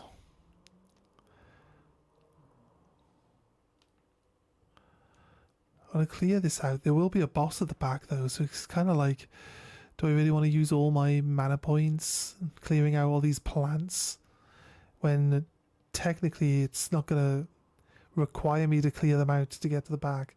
The poor jellies, I'm sorry.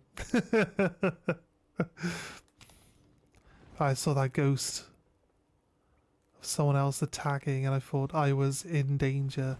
Right, I see why he's attacking these bats.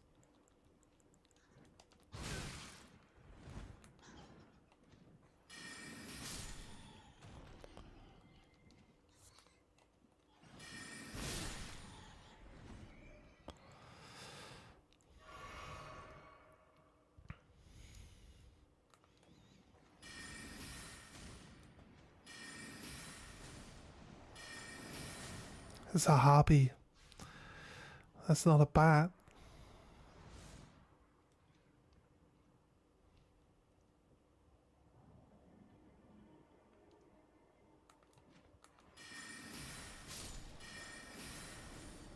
She dropped a rune. It's going to be a rune. They only drop runes. Only a level 6. Crazy. Serpent arrows, though. Poison arrows. Sage hood, sage robe, sage trousers. I mean, look like VV from Final Fantasy VII, or wear the skin of a man. Well, what's the choice? I mean, what's the choice though?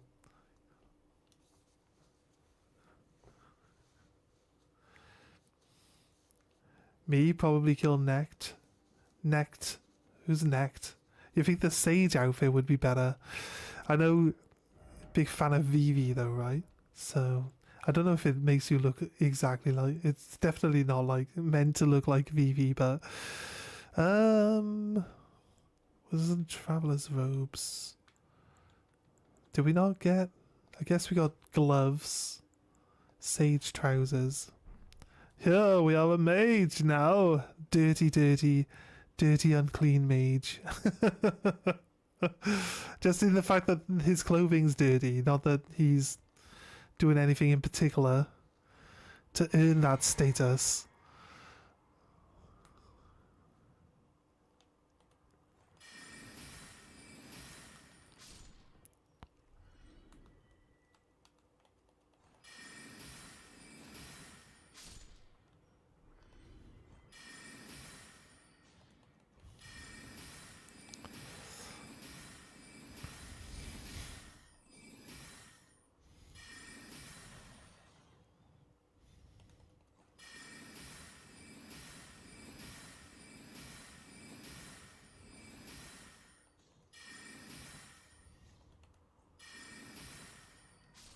Right.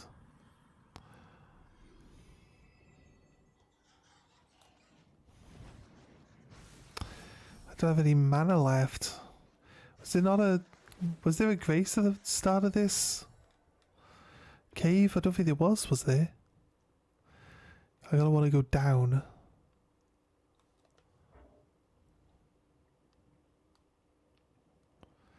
Grab the items that fell off the people that are down here, and then go back to the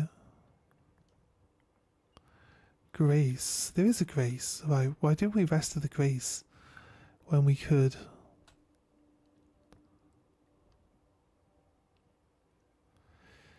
If we go down there just to grab those items, we're not going to have a fun time. Also, we can see that all those items are just basic items.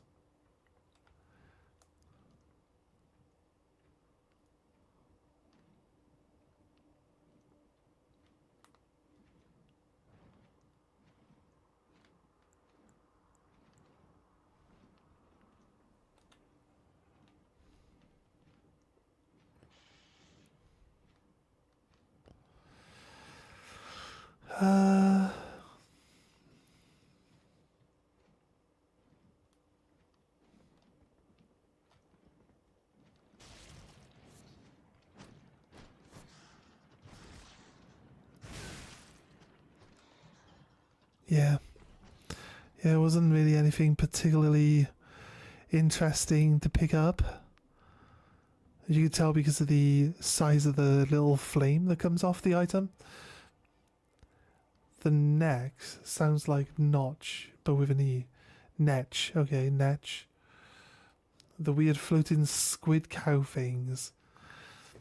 I usually, if something's a pacifist, the jellyfish can just randomly become angry, and it's better to just kill them and have them out of the way than have them turn red and just attack you when you're not expecting it. I'll be honest with you, they're not exactly innocent, but they generally are passive. That's all. If that's any better. Well, that's not any better. You monster, how dare you? No attacking jellies for you ever again. Oh no, I do one. I don't need one. I just want to get rid of most of this XP so that we can run through this cave without worrying about dying. So let's try to get another level in. That might be enough. It is enough. 19 in Arcane. We want to get like 20 in Arcane for now. Later on we might want to do some farming and get some extra spells in, but for now, actually we can use the Black Flame. I just check on how much the Black Flame actually costs to cast. They're not completely passive now.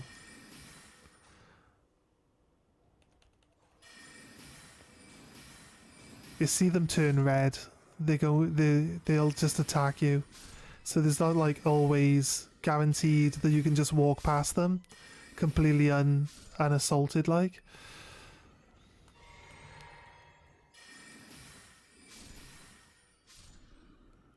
Right. It saves us a lot of actual mana, not using the rocks to kill that.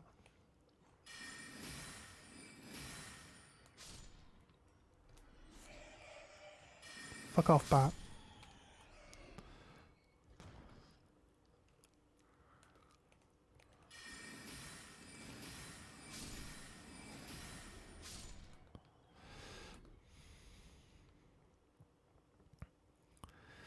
Right. And see, I would love to have like one spell that I could like throw down here which would just decimate everything, but I just don't.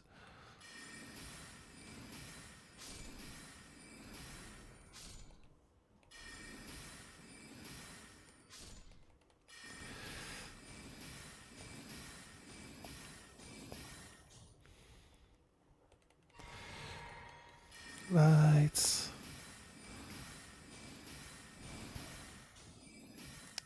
Even though we're nowhere near finishing Elden Ring, but you have an idea of what you'd want to see me play after Elden Ring? So it's been suggested to me like a few times over the years by one of the guys that used to watch the channel quite often. And he mentioned the other day that the games are basically free to play now. But a series called Trine, because he knows that I like puzzle games and stuff like that, so he always suggests it. But he's like, oh, they're free apparently on Epic Store now. The problem is I just don't really buy games on Epic Store. I'm pretty sure they were available for free elsewhere. I'm pretty sure we could buy them on the PlayStation. I'll check. If they're on the PlayStation, I'll be more likely. They were there, but if they're going to be on Epic Store, they might not be on the PlayStation Store anymore. Hey Shrub, how you doing?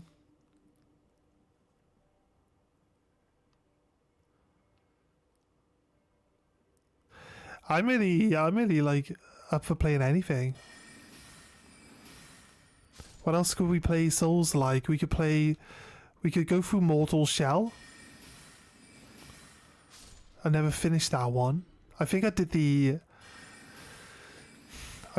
like loser's ending where you make the alcohol and then you give it to the guy sat by the campfire and he's like, hey, do you want to just chill out and have a drink with me? And you say yes, and you quit your adventure. You quit your adventure and the game just ends. I'm pretty sure that's what I did. And that's why I was like, oh, I won the game. There we go. Fair. So just never bothered playing it again.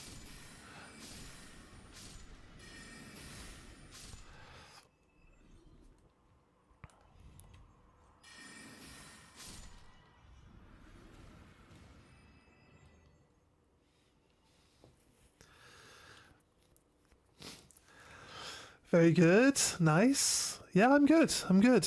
Just chilling, playing some Elden Ring on easy mode. As a mage, it's clearly easy mode. Don't even have to. Haven't even put any like levels in health yet. That's how confident we are with magic. Alright, this one's a harpy. Do I want to use a stronger spell? Probably. Yeah, ate all my mana.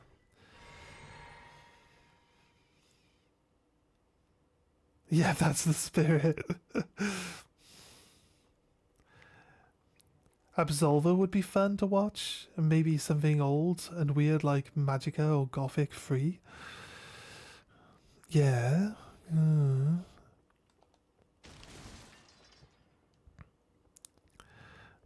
Yeah, you do talk about Absolver a lot. It's on the PC though, right? I'm really bad. I'm really bad with keyboard stuff. I'll be honest. If you wanted to watch me play Elden Ring but on the keyboard, it'd be, I wouldn't be this. I'd probably be happy with a mage run using the keyboard, but I'd like lose where I am on the keyboard all the time. Have to look down at the keyboard to work out where I am, and then I'm dead. So I don't know if that's really the type of Souls experience people want from a streamer. To be honest with you, maybe it's funny to watch them fail with their keyboard button presses all the time, but not sure.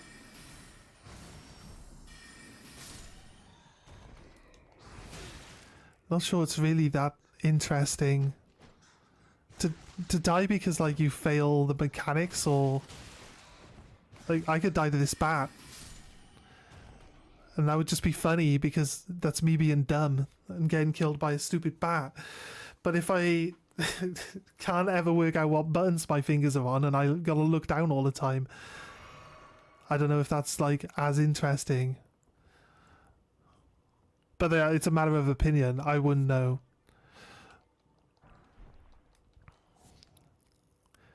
Personally, if I watch people stream, I don't really... I like to see them like progress. I like to see them successfully beat the bosses and stuff, so I'm not really looking to see them fail all the time. I like to see people... I like to encourage people and see them win their fights. I don't know. Maybe I'm weird. I might be weird.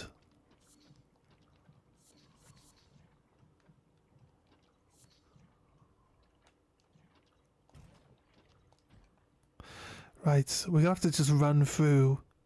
I normally do one run where we clear everything and use our mana to clear everything. And then I do a run where I just run past everything. I go back, right? We go down to where the boss is. Then I go back. I replenish my mana.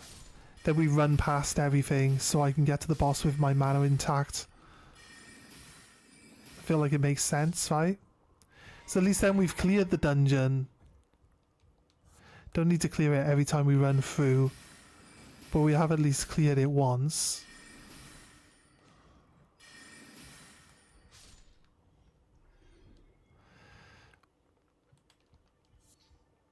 Right, what's this? There's the door. There's no more enemies. There's one more item.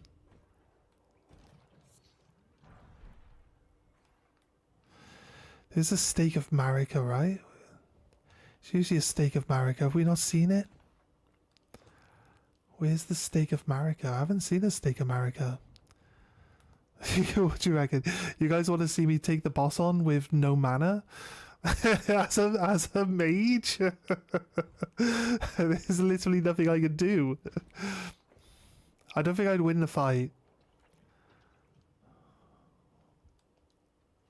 Oh, there's the Marika stake. Okay, fair. Let's go then. Fuck it. He who dares wins. It's my own fault for wanting to kill everything. Let's wait for all this to go off.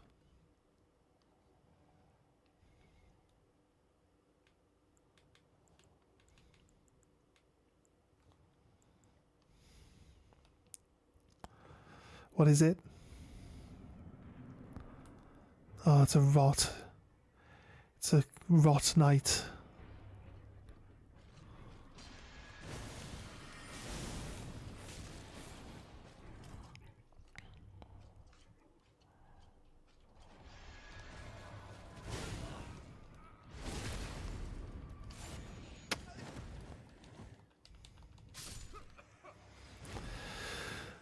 Right.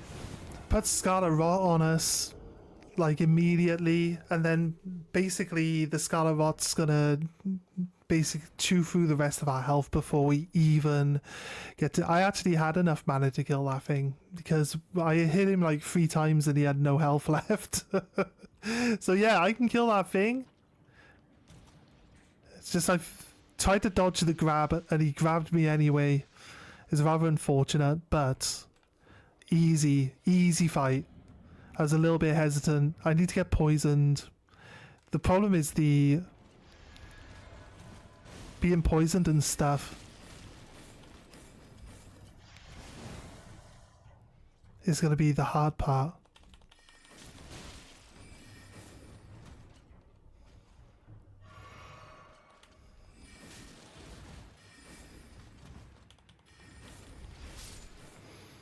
There we go. Winged sword insignia.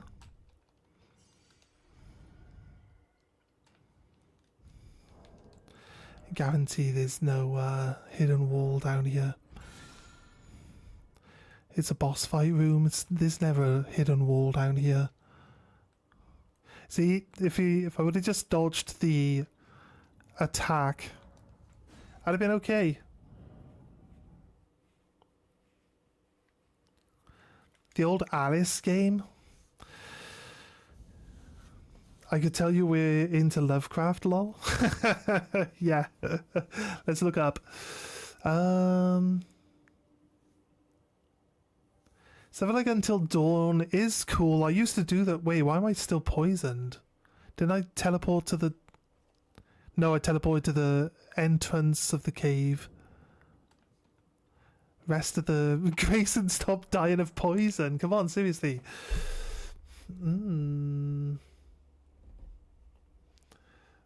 Let's see. Sorry, let me catch up.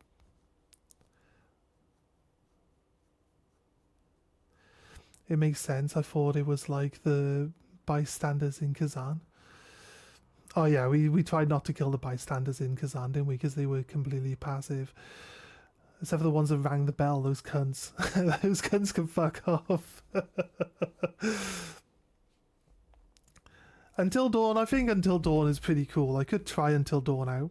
Hey Greta, Happy New Year. Sorry, I am reading chats, guys. I am reading chats. Just usually concentrate on what we're doing and then we catch up. I'm looking at YouTube side though. YouTube's easier because it's on the other screen, whereas Discord's here on the other screen, the bottom one. Yeah, I'm pretty sure there's a console version. You play video games too? I'm very honestly into Lovecraft stuff. Right now I play Dark Souls 3. Oh, that's pretty cool. Here's a weird one, Alice. The Alice games. The old Alice games. I'll be honest with you, it's not my type of game. Like, I don't... The ones where you just run around and, like, hack at stuff, not really... Like, when there's puzzles and stuff, I guess... I don't know, mate. I would kind of really want to get back into playing something that's actually more my style of game. But everyone seems to be liking these Souls-like games, so I'd be happy. I got all the Dark Souls games available to me. I've got Demon Souls available. We've got Mortal Shell. We've got Lords of the Fallen. But yeah, we played that one. We played that one a while ago. I've seen someone play it recently though. It does seem like they got rid of the bashing your sword into the wall stuff. It seems like it's a lot... I'll be honest, it looks like it's a lot easier. Like a lot easier. Like this guy like only died like 11 times playing the entire game. And he said it felt really easy. And he said when he first played it, he died to the first boss like 15 times. He didn't even die that many times the entire game. It looks like all the enemies that were supposed to like push you off the ledges have like been slowed down. Don't like move in anticipation of you coming around the corner. They take like a second or two after you pass them before they come out. So it's only really if you're stupid that you get knocked off now. But yeah.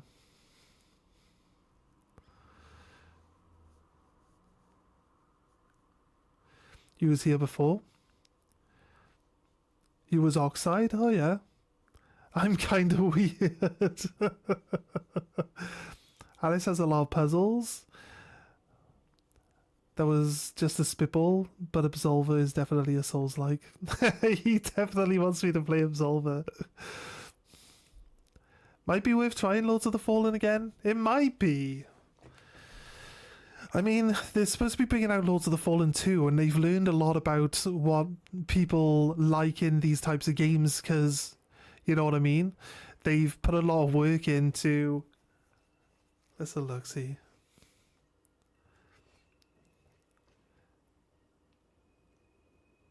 See, so we can leave them and they'll be okay. I don't mind just leaving them. I think the jellyfish are cute. Then we'll leave the jellyfish. And if they're supposed to be the souls of dead children, like the one with a storyline is, then again, like, just murdering them for no reason kind of seems pointless. So, but if one turns red, all the jellyfish turn red. You see, so it's kind of like if you're running through a whole mass of them, and the one decides to go red, they all attack you. So that's what I mean. You kind of sometimes can't just ignore them. But we'll try our best. I think you a great streamer. You don't show anyone's stream. But I'm not a shapeshifter.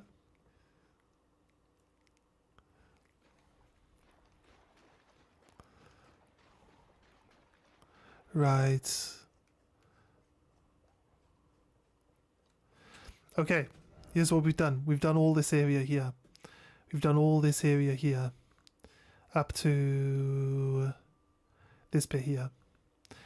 This bit here. Did we check this wall? I don't think we checked this wall after we came down here and got distracted. We came back, we checked out most of this area down here. We haven't done across this wall up this side yet though. So that's one thing.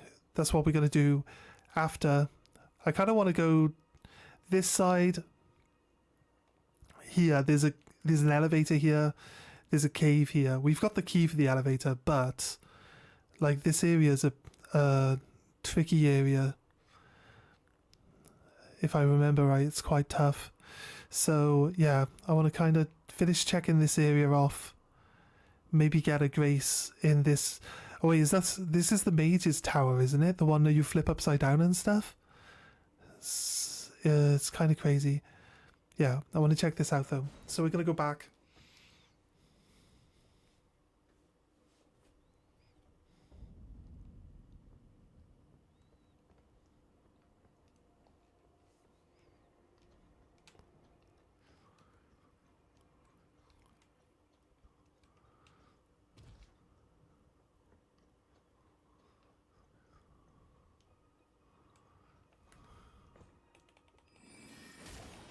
Bad dog.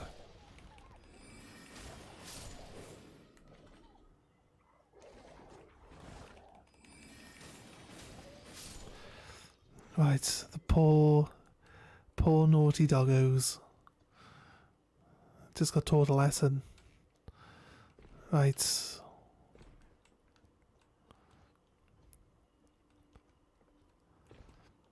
Just running along this cliff edge to just double check that there isn't a dungeon up against it. We'll go down until we get underneath the bridge. There's like a bridge or something. Like it's just like a tunnel-ish. It's kind of like a tunnel.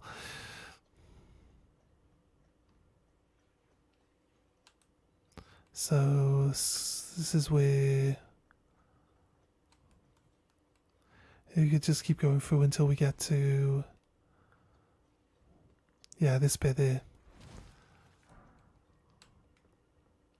Alright, so there isn't anything up against the side here, I don't think.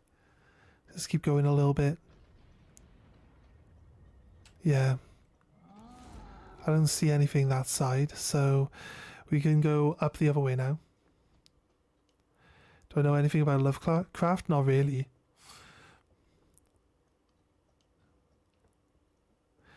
They're only imagination creatures from Brilliant Writer, yeah. Yeah. There's a lot of people that like that stuff. I haven't read any of the stuff. I'm not a big reader, I'll be honest. But I've seen stuff about it. And there's a lot of like inspiration that is taken from the work in like a lot of the stuff that you see around. You know, anything, obviously Cthulhu. I don't really know anything about anything else that he's created. It's kind of like that. That's it. I don't have a massive in-depth knowledge about any of the stuff.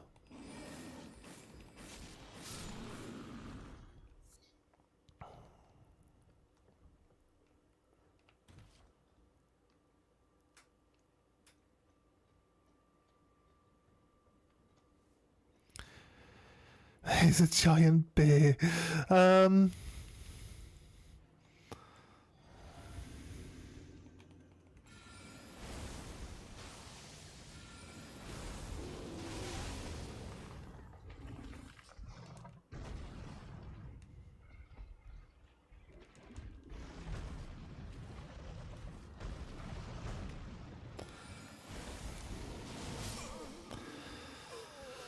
Shocking. Right.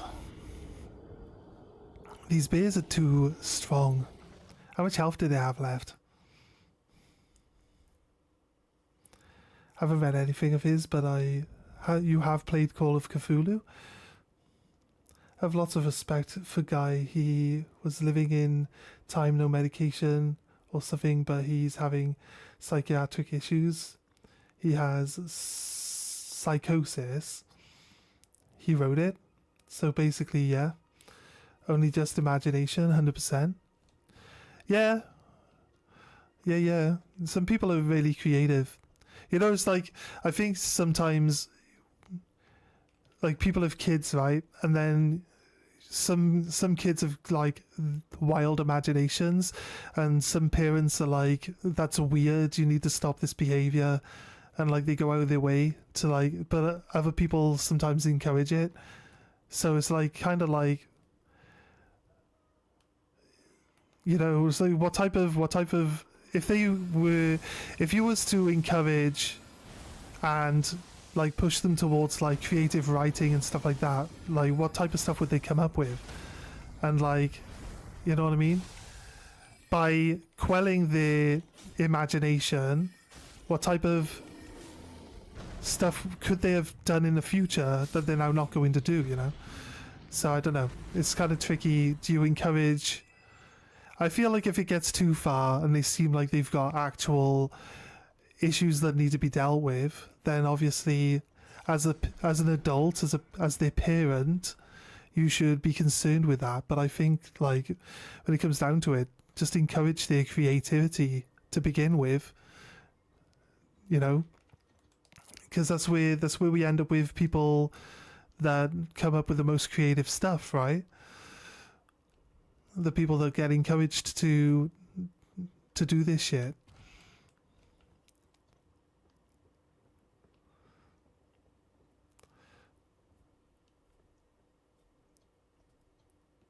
Yeah.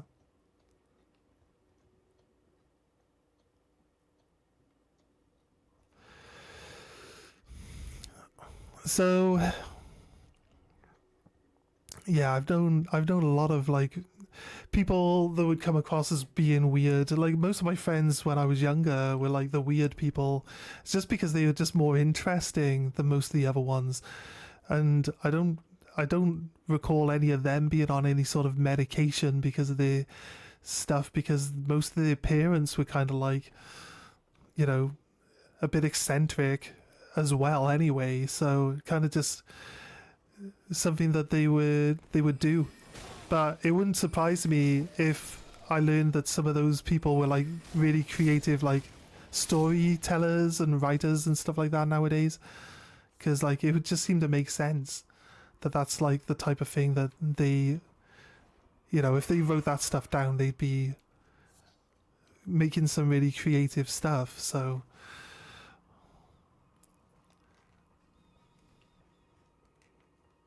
Ginataro, yeah, he's a pretty good writer. But yeah, you see, like imagine like Ginataro gets diagnosed with something and then given a medication that's supposed to like chill down his demeanor, because he's a bit extreme at times, but like he's really good at writing and he's got a good idea and he's following through with it. And I try to be encouraging of people who are creative, like I said. But if I ever thought there was a concern that he should, like, you know, at least maybe speak to someone about something, then I would also encourage that as well.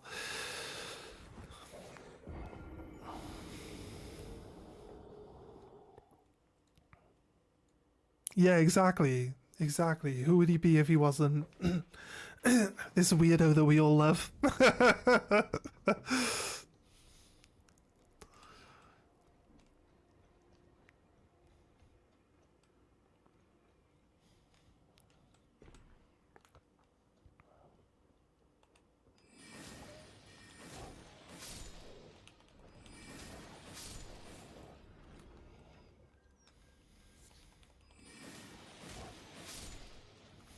Right.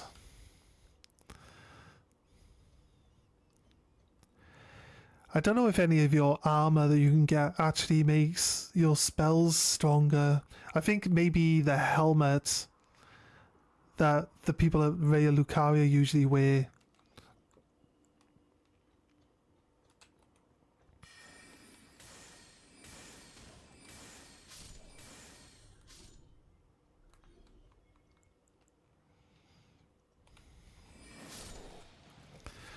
Right.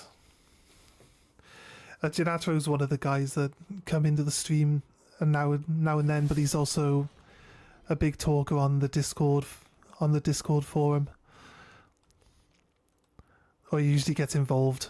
He used to get a lot more involved, but I told him about saying the things that he usually says to the people that have been on the Discord for ages. So like I just warned him, like, there's certain people that if you upset them, then I'm afraid they have priority here in this one. So he's like, okay, I'll behave myself.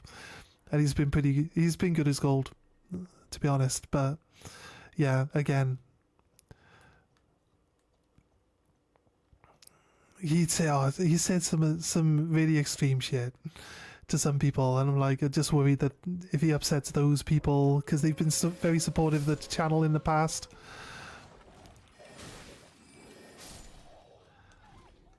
I just don't want them to be upset from things that people say to them.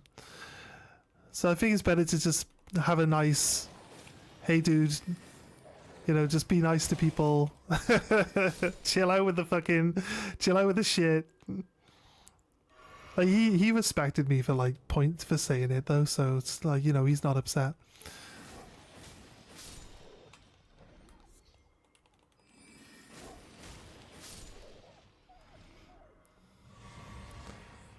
I don't know how old he is. He's younger than me though. And I'm old as fuck, so most people are younger than me.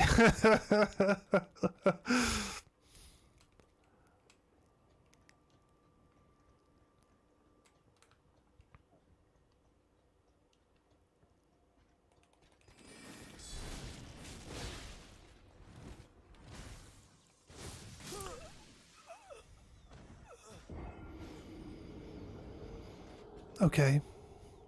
Right, he's a tree sentinel. He doesn't have any. He's not on a horse though.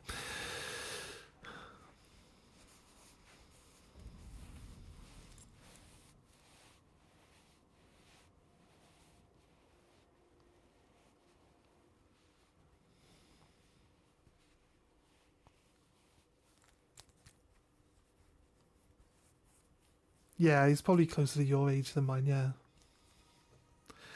No, he's from. He says he's from all over. But he says he's American, but he lives in the UK. So.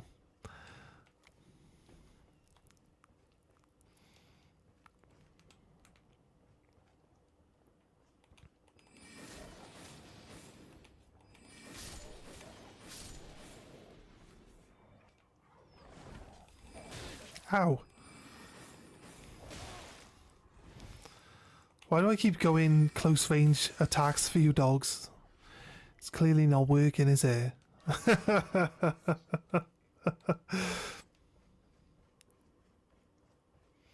We managed to kill the rune bear. I mean, successful situation going on there.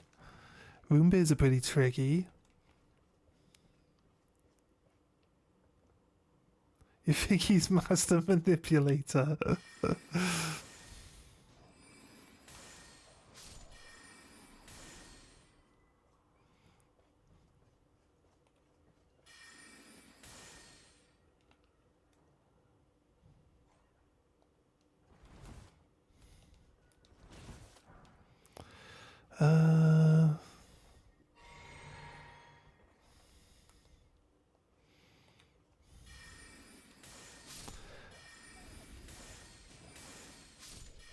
I mean, I don't know where this is coming from.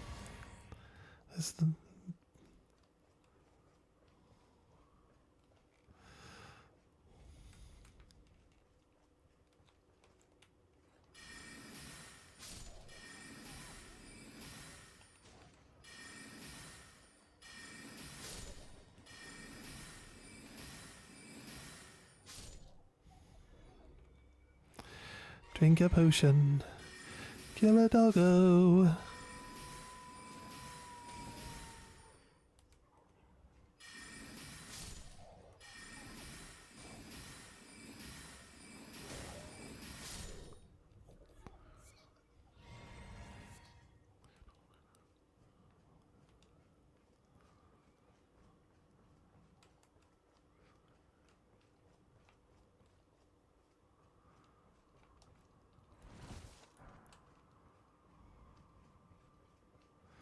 Right, there's a little hut.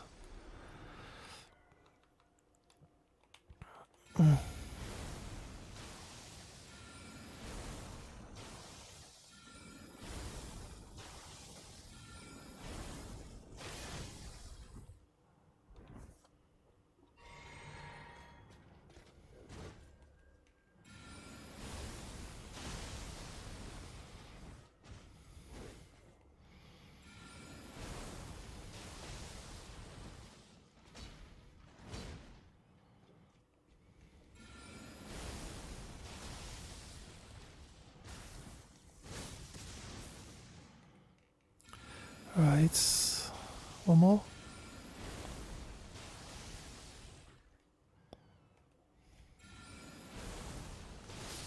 Oh, nice.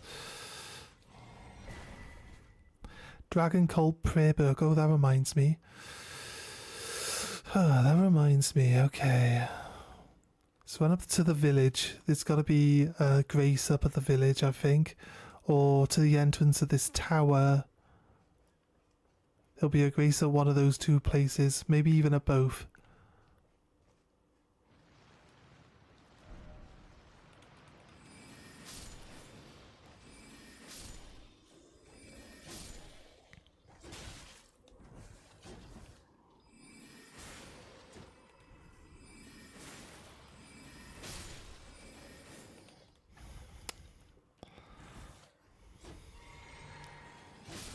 Oh, for fuck's sake. Alright, there's just one too many skeletons for me to like get through them all and keep them all down. I think he's the devil. He himself will definitely agree with that, so I can't speak for him though.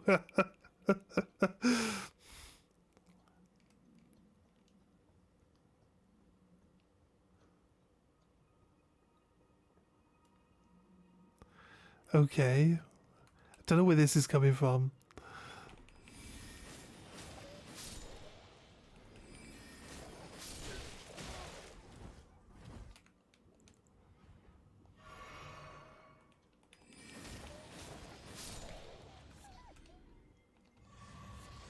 I'd nab in. If I go up to that village, I collect my souls, and then I go to the big tower and I don't teleport back to the started point in the map where we started the game. Tell me, remind me to go hand my books in, yeah? Just say hand your books in. That should be it. That should be all we need to know.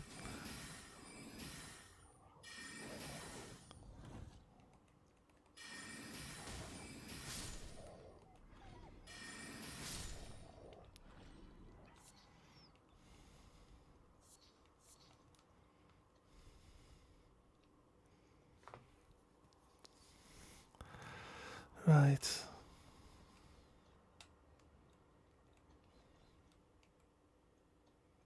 Yeah. Tell me to have my books in once I get up to the village.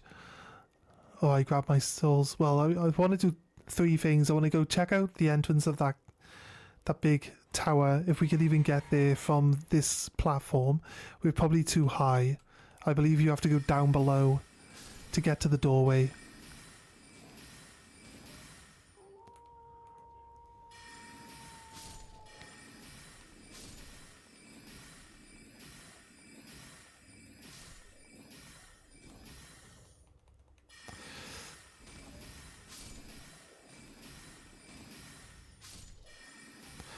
Right.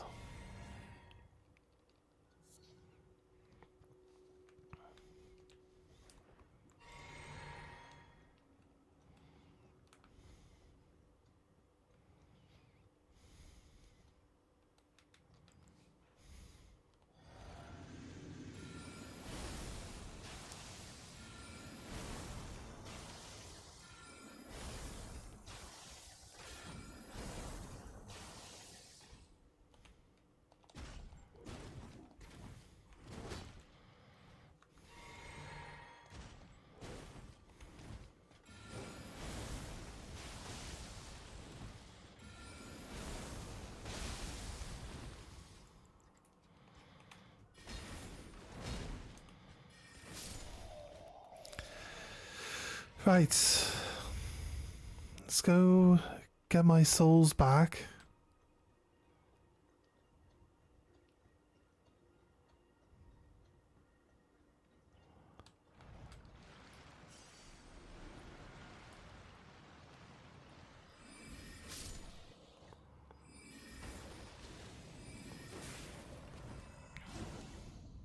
There's one skeleton gone. Let's move them.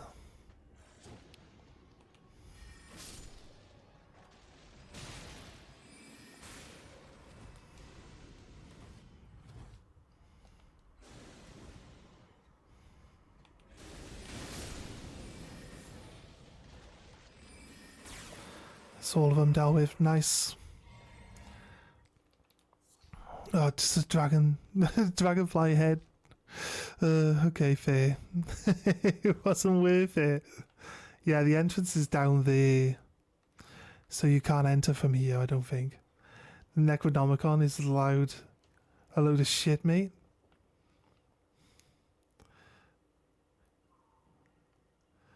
You don't gotta leave, just come off a bit strong is all. I mean, you don't even know the person you're talking about. Beast Eye quivers. There's a death route nearby. There's a boatman here. I just literally heard him disappear. Boatman's not too bad an enemy to fight.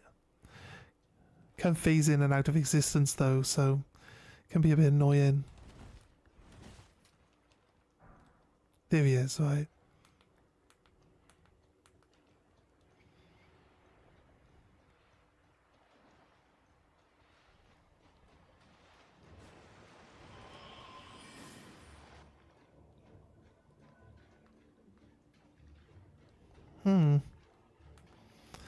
Oh, we have the fucking hill, mate. He likes to summon skeletons, fucking annoying prick.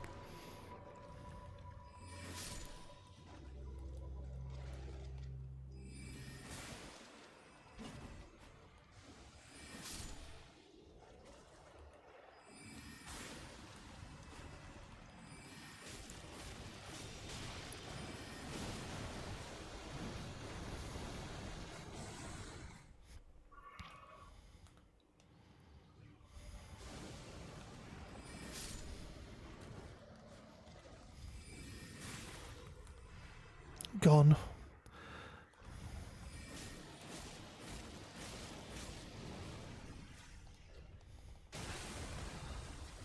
Yeah, I ran out of mana.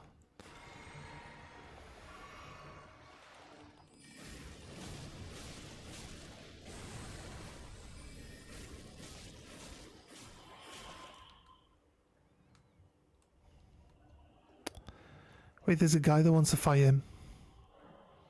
D, yeah. We should call D in. He's all the way over there. Oh shit, the fuck, dude.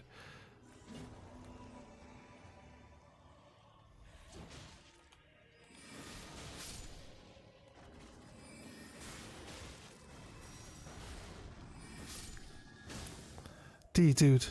Like, don't let the skeleton kill you. I feel like he's gaining health. Is he gaining health? Is his minions dealing damage to us, stealing health for him?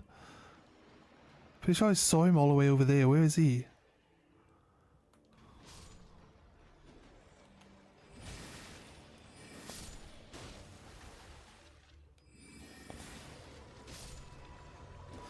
See, D does holy damage, which means the undead die instantly.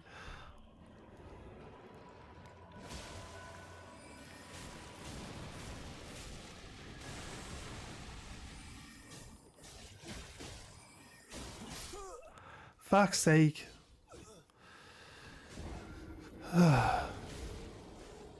You get locked in. I got locked into doing my combo.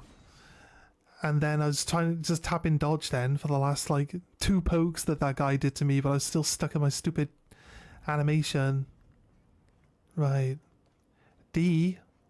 Let's bring D back in for no reason. I don't think I can attack D. He's not really super helpful.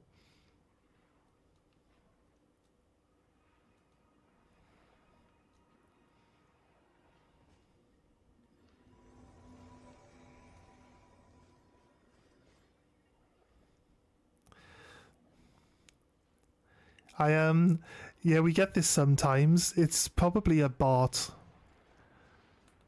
It's probably a bot, mate.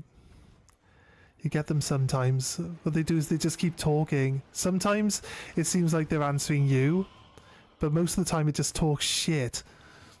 It's probably just a bot.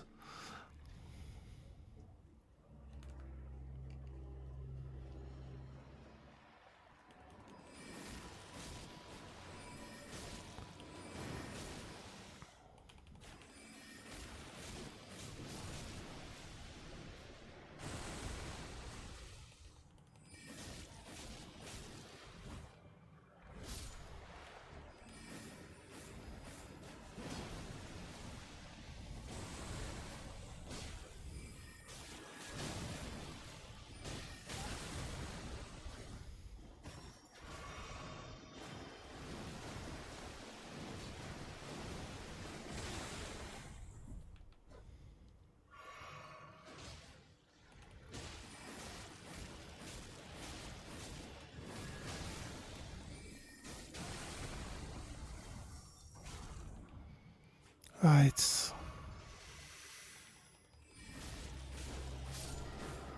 Nice. This is an actual person. I guess. I guess. There we go. Fair enough.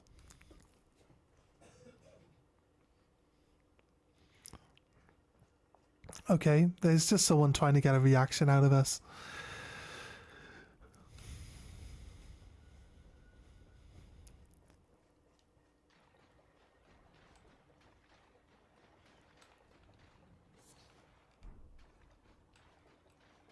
Right, up to that village. I don't think D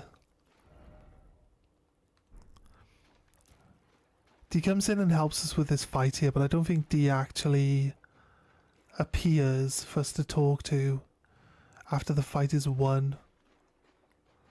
So could...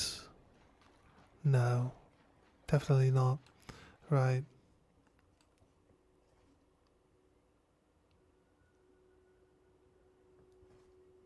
Just gonna give him a little time out then. Perfect, mate, perfect.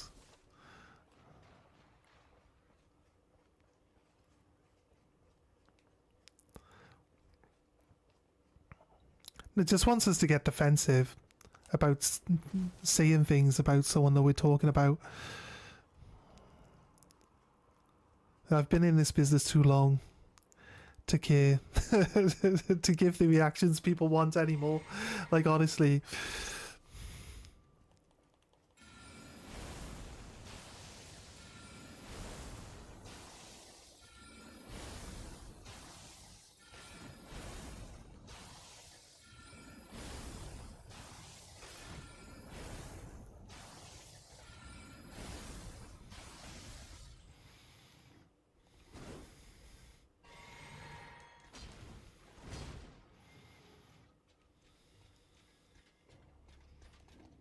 You just get furious.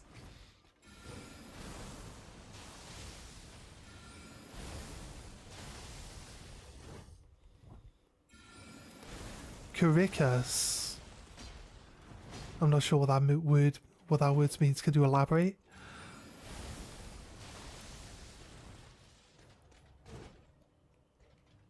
Yeah, you're fairly new to streaming though, right? Like, honestly, people come in, they try to wind you up. If they succeed in winding you up, then they'll just keep doing it. They'll come back, they'll keep doing it. It'll just get worse. But I think, like, just not giving them the reaction that you think they might be looking for is the best choice. I just try to concentrate on what I'm doing. People can come in and say whatever they want. It doesn't really matter. Usually if they're talking about other people, though, that's where I draw the line. I know Janato... If Janato was here was reading that stuff, Janatro would just rip them a new one. So I just know that Janatro would defend himself well enough, and it would be deserved, right? So it's fine. It's usually what it's like, but you don't get it very often.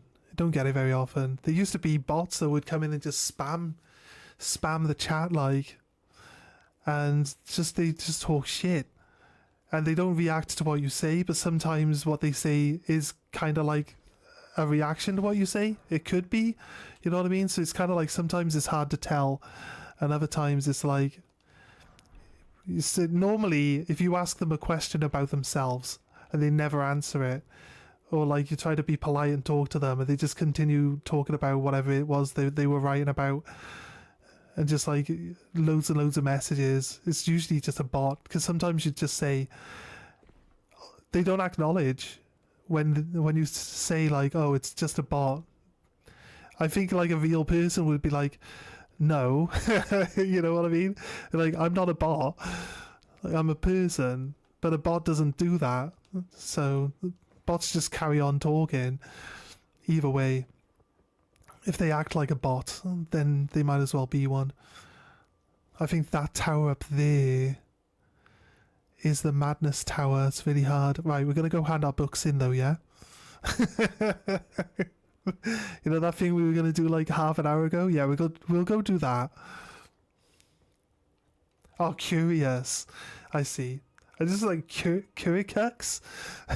That's curricux. Is that some sort of like Canadian slang? I don't know.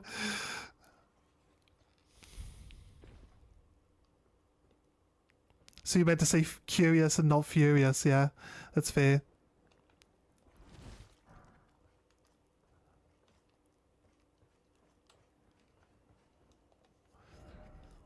Right, we need to go talk to Selen. She's over here.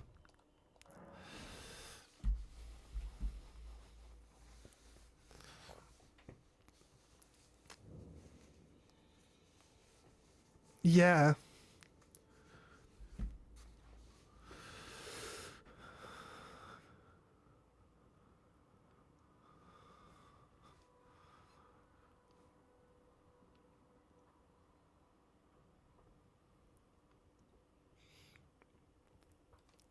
There you are. Shall we commence the lesson? Give a scroll. Academy scroll. Takes me back to my academy days. Very well. I'll be sure to never lose. Study sorcery. Great glintstone shard. It only costs 12. Swift glintstone shard costs 5. Probably doesn't like barely any damage though, right? But great glintstone shard sounds like that might be pretty good, right? And then the other one we got to do is at the round table. You got to hand the dragon book to this monk. Give prayer book. It's incantation. Very well. You keep giving this guy like corrupted books. Right. Sorry. Grab. Nice though. This honed bolt can be good. Lightning spear's a really good one. Like there's a lot of these that are really good. Black flame was an insanely strong one. The golden order shine through you.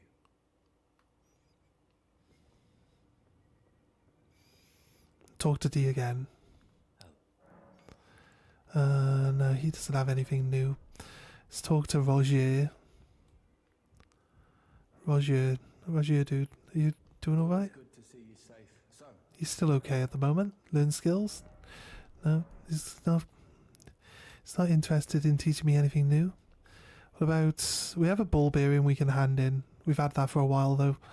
I can't summon, so it's kind of feel like there's no point even talking to her. Challenger, fine and well. Strengthen my armaments, please. I would like to look at some of my staves,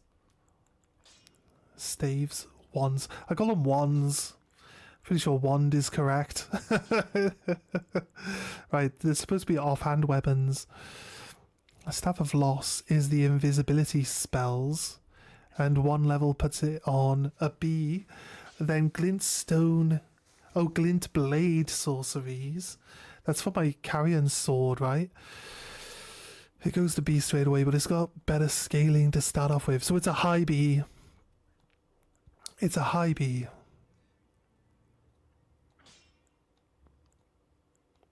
It's got better scaling than... This one has better scaling than this one has to start off with. What we got? Smith's Stone 1s. We're good with that. Smith's Stone 1. Smith's Stone 1. Smith's Stone 2, we're good. We're still good. We're still good. Smith's Stone 3, though, that's a different story. So let's go 4, 5, 6... Now it's BB and E. They haven't hit 200 yet. But we were doing this one. I don't know. I feel like we don't want to do this one up anymore because it goes to A here, gets to 200, but it doesn't have like a passive bonus effect. This one for invisibility magic, we're using the dark blue one for that one, and then the sword. Our sword skill will be stronger on this one, but again, it's like we don't have a lot of Smith's Stone 3s available to us, so I think we probably just wait it out a little bit. What's a staff if not a long wand? Exactly right. It's exactly right. A wand is only... A wand could be anything though, right? A wand could be a sword. A wand could be a dagger. A wand is just implement that helps you focus your magic into a point, right? Isn't that what a wand is? A wand could be your finger. Pew, pew, pew. Just use pew pews out of the end of your finger. Oh, use Horaloo. I thought you'd receive a summons to the round table. Nefellilu. Yeah, that's the one. The daughter of the guy. That's the last guy, Horaloo. There's a boss called Horaloo. It's her dad. Arsenal charm. This is a useful charm. Ah, yes. I wonder if you've met my foster father. He's in his study. The room Encher's guarding just over there. If you haven't already, I advise you introduce yourself. Father is leader of the round table. Right. I'm sure talking to him will be worth your while. This guy here at the round table is her foster father. Her real father is Horaloo, the last but one boss in the game. Depends what universe you're in, but I guess, lol. Harry Potter says stick. Gideon, yeah. Who wishes to stand before the Elden Ring and become Elden Lord. I am accumulating knowledge to be all-knowing. You now belong to a select group of fellows. As such, I ask that you remain constant. You'll be after more great runes now, eh? The inheritors of the great runes, the shard bearers. We of the Round Table know the location of 5 of them, including the one you defeated. Godric the Grafted, Lord of Stormvale. General Radahn, who fought Melania and her rot to a standstill in the Caelid Wilds. Praetor Rykard, Lord of the volcano manor of Mount Gelmir. Morgoth, the Grace-Given, Veiled Monarch and Lord of Leyndell. And Renala, Queen of the Full Moon, ruler of Rhea Lucaria's Academy. You'll still be after more great runes, won't you? Yeah, about Nephili. I understand you've been speaking to Nepheli. She's my daughter. I took her in when she lost the guidance of grace. Though a mere axe-wielding barbarian, her youthful credulity suited my purposes, so I put her to work. Do not hesitate to employ her. Should her services benefit you? At her looks, she is more than capable in the press of battle. Right. Yeah. We can keep talking to him about the other bosses, but I don't think we really need to. Let's talk to her again. It's about time I headed. I'll see you again, warrior, should the fates deign it. Right. There's a few different places we see her, but the next time she's here in the round table, she'll be downstairs. And we gotta find, if we go back to the graveyard where we start the game, where you fight the big grafted enemy that kills you for the first like planned death of the game, then we can go back there and there's a grave site for like a phoenix ashes. You give her the phoenix ashes and that pushes her story along a bit further as well. So we got some different things that we can do, but currently at the moment, we just gave you a bell bearing, didn't we? Didn't gain anything new. Doesn't look like we gained anything new. But we gained these hefty bones and thin bones, maybe, as items. That's kind of weird though, right? The store opens at 8 a.m. May as well power through as long as I can. He's still going. He's like... Need to keep going. Right. Anyone else we need to talk to before... Oh, this guy's gone. This guy's gone now. Do we want to run through some places? Get to where...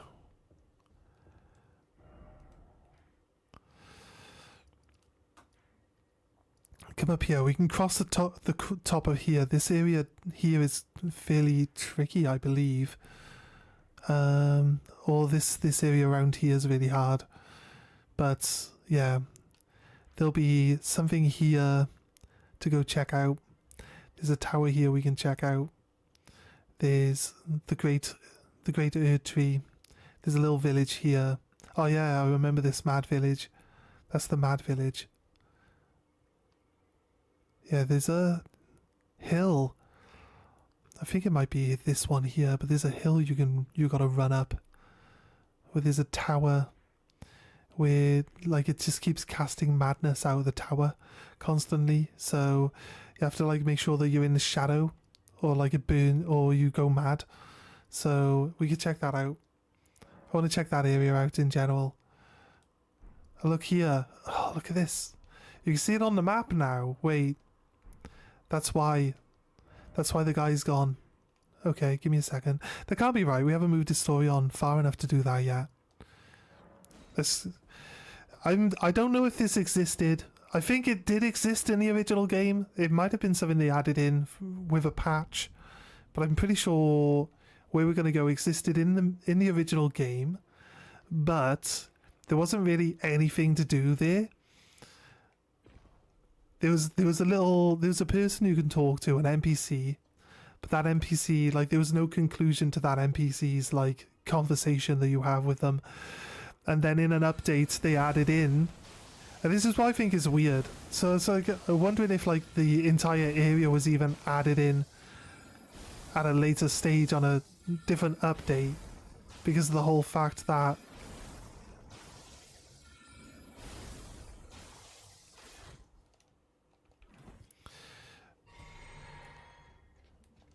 like people didn't find it until like after some updates.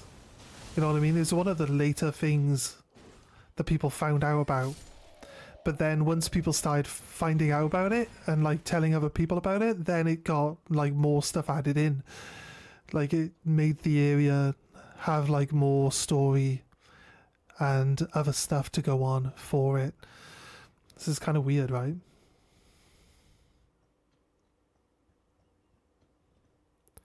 Or it opens at 10 and it is 8 a.m. Jeez, my brain just ain't working right now. Books? It just writes books. Right, so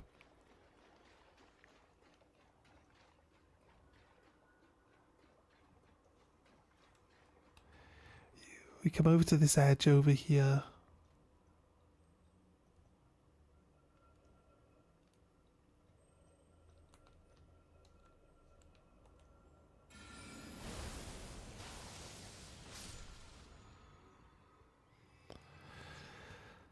And you look down over the edge. I think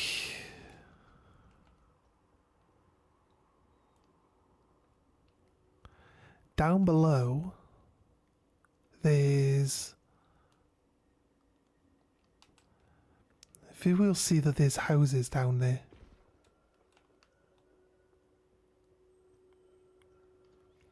Right, so if you're within range of one of these dung beetles, one of the scarabs, when your camera is looking directly at them, that's when you'll hear this sound the loudest. So if you can hear this sound really loudly, then that's the direction you need to go to bump into them. Alright, they're just like potion replenishers. They're not actually meant to be, you don't need to kill them. They don't give you anything, basically.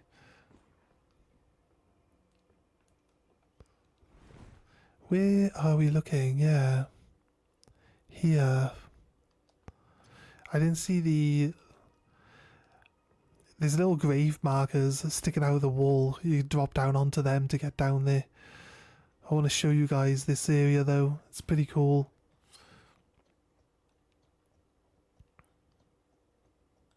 But the guy that just left the round table, like, his story ends here too. But it never used to end here. His story used to just end.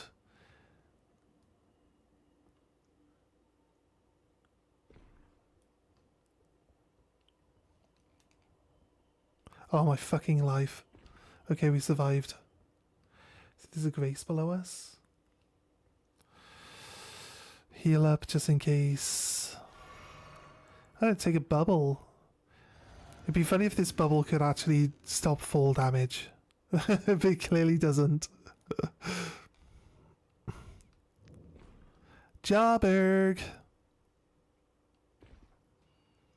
This area is called Jarberg. Why is it called Jarberg? You might find yourself asking. Well, it's a funny question.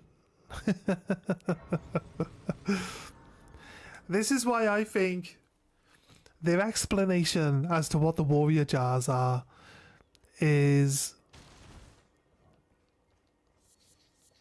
I feel like in the DLC they had like this extra like explanation for warrior jars, and like I feel like it kind of like ruins it a little bit, just mainly because Alexander, he's a warrior jar, he's proud, he's got, you know, honor, stuff like that, and then they make out like warrior jars are criminals that have been stuffed into a jar, and like some sort of magic's cast on them, they bloat up and they get stuck in the jars, right? And then they get sealed off.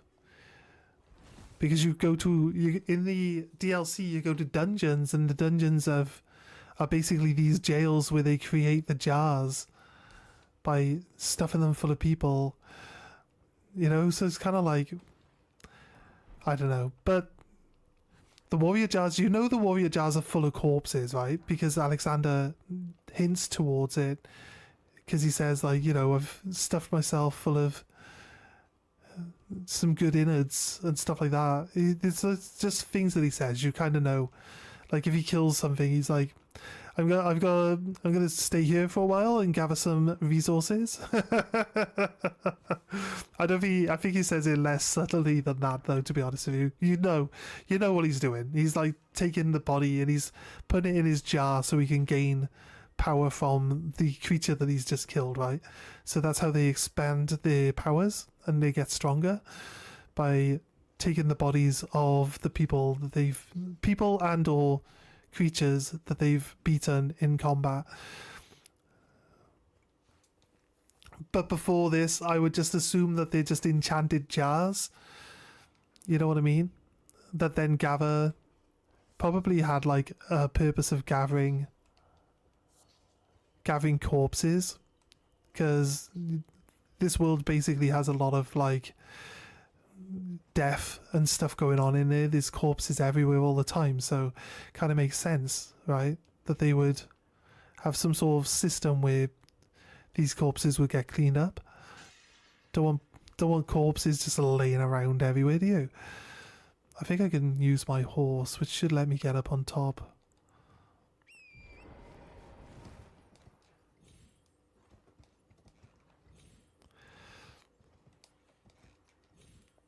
But yeah, this village then like expands on that type of stuff, and then the DLC basically like ruins it all. I think what they do about the lore that they bring in about the jars in the DLC is just not like good for the jars. Doesn't paint them in a good light.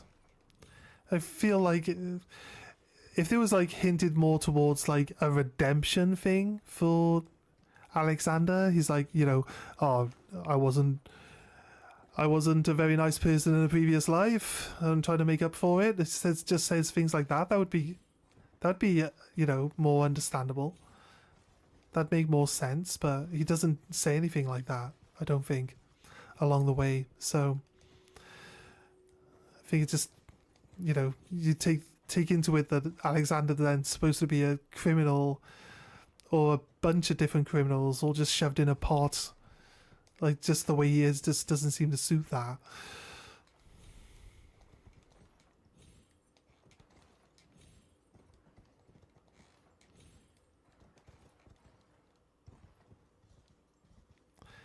I want to try jump up on top of this house, but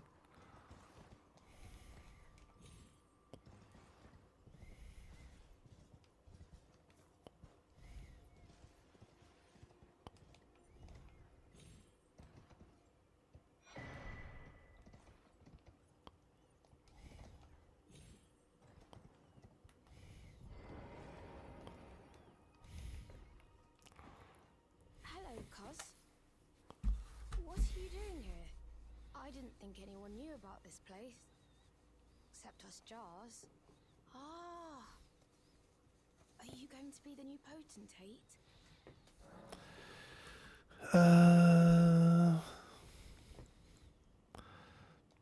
Gosh. Truly. That's wonderful news. It's not easy being potentate, though. I know. Show me your hands. It's just a little test, cuz. To see if you've got the right stuff. pretty sure it just deems that we're not worthy of being potentate. Your skin isn't so smooth, is it? You need slick, slidey hands to be potentate, you know? I'm sorry, cuz.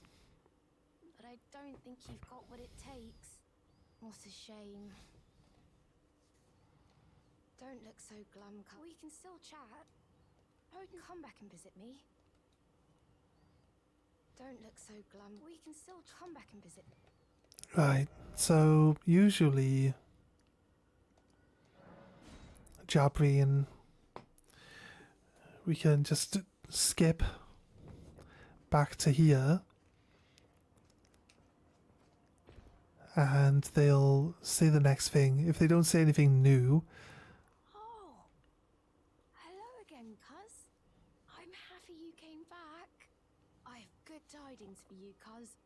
Have you noticed the rare flowers growing in this village?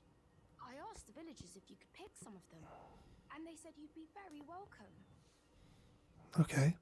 Go on, cuz. You really should pick some of our flowers. Who knows? They might be of some use.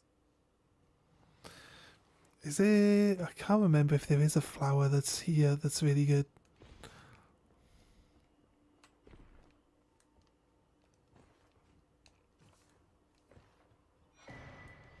And pick up these ritual pots. I have to pick up 5.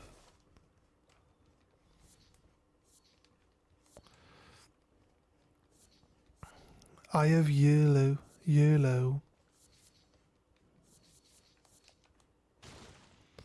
It's a rare flower. at least, right? The Aria leaf, that's a rare one. Michaela's lily. Don't grab that one. They might not like it if we grab that one. Tarnished golden sunflower.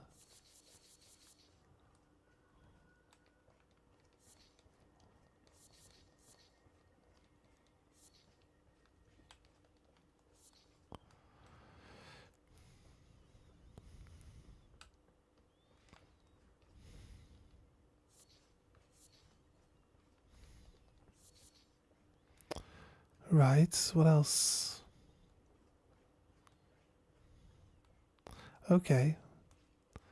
I see. There's possibly a route up there. Living jar shard. Cracked pot.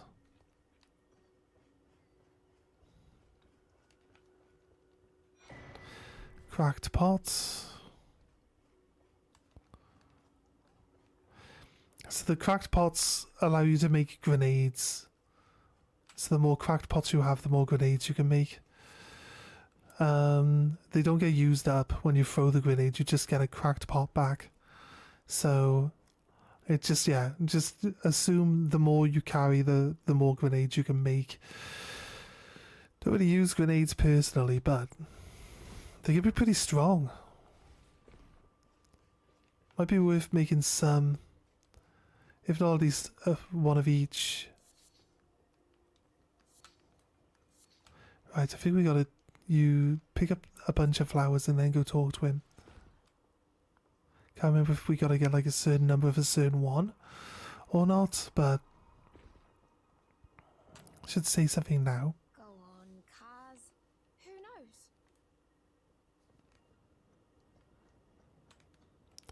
These are mushrooms, they're not flowers. I'll try rest and see. I did pick up all the flowers though. We'll rest and see if he has anything else to say while we're here.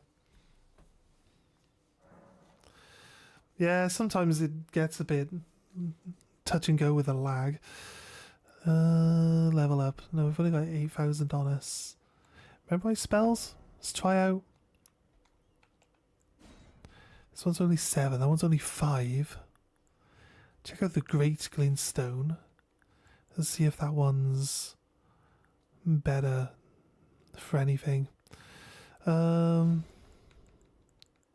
was this? Starlight. Just illuminates things.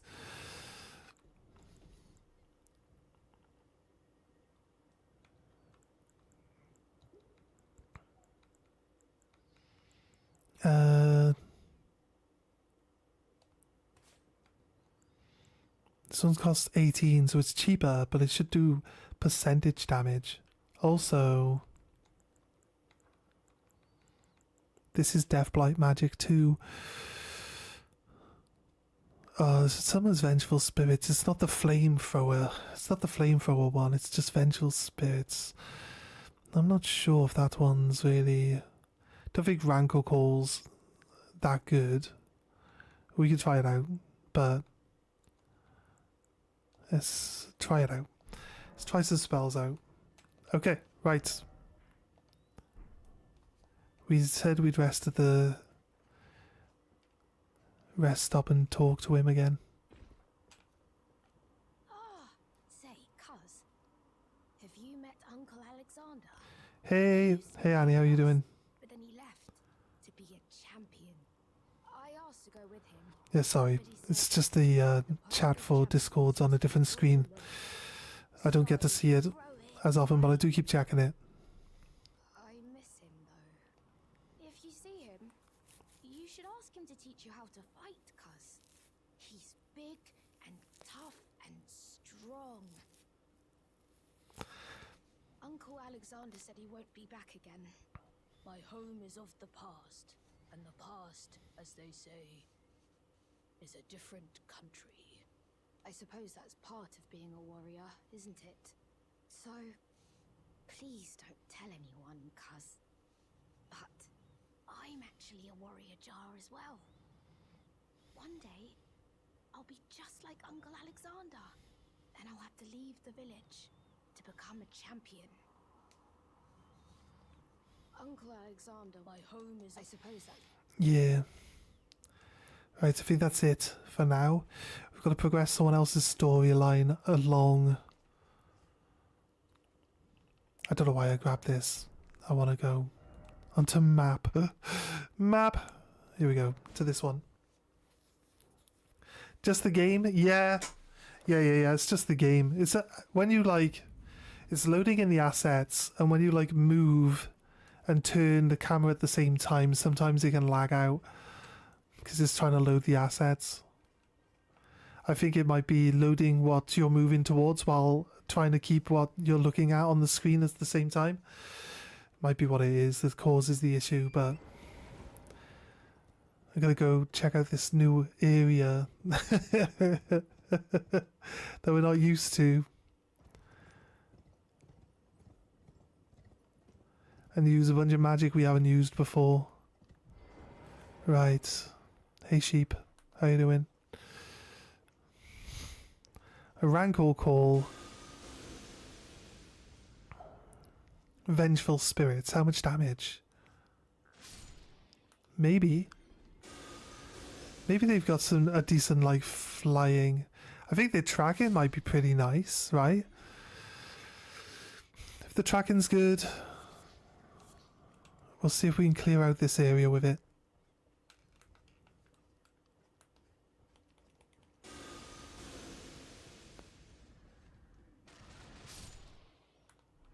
Nice. 400. Seems like 4 hits is 400. There were 6 of them being fired. Let's see if they kill this one over here.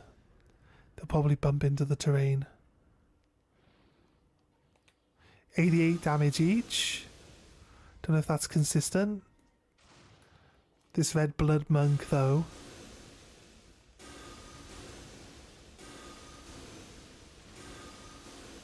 It's quite fast at casting as well.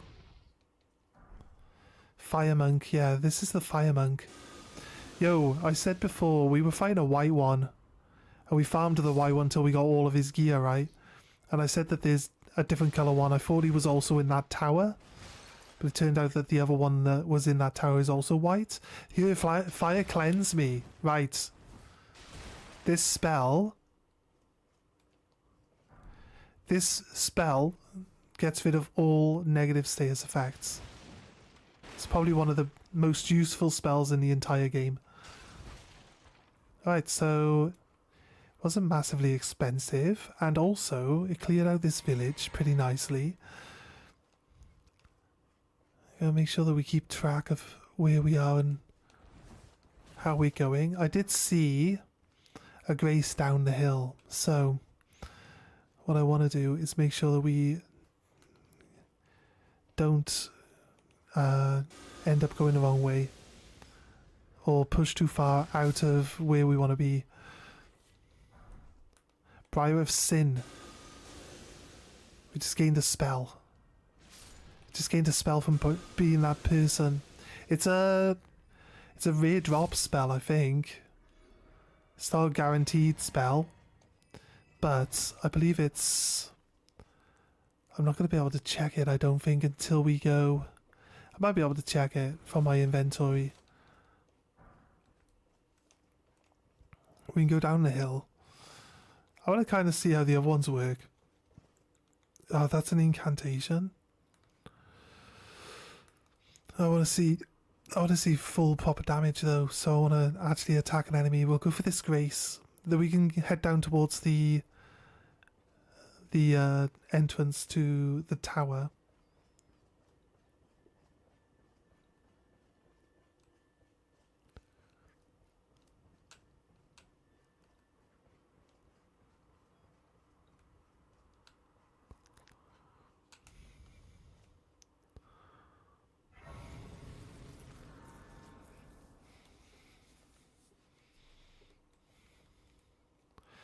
Grab this grace, yep. And then we're going to go down this hill, yeah, towards the tower. Although we might check out...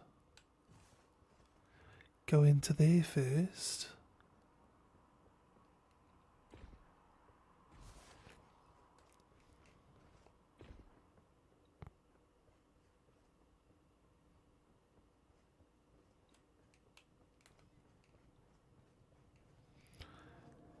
It's on half health.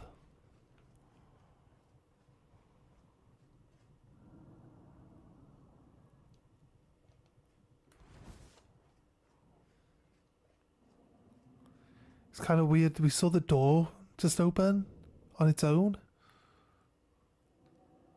The Ansel River well. Oh, this leads downstairs. Wait. Wait a minute. Does this lead down to the mimic tier? Where we look at... Ooh, okay. I remember. This is where we end up when we follow Rani's story, isn't it? We wake up in this... down there in that. There's a grace up behind you. So those are ants. We'll take the grace. We'll attack some ants for a laugh.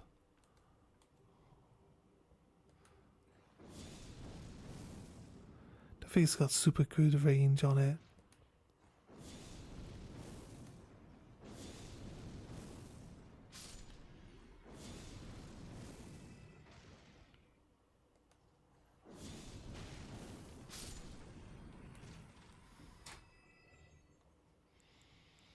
Okay, looks nice though, doesn't it? No, that's great. That's the great glintstone one. I mean...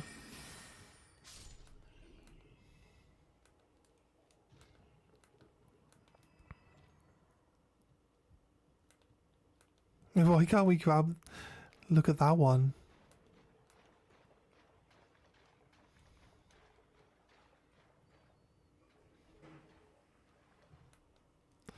Yeah, can't look at that ant, apparently.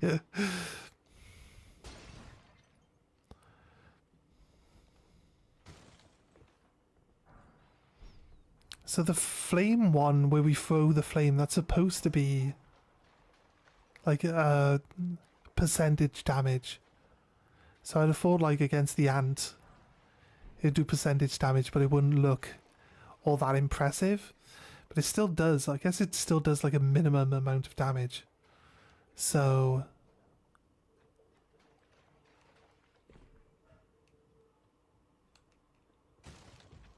right. I'm okay with having grabbed the grace here. We'll come back and we'll check this out after. Don't want to get too distracted from where I wanted to explore for now. But yeah, we'll end up having a look around.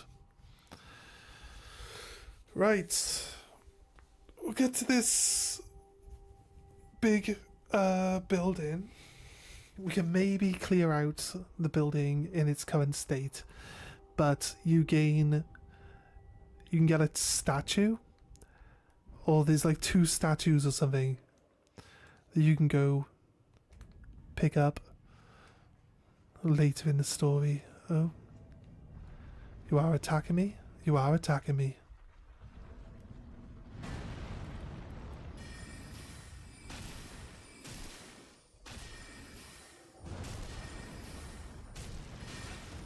Oh, Dilly.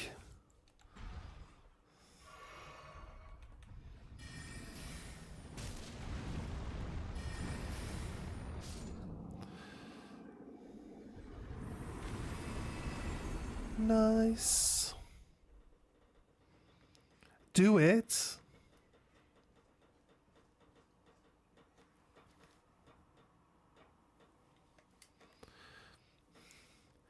When did you start streaming? Like, how long ago? It's like 12 years or something. Right, there's a church up here at the back, actually. Let's pop over there.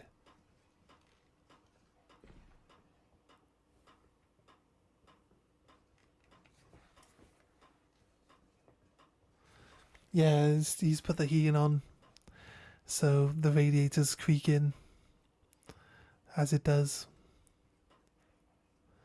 Right. Go up there. It doesn't look like you need to go up there, though.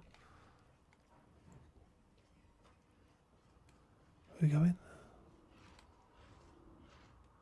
Rune bears. Do we want to fuck around with rune bears? What's this?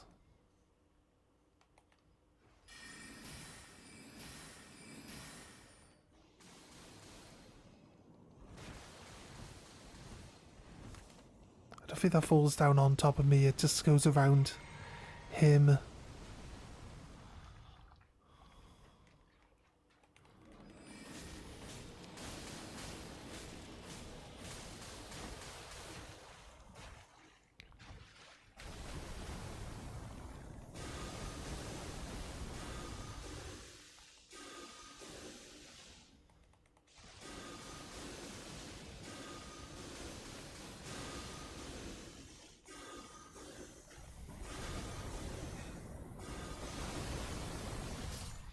It's a pretty fast spell, must be said. Did I think there was a church over here?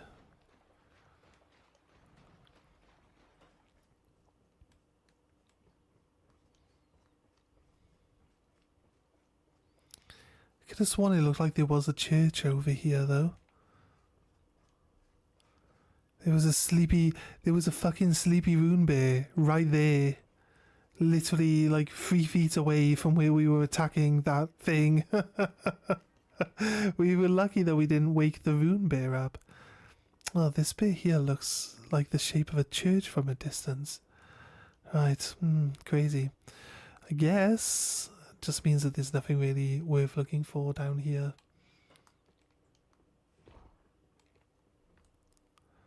This is running to rune bear territory. No real need to attack the rune bears. They're just a bit overpowered, really. Too much hassle. I'd rather not have to deal with them if I can get away with it. Alright, let's run over to this tower here. This one will be Renala's Great Rune Tower because you need to... Well, it's full of magic users. And you need to use something. There's a statue. I think you get it from a church. You'll find a statue that's like upside down. It looks like an hourglass. And it's upside down. There's like a statue in the hourglass. And when you put it in this, it flips the whole tower upside down. But you can climb most of it. Like as is. So...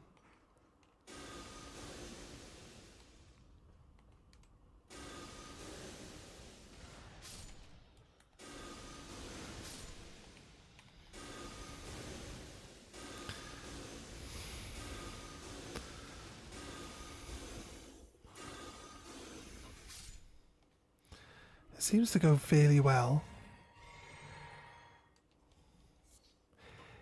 The women holding the burning pieces of a bush, basically, right? Like branches, the burning branches. They can drop that burning branch. That burning branch is actually a decent wand. It's actually a wand that they have. You can use it. It's got, is it like bleed magic? It's either blood magic or like some sort of flame enhancing magic item. So, you know, we can find out when we get one. If we get one.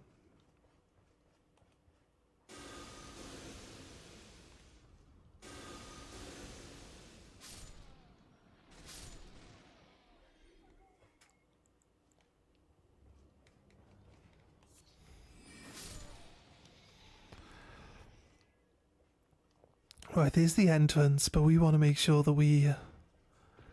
I'm pretty sure there's another Grace just down this hill, because It's the low road way of getting up.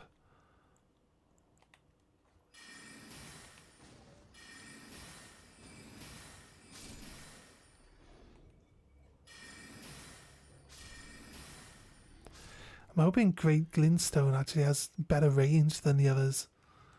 It looks like it's pretty good. There is a grace down here, look. So I at least knew that.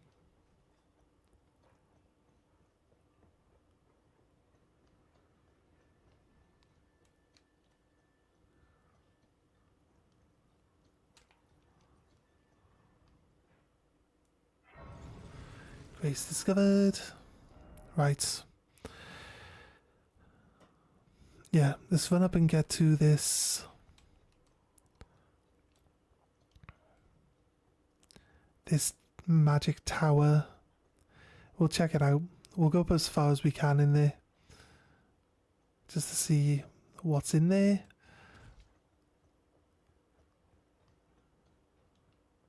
But I know that we can't progress to the end until we flip it upside down, so...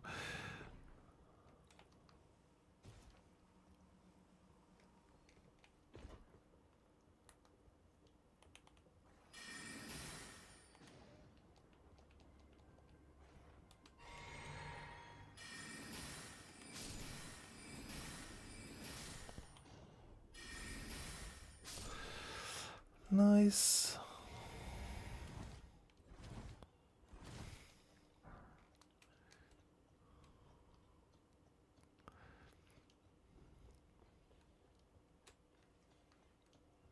Right.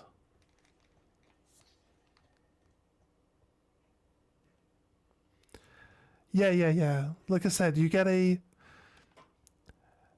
find a statue. It looks a bit like an hourglass, but it's upside down. The statue itself is upside down, right? These dogs are right. We've already been here. So you bring that statue to here. There's a place to put it, and then the whole tower flips upside down. Because you put the upside down statue in the holder. So yeah, so basically, it's not. I don't know if it's like really that intuitive, to be honest with you. It's just if you just happen to have this other one and you come here. Like I said, if you're like exploring around and you come here before you need to, you could be like, oh yeah, I went up as far as I could in that tower. There was like a notch to put something, but I couldn't I didn't have the item and I didn't know what I needed to do. And then you might remember or think to come back later once you've acquired the item.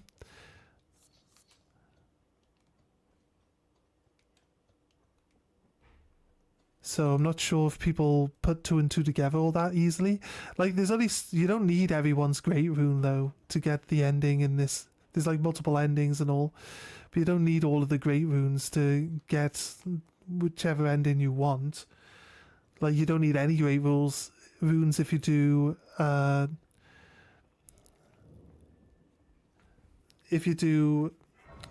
what's her name's Rani. If you do the Rani quest line, look here, right here. It says examine pedestal. Something fits in the pedestal. That's all it says. You see, and then you find an upside down statue. You put that in there. It'll turn the whole tower upside down. But it's not, like I said, I don't feel like it's super intuitive.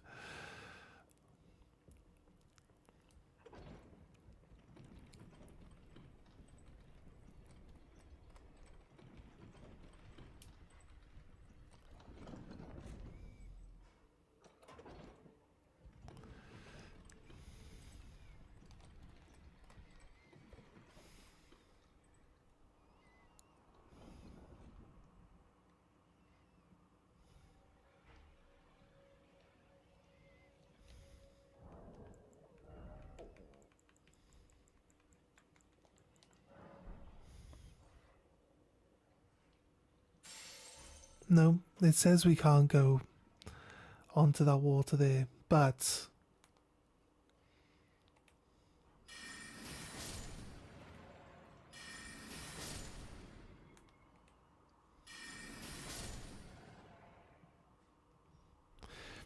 when the whole thing is flipped upside down, we'd be able to step out onto the roof here, and then we'd have a platform, and that'd be a way that we would end up going up.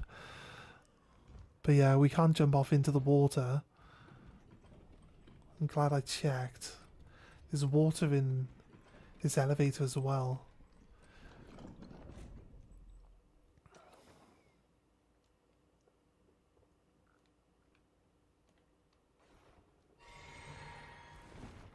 This tower can be tricky because there's like a lot of long-range magic users in here. But I believe since we're doing long-range magic, we should probably do fine.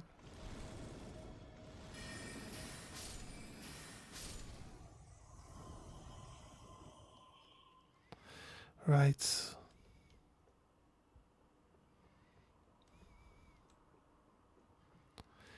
This tower kinda... It's kinda similar to one from the DLC. In a little bit. In a little way.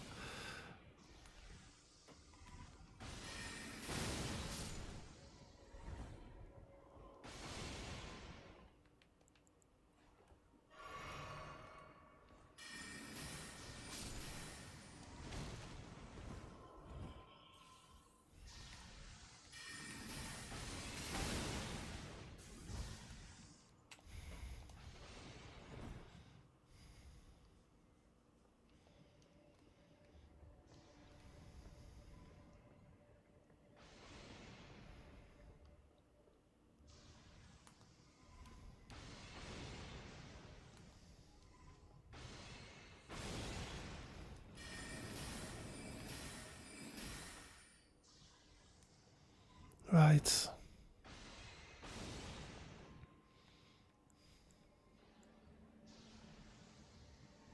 I don't think we can...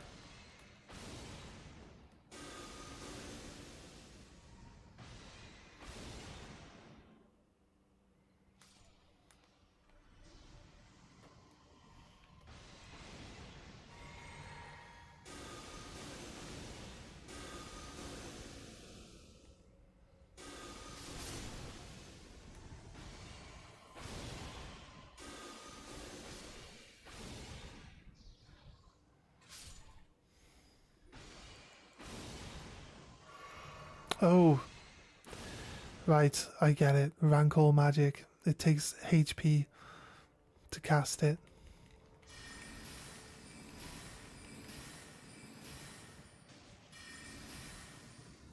Right.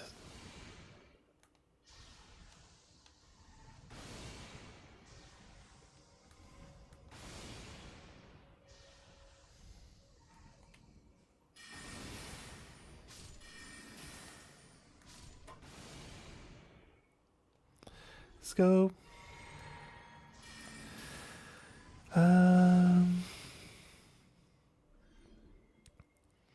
If I may ask, how are you? How are you? No, am I Twitch affiliated? Yeah. I mean, I don't know why you ask these questions. Is there a subscribe button? Obviously, I know where this is going. I don't need any artwork, but thank you. Thank you. I get these every day, dude. So don't be upset. I don't need artwork though.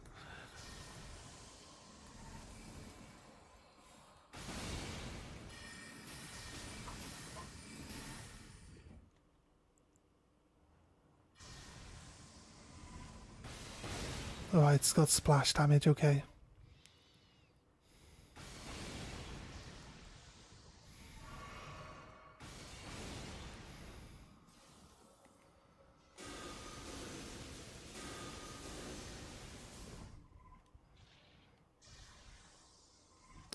Oh, he went off. Where is he? Way up.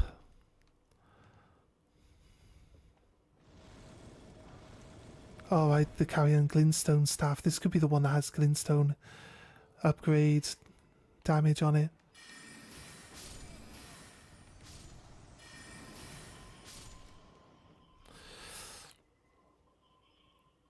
working towards making the partnership status achievable to become a popular streamer. Well, I'm just chill really, just let it go as and when, do whatever. Like if it ends up going that way, I just feel like for, I don't know, it's kind of, you need like 75 average viewers on like 4 streams or like whatever it is to go to partner. It's just kind of it's a bit much really. I feel like if you got to that point you'd be doing fairly well anyway as is. So I don't know if I would say that it's really the goal. Like it'd be nice if eventually we got there, but I feel like halfway, if we got like halfway there, we'd still be pretty happy either way. Where is he? He's down there.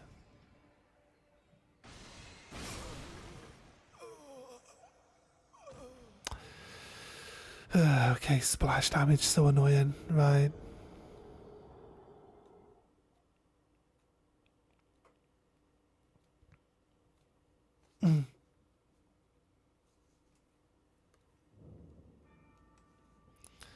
Right.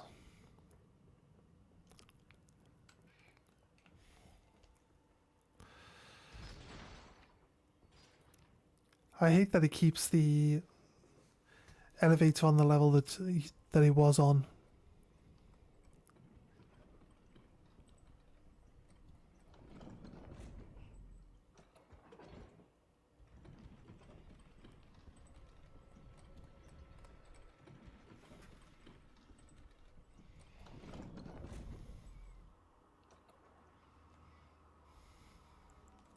I just run at him, hit him with my sword.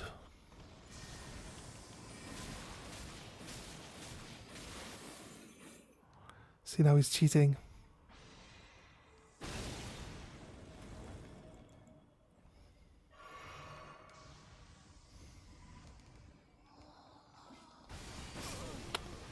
How does it fucking...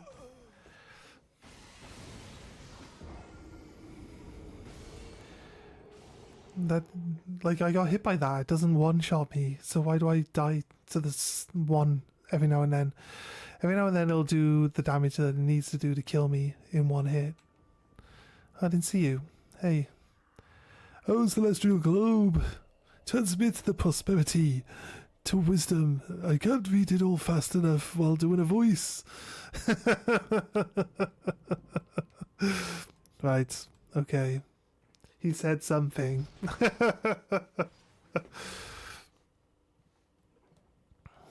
Right.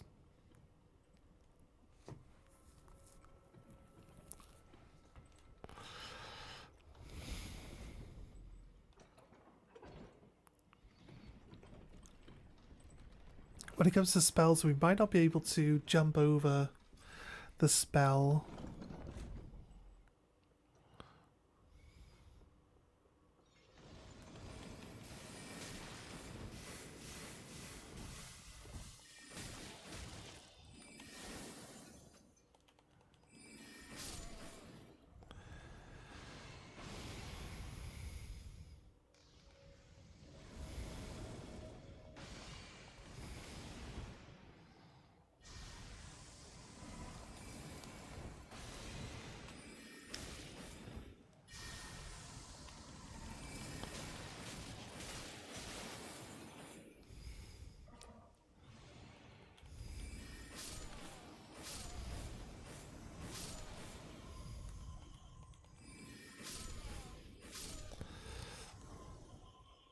Right, I thought I grabbed these. Apparently not. I didn't have any souls to grab anyway, so I don't really know purposes. So the hands are only meant to be there as enemies that will bother you.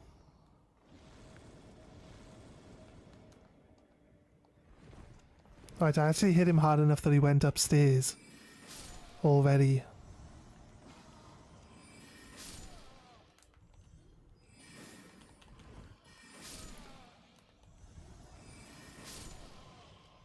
Right.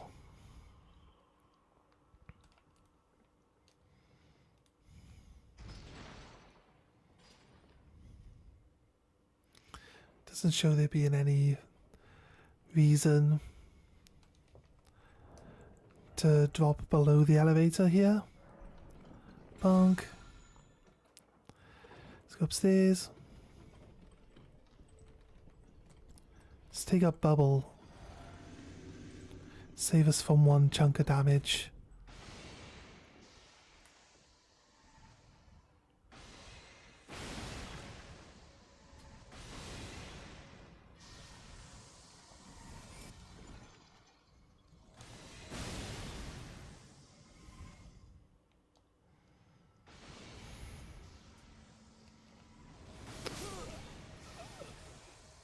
Okay, that's tricky. He's teleporting back and forth, so you can actually teleport to be in front of me. Either we gotta like beat him with magic, or we can just get lucky. If I can get close to him, I can like chop him up with my sword. That's fine. If I gotta spend all my time running to get to him, I might not have enough mana when we get there. Be nice to see if we can get this clothing clean or something.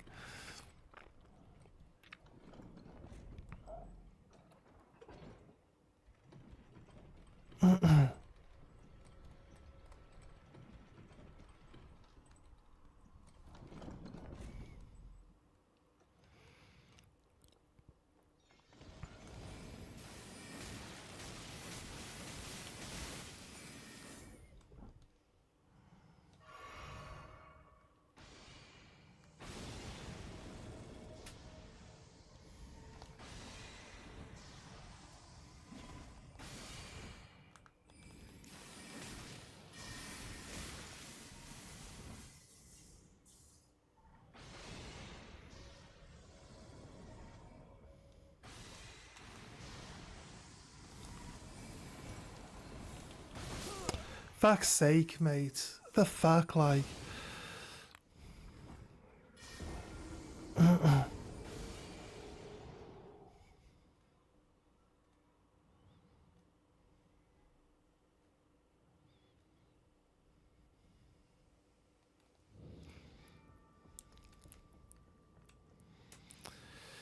Right.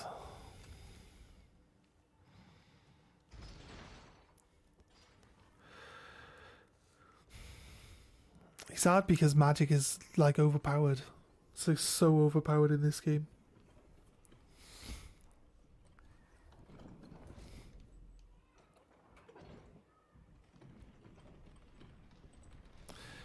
Alright, we'll try to get to the top of this tower. Try to get past this guy. Get up to the top, and then we'll probably call it the end of the stream at that point.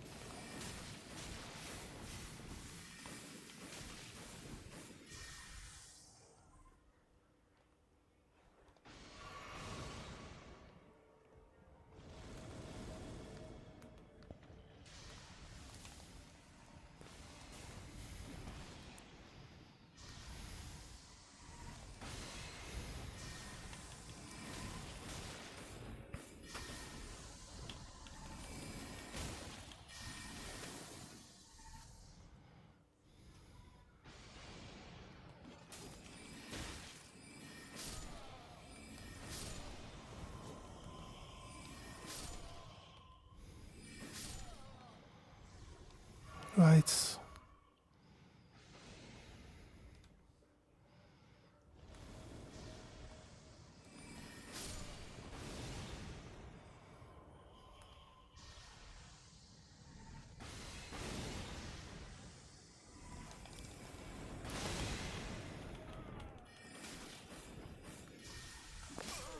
Fuck's sake. Oh, God.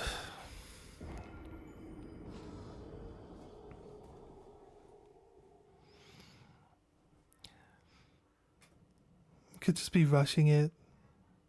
Can't believe we got hit by that. I got hit by the one.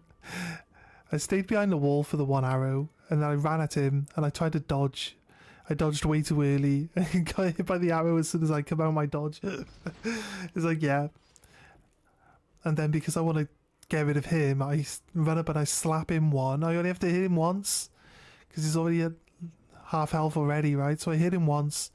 He teleports away, and then I get poked from behind by the stupid squire that's there with him. So annoying. So annoying, like. I just want to get him out of the way.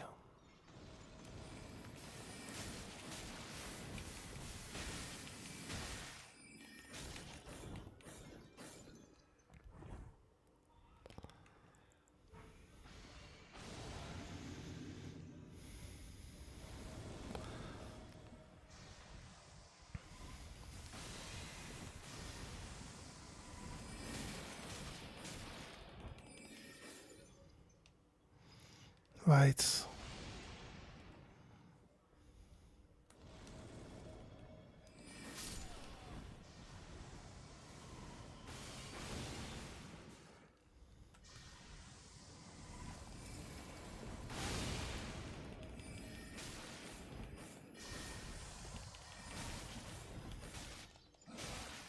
There we go, right. Heal up.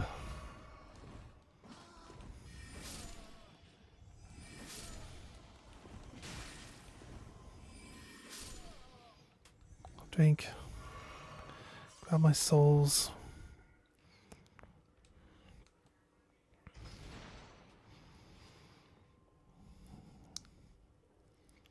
Oh, it's a bit laggy.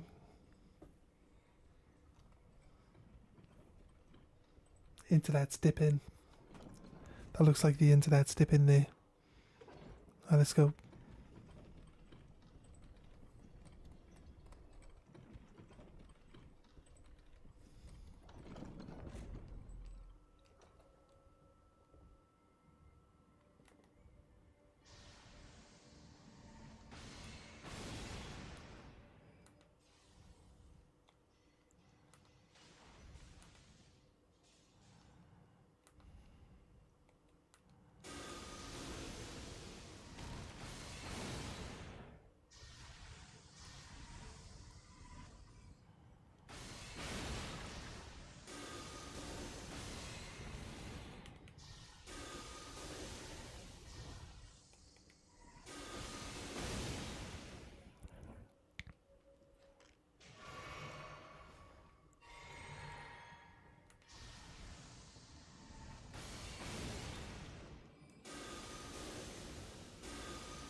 I got it.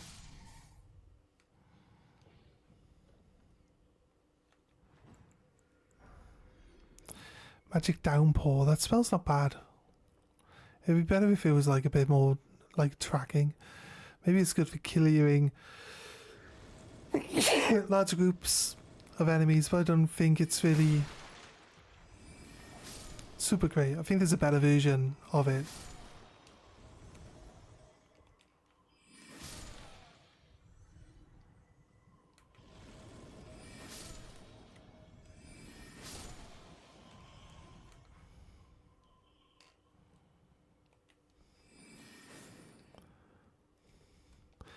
Drop a like and a subscribe. Yes, fair dues. I think we're getting close to the end of the stream anyway.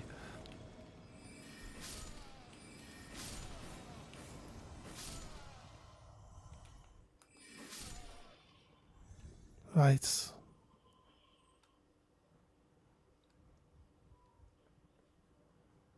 That's where I started, right. Was there...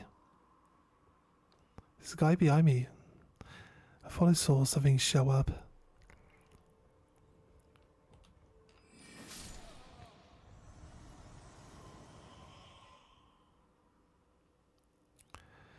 No, technically...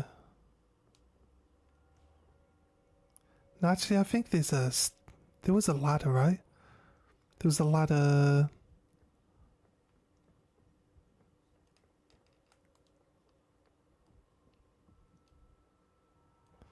Is that where I came up from? possible? Wait, there's another room over here. Didn't I just say... No, I ran back. Sorry, I ran back to stab this guy, didn't I? There's a ladder, I'm sure of it. This area here is weirdly reflecting light from something. When you think that there's got to be like a fake wall here, it's able to like reflect. This whole side of the building is reflecting light from outside. There's like no windows here or anything.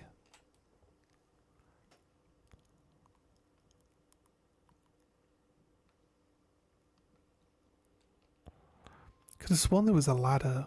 There it is. There is a ladder. It's right there. Right. Technically, we've beaten the boss of this tower. It's that player character that we just beat up. Although, not really a player character. It's probably one of the few real people in this game. Because player characters or special characters are usually red. They glow red, right? Shows you that they're like an invading NPC or something. He wasn't an invading NPC. He was in full colour, proper colour.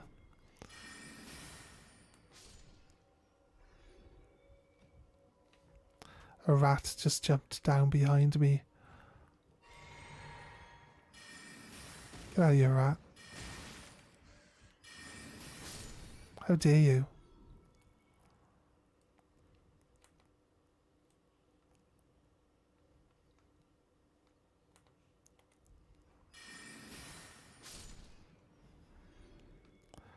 It's fine, we did this on Kazan. Kazan wasn't much different. In the same situation.